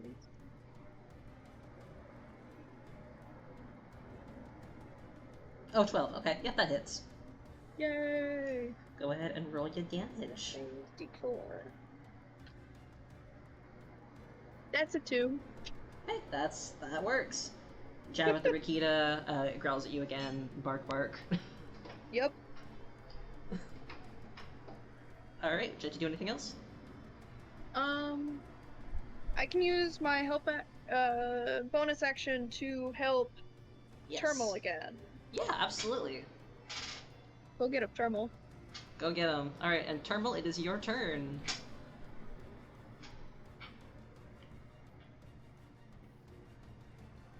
So you fully killed the Rakita that was with you originally. Is that too far for me to hit? You would have to move a little bit, but you can get it. Okay. And I'll Yeah. like scoot in a little bit. Yeah, scoot over. You can get it, yeah. Alright, swing at this fuck ass dog. This fuck-ass dog. This fuck-ass dog. That should be dirty 20. Okay. Alright, that's a hit, yeah. These dogs are not hard to hit.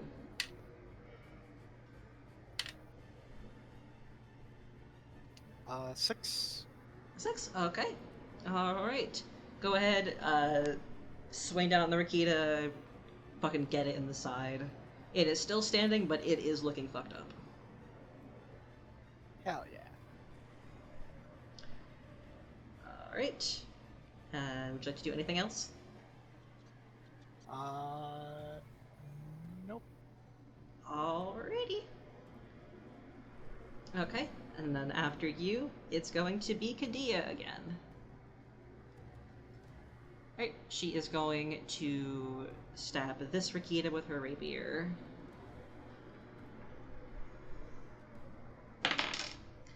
That is a nat 1. Are you fucking kidding me? Girl. They're just having a pissing contest over there.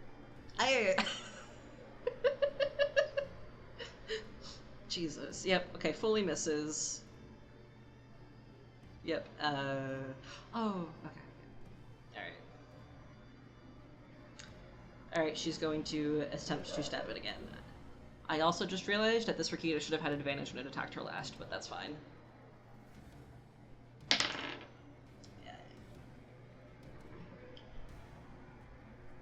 She just rolled another nat 1.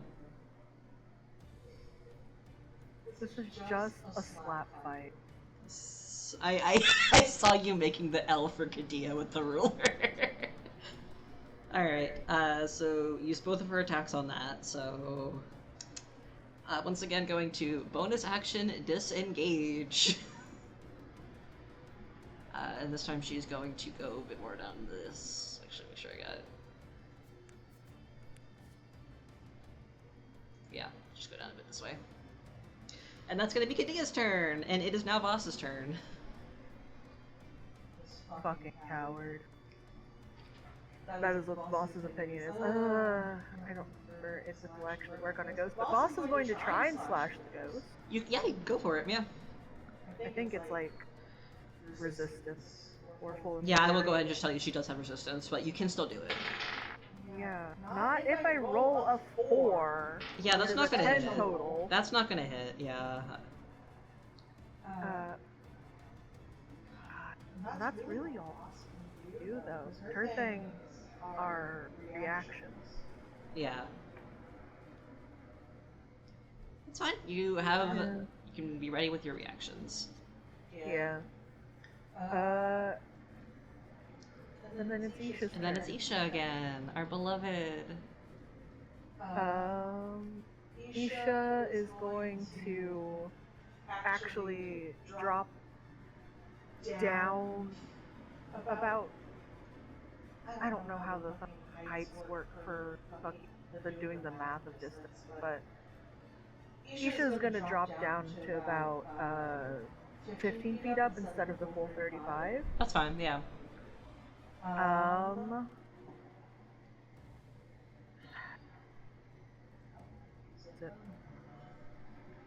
gonna cast Magic Missile. Okay. And you said Lindo's fucked. Lindo is looking fucked up, that is true. So is he like bloody? He is past bloodied. Okay. I'll just go ahead and send all the darts to him. Okay, go for it. Or, ooh. Knowing that the Rakitas do shit when they're hit, I'll actually... I will say, yeah, I mean, do you want to go ahead and sell the magic over by the Rakita? Links at you. Yeah, I'm going to hit him twice and then hit his Rakita that's next to him. Okay, so that's gonna be 3D, 3 for rules. Yeah, I got it. Okay, so it's 8 to Lindo, Okay. and then 3 to the fuck out. Ooh, okay, alright. They're not looking great. And now, okay, that's that. Okay, I'm just gonna go ahead and roll. So, okay. Okay. So, with each dart, something happens to the Rikita, because it's close enough that it triggers the reaction, it seems. Oh, interesting. Okay. For 2 of them, 2 more wisps fly out of this Rikita's mouth. God damn it! Stop throwing up. He's fucking sick. His tummy hurt. But then the Rikita, the eyes glow again, and the Rikita seems to look a little invigorated on the last one. God damn. So then that is. Just keep making them stronger. They keep getting temporary hit points. What can I say?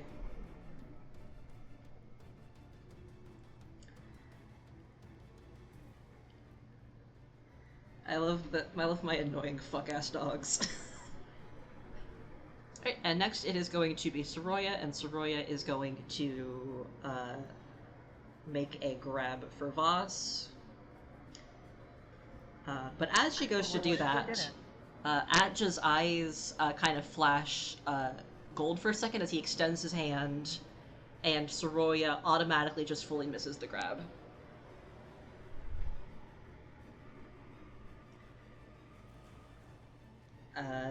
Okay, so that's gonna be... Yep, but then with her second attack, she's still gonna do some shit. With her second attack... Okay, she is going to make another reach for Voss. Okay. That is a 19 to hit. Yeah, that hits. Alright. 4 necrotic damage. We're still looking really healthy. Yeah, still doing fine. Yep. And then that is gonna be all she can do. Okay, yep.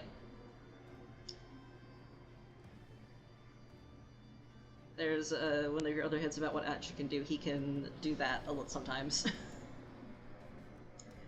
Alright. So I'm thinking wild magic. That sounds like Tides of Chaos and Portal. Anyway, next up is going to be Lindo. He's going to order this Rikita to just run after Kadia and bite her. And maybe this time something will happen.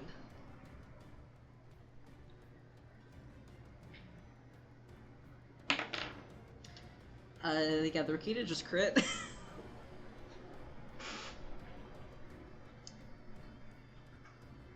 Ah, fuck. Let's go, Rikita! Let's go, fuck-ass dog! Let's go, doggy! Do our job for us! Fucking uppy. Alright, that is...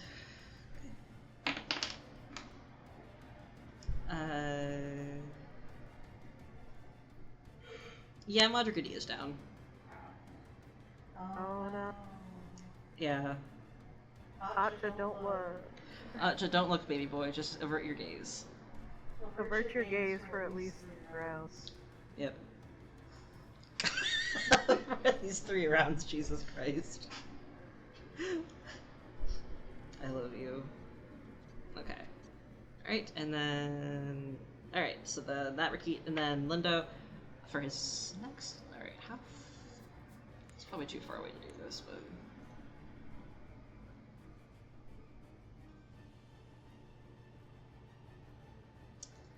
Alright, he is going to take flight again. He is going to fly you down right here, and then touchdown. And...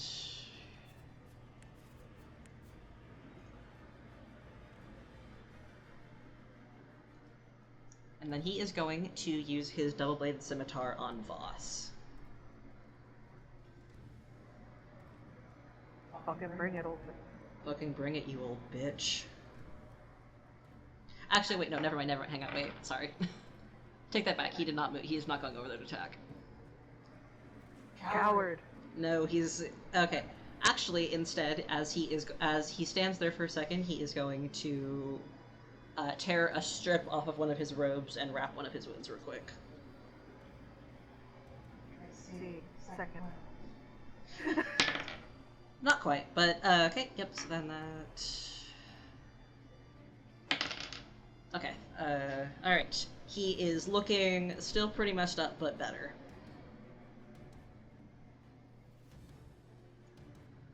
Right, and that is all that he can do on his turn. Right, so it is now going to be the Rakitas. This one just fucking knocked down Kadia. It is going to turn and go after Termal. That is a 22 to hit. Yeah, that hits. Damn. Alright, so it is going to turn and chomp. And for 5 damage. You're too far away from me, Termal. And then this Rakita is going to once again go for our beloved Tamid. It has just been fighting Tamid this whole time. That is 14 to hit. And that is a miss. Yep, that's a miss. Alright. This one misses. Okie dokie. And that is the Rakita's turn. So next up it is Atja. Alright. Okay. How is everyone looking health-wise right now?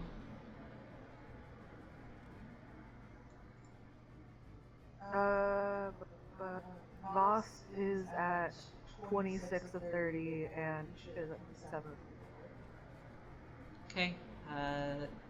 How much? Okay, so. Okay.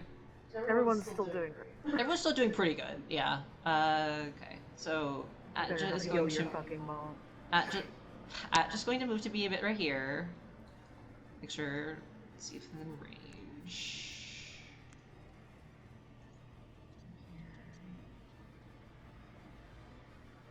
Okay, so as Atja moves to be right about here. Let me double check how often he can do.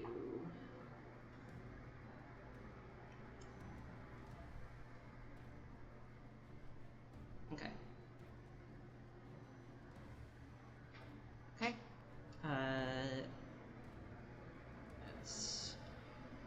Okay, yeah. Okay, yeah. He touches his hand to his chest. Again, his eyes kind of flash yellow for a second, like a bright gold. And Isha, Voss, and Termal, you all feel invigorated, and you regain all of your HP.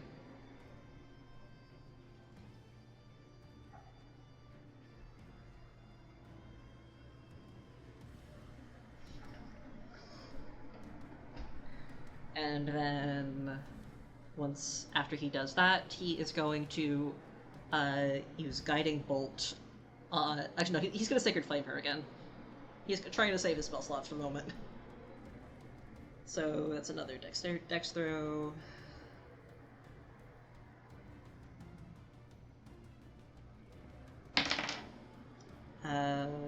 Once again, Sacred Flame doesn't work, but he did heal all 3 of you for everything. And after him, it's Cathin's turn. Beloved. Yay! Let's see. There's only one Rakita left, then Soroya and the... There's 2. There's 2 Rakitas. 2 Rakitas left. One of them's looking better than the other. Then Soroya is hurt a little bit, but really not much. And Lindo is messed up, but he's looking better than he was before. I would say focus on Lindo, because we can take the dogs out easy. Yeah. And Soroya will be easy where we can just Focus on her, yeah. Yeah. I Check gotcha. the range. Thank you. So the range, it's just over 30 feet. Yeah. Cool. Good. That's still within my range. So yeah, she's gonna Starry Wisp him again. Get Starry Wisp, you fuck. Yeah, it'd be really, really funny if I crit again. I didn't. So that's 7 plus 6, 13. Let me double check real quick.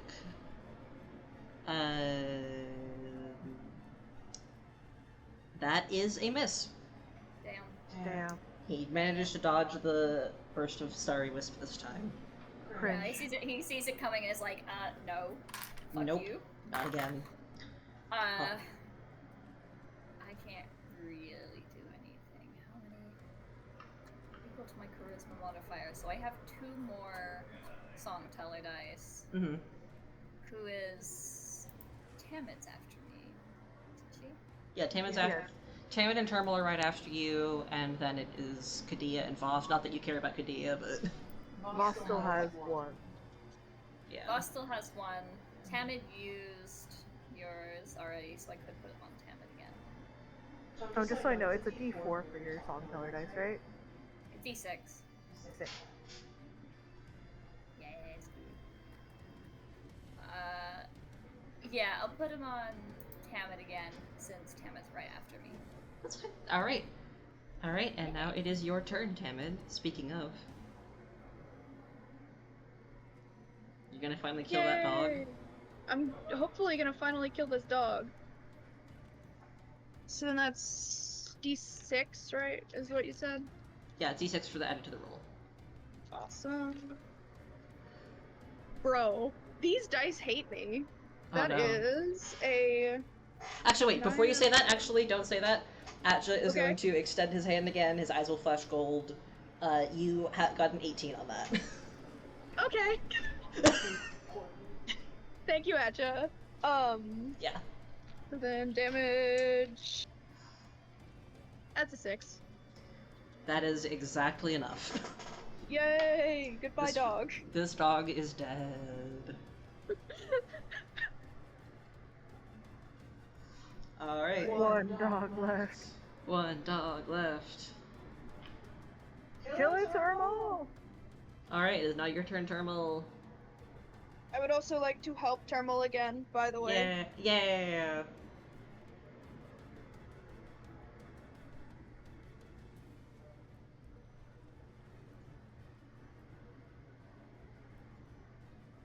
Carmela? I was muted. Oh, That fuck. should be a 21. Oh yeah, that hits. That hits. Yeah, that Man, hits. I'm not rolling good on the damage dice. That's 5. Let me see real quick.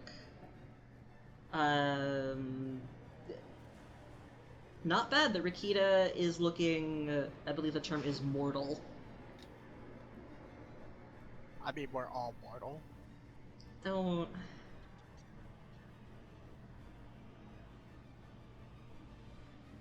I'm glad. Thank you for going ahead and getting that down so we could put that in the quotes channel, Jamie. Yeah. We're so on it. Atja's coming in clutch because he loves you. And alright, yep. Yeah, so the Rikita, the one that's left, is looking messed up, TM. Alright, and then It after could be more messed up. next up is Kadia for her first saving throw. Alright. And next up is gonna be Voss. Boss is... Yeah, Boss. Second. Boss is just gonna swing on this Rikita, not Rikita, Soroya again. Yeah, swing on that ghost. Swing on that fuck-ass ghost. Okay, so that is a 24. That hits. I need the D10. Yeah, this one. That's a 13 damage. Alright, round it. So it's gonna be 6 total. Yeah. Alright, yep, slash through that fuck-ass ghost, she wails again. And then it's Isha. Then it's Isha. Yeah,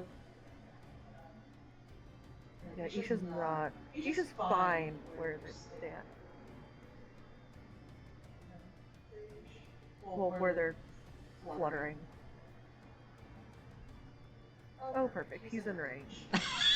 He's in range still. I'm gonna I'm gonna try and deja vu him. Okay. Because he took actions last turn. Yes, he did. So he has to make the wisdom saving. Okay. But if he can't do those actions, so he can't do that healing thing again, he just stays there, like, doing nothing for the round. Okay. Like, he can still take bonus actions and reaction, but... Yeah.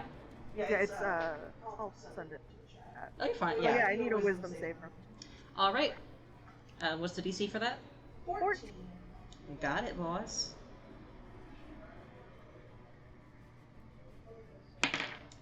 That's a 17.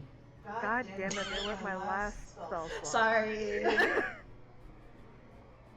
I hate this bitch. I hate this bitch. He's got good wisdom, unfortunately. Yeah, is he a ranger? He's like vaguely ranger inspired, yeah. He's kind of a mix, I'm gonna be real. Like, yeah, I get like ranger fighter vibes. Kind of. I will say that's not second wind that he just used, though. Okay, still. And, but yeah. Alright, so anything else? With the fuck-ass dog gone. That's valid. Keep the people between me and the things. That's fair. Alright, next up it's gonna be Soroya's turn. And Soroya is going to make another grab for Voss.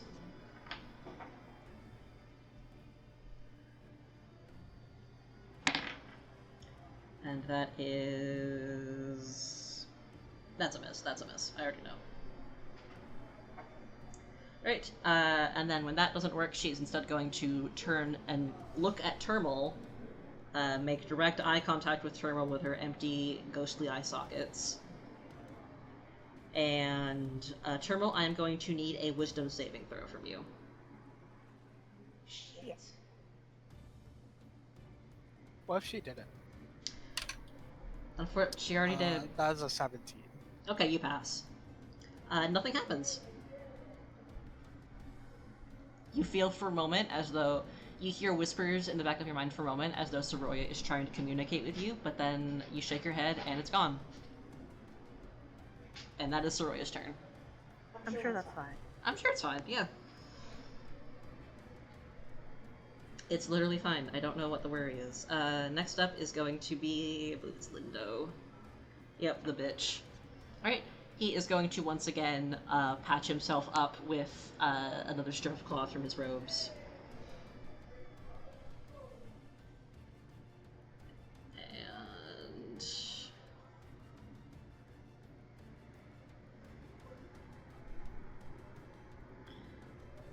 Oh, actually, no, wait, no. Oh, yeah, he needs to roll for that first.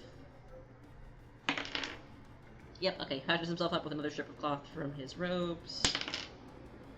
And he is still very obviously hurt, but he is looking a lot better.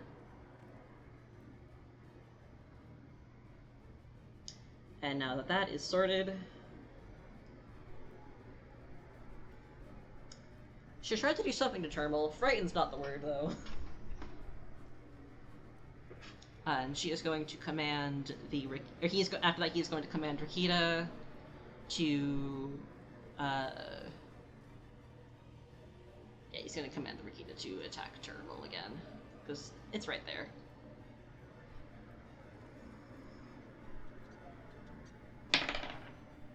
That is a 12 to hit. So I already know that's a miss.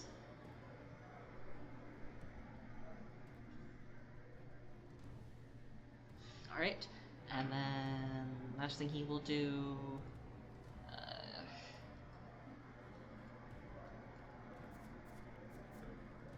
we'll check one thing real quick.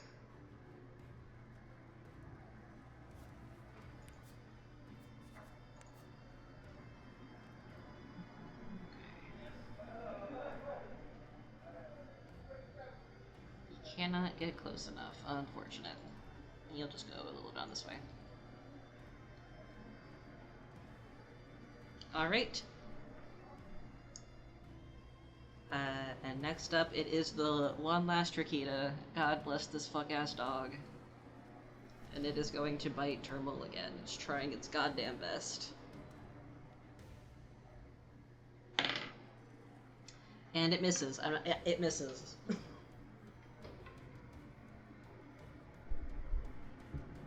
Hey, is everything good? Can you not hear me, by the way? Okay.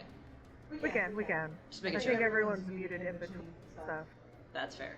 But yeah, the dog tried to bite Termal twice and fucking failed. Get fucked. Dumbass dog. I almost feel bad for them, genuinely. And now it is Atja's turn again. Right, okay. Atja is going to...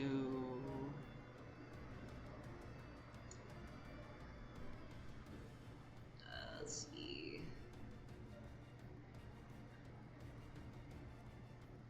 Atja is going to attempt to toll the dead, this Rikita.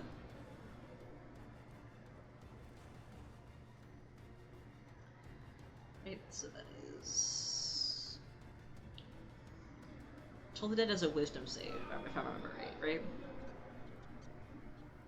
Yeah. Yeah, alright.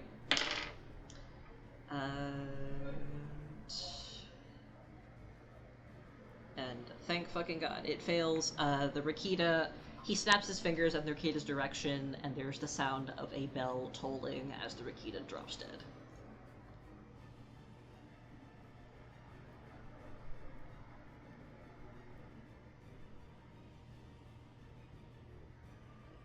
And that's it. The dog, the fuck-ass dogs are dead. And with that, it is now Captain's turn. Honestly, yeah, this was really more just putting the dogs out of their misery because they were tortured and lobotomized by this evil man. Yeah, this is like a full-on mercy for them. Yeah. Like, I'm sure wherever they've gone is a lot more peaceful than wherever they were. They have returned to Thra, and they are better for it. Just all pointing in the fucking ground. Because we love Catherine. We love her. Yes, Jordan. Everyone's pointing at Catherine because we love her. Oh, I love you guys. We love you too. And now I'm going to fuck up that goddamn old man. Get his ass. Get his ass. Well, not what I wanted, but that's a 15. I think that might be just enough. Yep, that hits. Yay! Fuck you, old man. We hate him. We hate his pussy. That's 4 damage. Not bad, not bad. Okay, he's looking, still messed up. Yeah, he hurting. He's being forced every time to heal himself, and we're just like, fuck you, actually. Yeah, pretty much, yeah. If he wants to not die. Yeah. Is that the dome? Does anyone not have a songteller die that wants it? Boss still has hers. I think Tamit's still got hers. I don't. I mean, I'm down to cantrips now. Yeah. But it is a spell attack, but my attack bonus is a plus. I didn't hear what your bonus was. Sorry, it's a +6. Yeah. Okay. Yeah. I think our attack modifiers are pretty good. Yeah. Termal, I haven't given you one yet, have I? Play a little song for Term. Yeah! Yeah, I don't think so. Play a little song. Give Termal some. Plus, it'd be good for, like, the bunch of you to have that in case of deck saves. Just in case. Yeah. And that's all my songteller dies. Alright. Okay. And I just realized I have not been keeping track of how many rounds it's been. But I think at this point the bless is worn off. Yeah. But How long does Bless last? bless lasts for 10 rounds. It has not been 10 rounds. Okay, alright, I fully lost count. No, it's probably been. I know it's not been 10. Okay, so It's plus... It's been like 5, I was Okay. gonna say maybe 5 or 6. Okay, yeah, so never mind. Bless is still in effect, unless he breaks concentration. Alright, then after Yat is Tamid. Yay, my turn. You've got... I have a short bow, and I'm gonna use that. Hell yeah. Then Who are you aiming for? finally, the dice are nice to me. Yay! I'm going for Lindo. Hell yeah. Kill that fuck-ass old man. Yeah, I'm gonna kill the old man, and I need to do maths. Alright.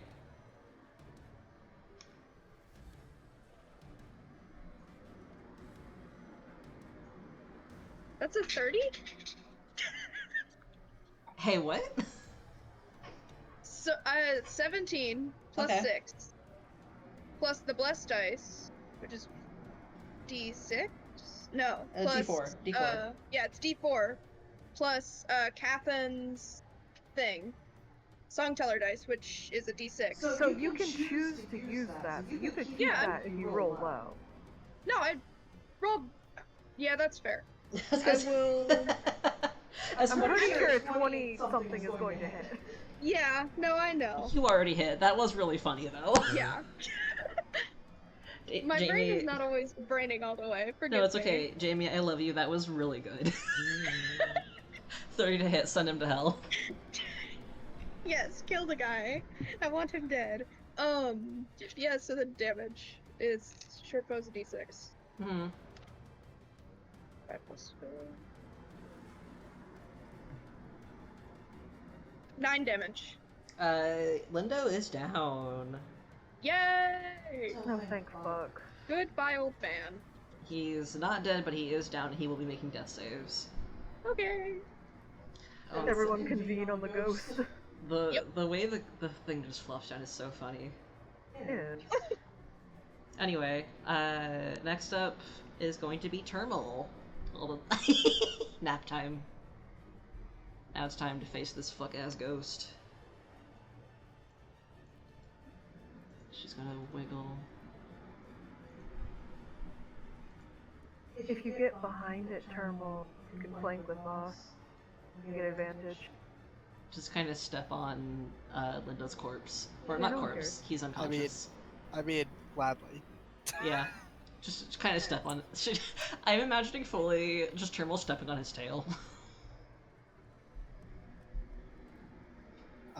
Did Tammin give me the assistance this time? No. Tammy didn't give you assist, but you do But have you're- Bardic. Or essentially Oh. Bardic Inspiration, yeah.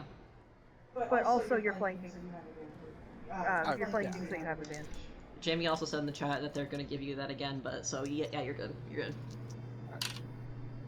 Not 20. Christ. Okay. Let's go. Go for it. Send this ghost to hell. And you're using the Mariner's Sword, yes? Yeah. Okay, got it. Go ahead, roll that and double it. Another 9, so that's 18. That's a good ass hit. Yeah, that's good. Slash. She is still up though. She is still. That was a solid hit against her, but she is still good. I need to do math now. Fuck. Okay. She is looking. I mean, bloodied is perhaps not the right word for a ghost, but. She's bleeding ectoplasm. There's some weird, gross goop on the ground. It's turning into mushrooms.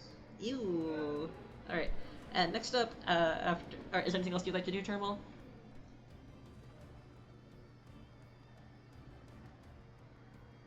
You muted, love. Sorry. No, you're good. What was the Oh, question? yeah, I was just asking, is there anything else you'd like to do, or are you good? Nope, that's it. Alright. Okay, so after that is going to be Kadia's second death save. This bitch stable. Alright. Next up is going to be Voss. Okay. Voss is going to, you know, take the hit. Ah, no, poor. Roll you all together. That's a nat 20! Christ. go. Yeah, go for it. Okay. Yeah. Yep, D10. Damn, that's not as great. That is 14 damage. It's since you are still using a non-magic weapon, that's still gonna get. Is that with the half or? No, that was full, so 7. Okay, yeah, so 7. Okay, just clarifying. Yeah, so 7. Yeah. Still solid hit. Solid hit. Solid hit. Solid hit against this incorporeal fuck. Yeah. Alright. Okay, and next up is Isha's turn. Oh, she's incorporeal. Yep.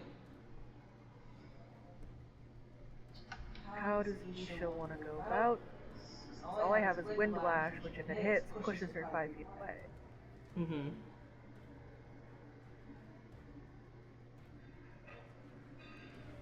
Yeah, I'm just gonna... Whoa! What happened to me? You're right here. You zoomed out. What the f- No, I didn't. I moved and this happened. What the actual shit? I don't know. What happened to me? Oh, it's, you said, oh. Why? Why? I don't know why that went all the way down. Yeah, it changed I your don't either. revelation and got rid of all the objects. It scared me for a minute. Yeah. Okay. Everything was gone. And I'll use Wind Lash on her. Okay. And I'm not under the blast, right? No. No, Atja gave the bless to the physical fighters. That's fair. That's 18 to hit? Yeah, that hits. 8! Yeah, Soroya's It's down. magic!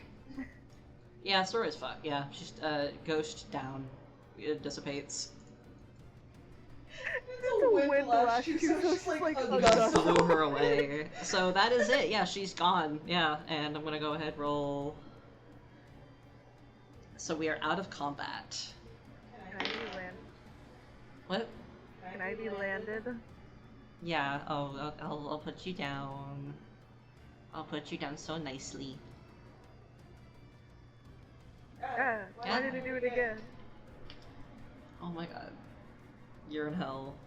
That's okay, I knew Alright. what it was. Alright, Kadi is also dead. Oh no. Oh no. Oh no. Oh no.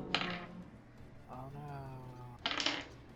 Christ. Well, so as you're rolling windows, I would say if the thing is like each round someone would have a chance to do something. We're not gonna do anything, and I don't have passion. That's fair. That's a good point. Atja is just kind of collapsed to the ground, catching his breath right now. Isha looks so proud of us.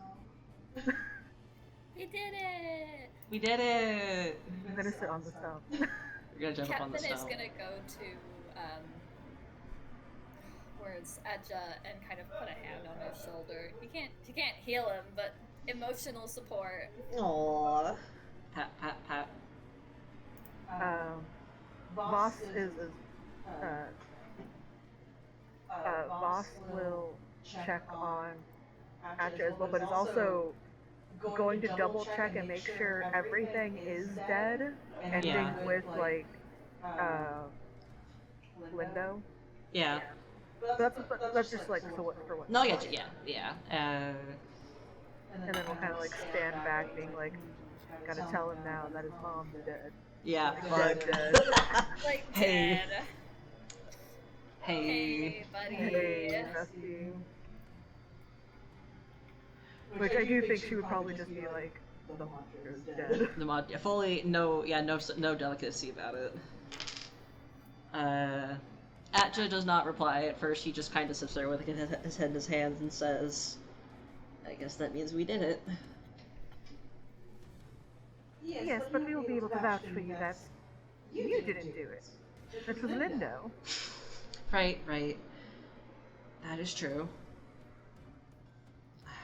Well, he'll sit up and kind of look at all of you and just say, "Thank you. I know this has all been a lot, but I appreciate all of you."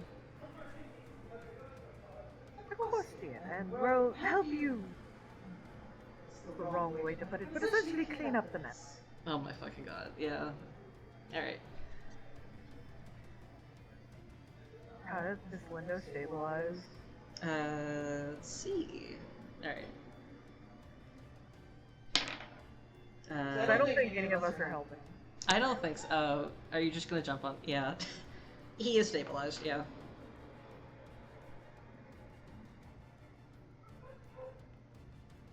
What are you? What does that mean? What, tell me what you're doing.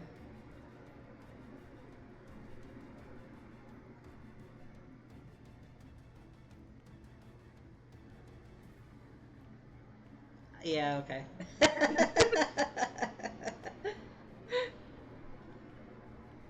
What does it look like? What does it fucking look like?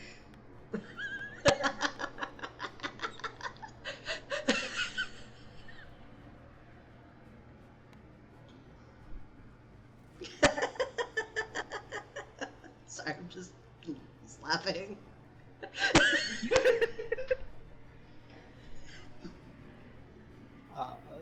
I'm imagining fully it's just just going over and kicking the body a little bit. Yeah, that is the vibe. Yeah, that is the actual vibe. Yeah. But I think, because I imagine Boss would say the Madra thing, like, once, like, it's confirmed and be like, it seems like the Elder is stable. Yeah, alright. And Atja starts to get to his feet and says, kind of muttering a bit to himself, but I was like, okay, we need to notify the rest of the clan, we need to figure out what to do next. Just... But let's breathe for a moment. Also, sorry, what were you saying before, Karma?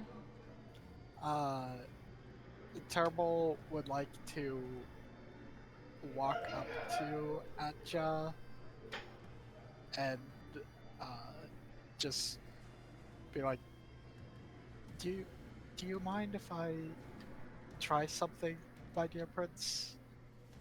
He looks a bit worried for a second, but nods. He trusts you implicitly. Okay. Turmoil is going to try to use its healing touch on him. Yay! Aww. Alright. Like the like darkened parts. Yeah, I gotcha. Refreshing my memory real quick on how the healing touch works. I just touch him and restore d6 plus 2 hit points. Yeah! Doesn't have a roll tied to it. Hell yeah. Although, since you're trying to heal the darkening specifically, you can roll either Arcana or Medicine for that, so it'd be Intelligence or Wisdom. I'm gonna go with Wisdom. Oh. Oh, yeah. I got a 10. Do you still happen to have the Bardic from Tamid? I do happen to have Or Bardic from Tamid. from Cathin, yeah. Yeah. You can go ahead and roll that as well. I got a 6 on that. Okay, alright. Yep, so as you plan to place your hands on Atja gently, like resting your hands on his hands, a very soft blue light emanates from your hands and against his skin, and the dark purple of the darkening begins to recede. It takes a little bit, but it does recede entirely within about a minute or so. It does leave behind these like raised scars, but the darkening itself seems to be gone. Yay! And as that happens, he kind of like sags against you a little bit, as though a great weight has been lifted off of him. At seeing that this worked, Acha will extend its hand out to Isha. Oh yeah, you can also use it on Isha. Get over here, fucker. Grab it by the face. Less gentle, just grabbing their face. Snatched. And that would be, also medicine or arcana. I rolled an 8. Yeah, it doesn't work this time. Not at least, At least it doesn't get worse. It doesn't get worse. Yeah, it does not work this time. But also, Isha's case is much less severe, at the very least. Yeah. Yeah. It can try again later. Yeah, it can try again later. But not right now. Not right now, that's fine. Yeah. Alright. And... Okay, so we are going... Let me crack open my notes again real quick. Because... Oh, we need to figure out what are we gonna do with Lindo. Yeah, that's the thing we gotta figure out before we can end things. Can everyone, like, turn away real quick? If you want to kill Lindo, I will say Atja's not going to stop you. Atja actually, when, blanking on dialogue, but he is going to first say he would like to, turn Lindo in to, like, the Mariner for treason, because that's normally what you do. No, she's aware of all this. Wait, what? She's aware. Atja didn't know that. Yeah, but she's aware. Apparently she also was the one who tried to orchestrate separatist movement. Oh, For some sort of sick fucking game. He's a little shell-shocked at that. Yeah, no, yeah. We'll processing that later. Turbo has the guiltiest look on its face, saying, "That is what I needed to apologize to you for. It's for alright. keeping that secret from you." It's alright, my dear. That's fine. Alright, so turning him... Okay, so that's not an option then.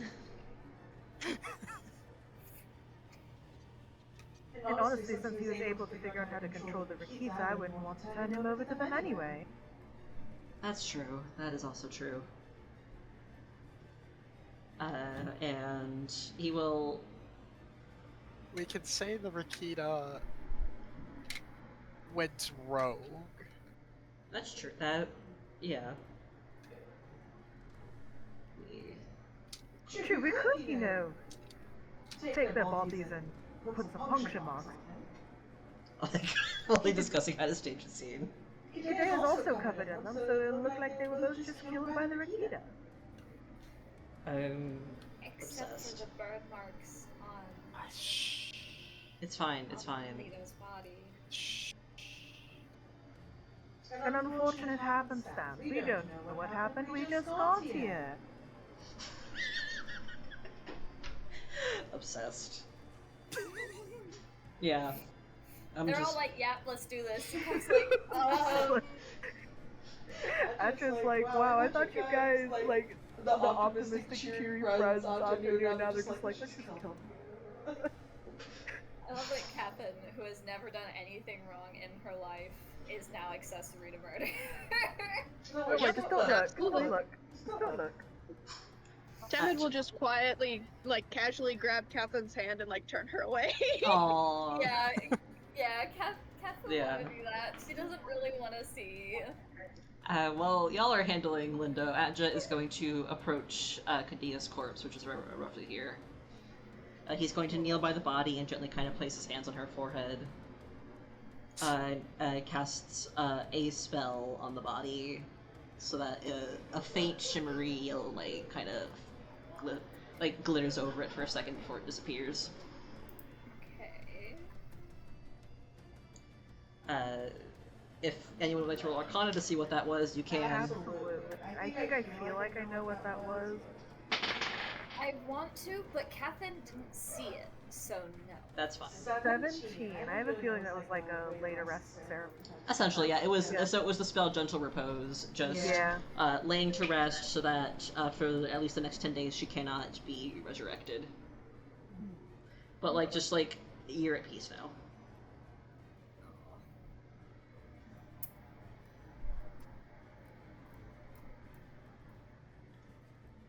All right. Also, yeah, Tammy, you don't know what that was. Tamid is distracted by her sad girlfriend.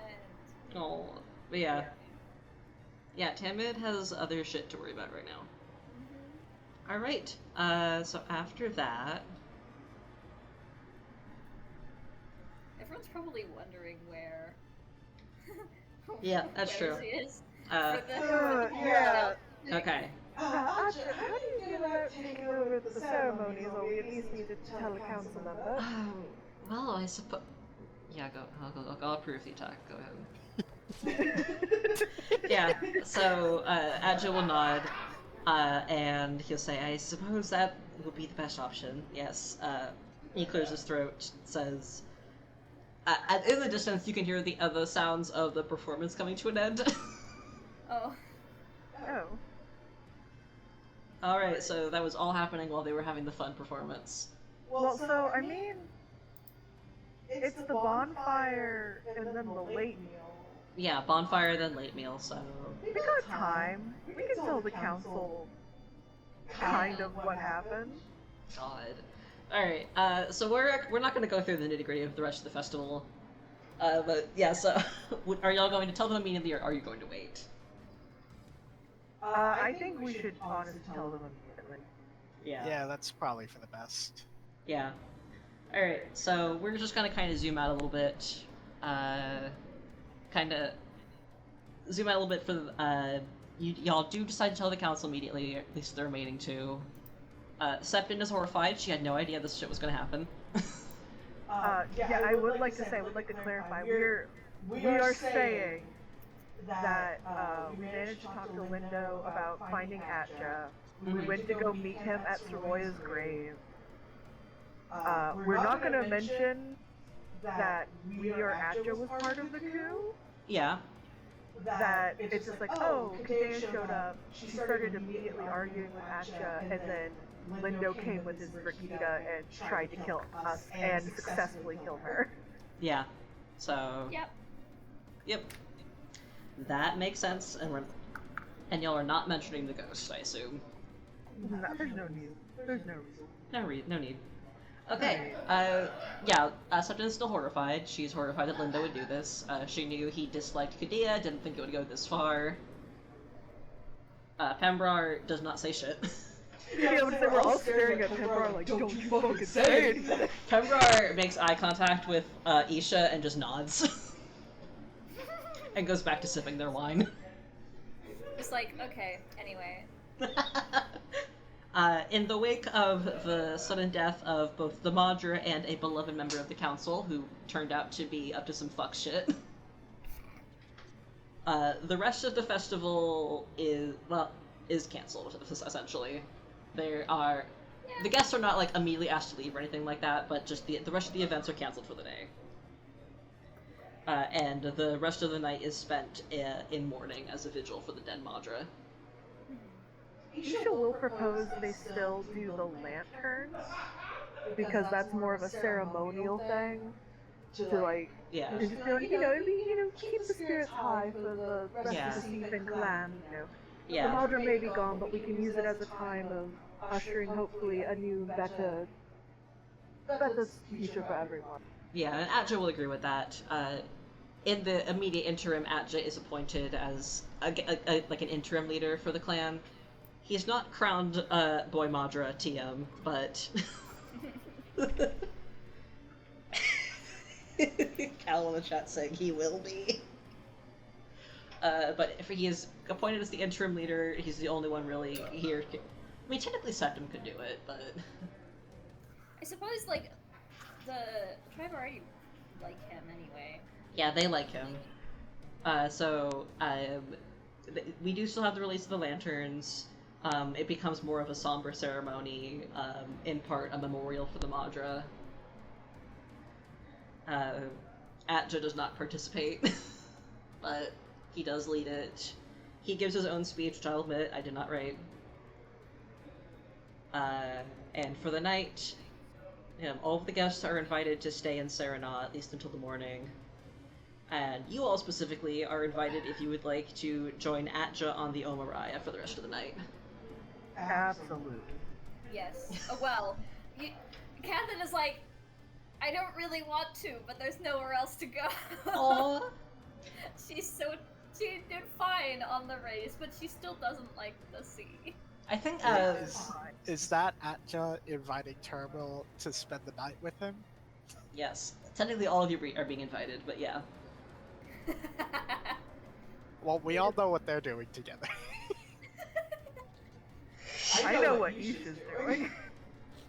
I will say, if does Catherine express that she does not like the water or doesn't want to go on there again? I think when they're going over, she's clearly kind of tense, but she doesn't say anything.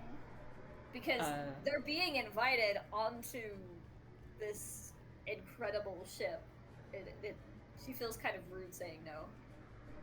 Atja is as he's walking with all of you, he's going to turn to you, Catherine, and gently ask, if it's okay. Would you mind if he held your hand to guide you onto the ship? Oh, my fucking heart! These fucking gay people. He's a sweetie. She would be kind of surprised, but then go, yeah, that would be really lovely. Yep, he'll take your hand and he'll guide you onto the ship, and he will very gently tell you it's okay. He won't let you fall. He won't let anything happen. I'm gonna fucking cry. That's so adorable. And he makes sure to keep you steady as you walk along the ship into the Madra's or the royal family's quarters, technically. Yeah. And he is going also, now that he is no longer darkened, he will be giving a big ol' hug to anybody who accepts one. Aww. And he is just so happy to have his friends again. He is a little weepy. Love it. So essentially y'all just spend the rest of the night with Atja in the quarters on the Omaraya. He breaks out the wine. Hell yeah. Breaks out that good shit. Fuck yeah. So everyone can get drunk together. If you don't want wine, he will also have tea. Isha's getting so drunk. There's wine, there's tea, there's also, he does have some food brought in. I think in the several years that Kath and Tamid have been traveling together, they've definitely drunk together. Oh, absolutely. 100%. And after a while, Atja fully just falls asleep, half in Termal's lap. That's adorable. Oh, excellent. Isha's never had wine. Oh, no, this is because bound to be good. they're technically childlike. That's true, they are technically underage. Yeah, they're 19. They're an adult by SIFA standards, but... Yeah, they're adult by Stephen standards, but they still have they're they still have one shrine before they're an adult by base gelfling standards, and then they have 4 shrines before they're an adult by Vaprin standards. So good. Which is why Kira was no, you absolutely aren't going on that fucking ship. Because you're still a child. Oh yeah, also, Ambassador Kira is so fucking pissed upon finding out there was some kind of international incident. And Isha was involved. Isha was involved, but she does try to speak. I will say, she speaks with you briefly. She's not mad at you, she was more worried for you. But I don't know of how much that matters to Isha right now. It depends on when she talks. She tries to talk to y'all before you go on the ship. Isha seems seems very tired and done with it, and is notably I think actually by then, probably not bothering to have Catherine keep the minor illusion up because they're all so tired from the fight. Yeah. Aww. So Kira can see the darkening, and Isha's rubbing their eyes, and it's just no, it's fully this is the most calm Isha has ever been around her. She is going to offer you a hug. for once in their life, they do accept it, and they just kind of hand her the scroll that they had written earlier, and just ask that she sees the details done. She nods, she accepts the scroll. She looks a little hesitant, a little bit like teary-eyed for a moment.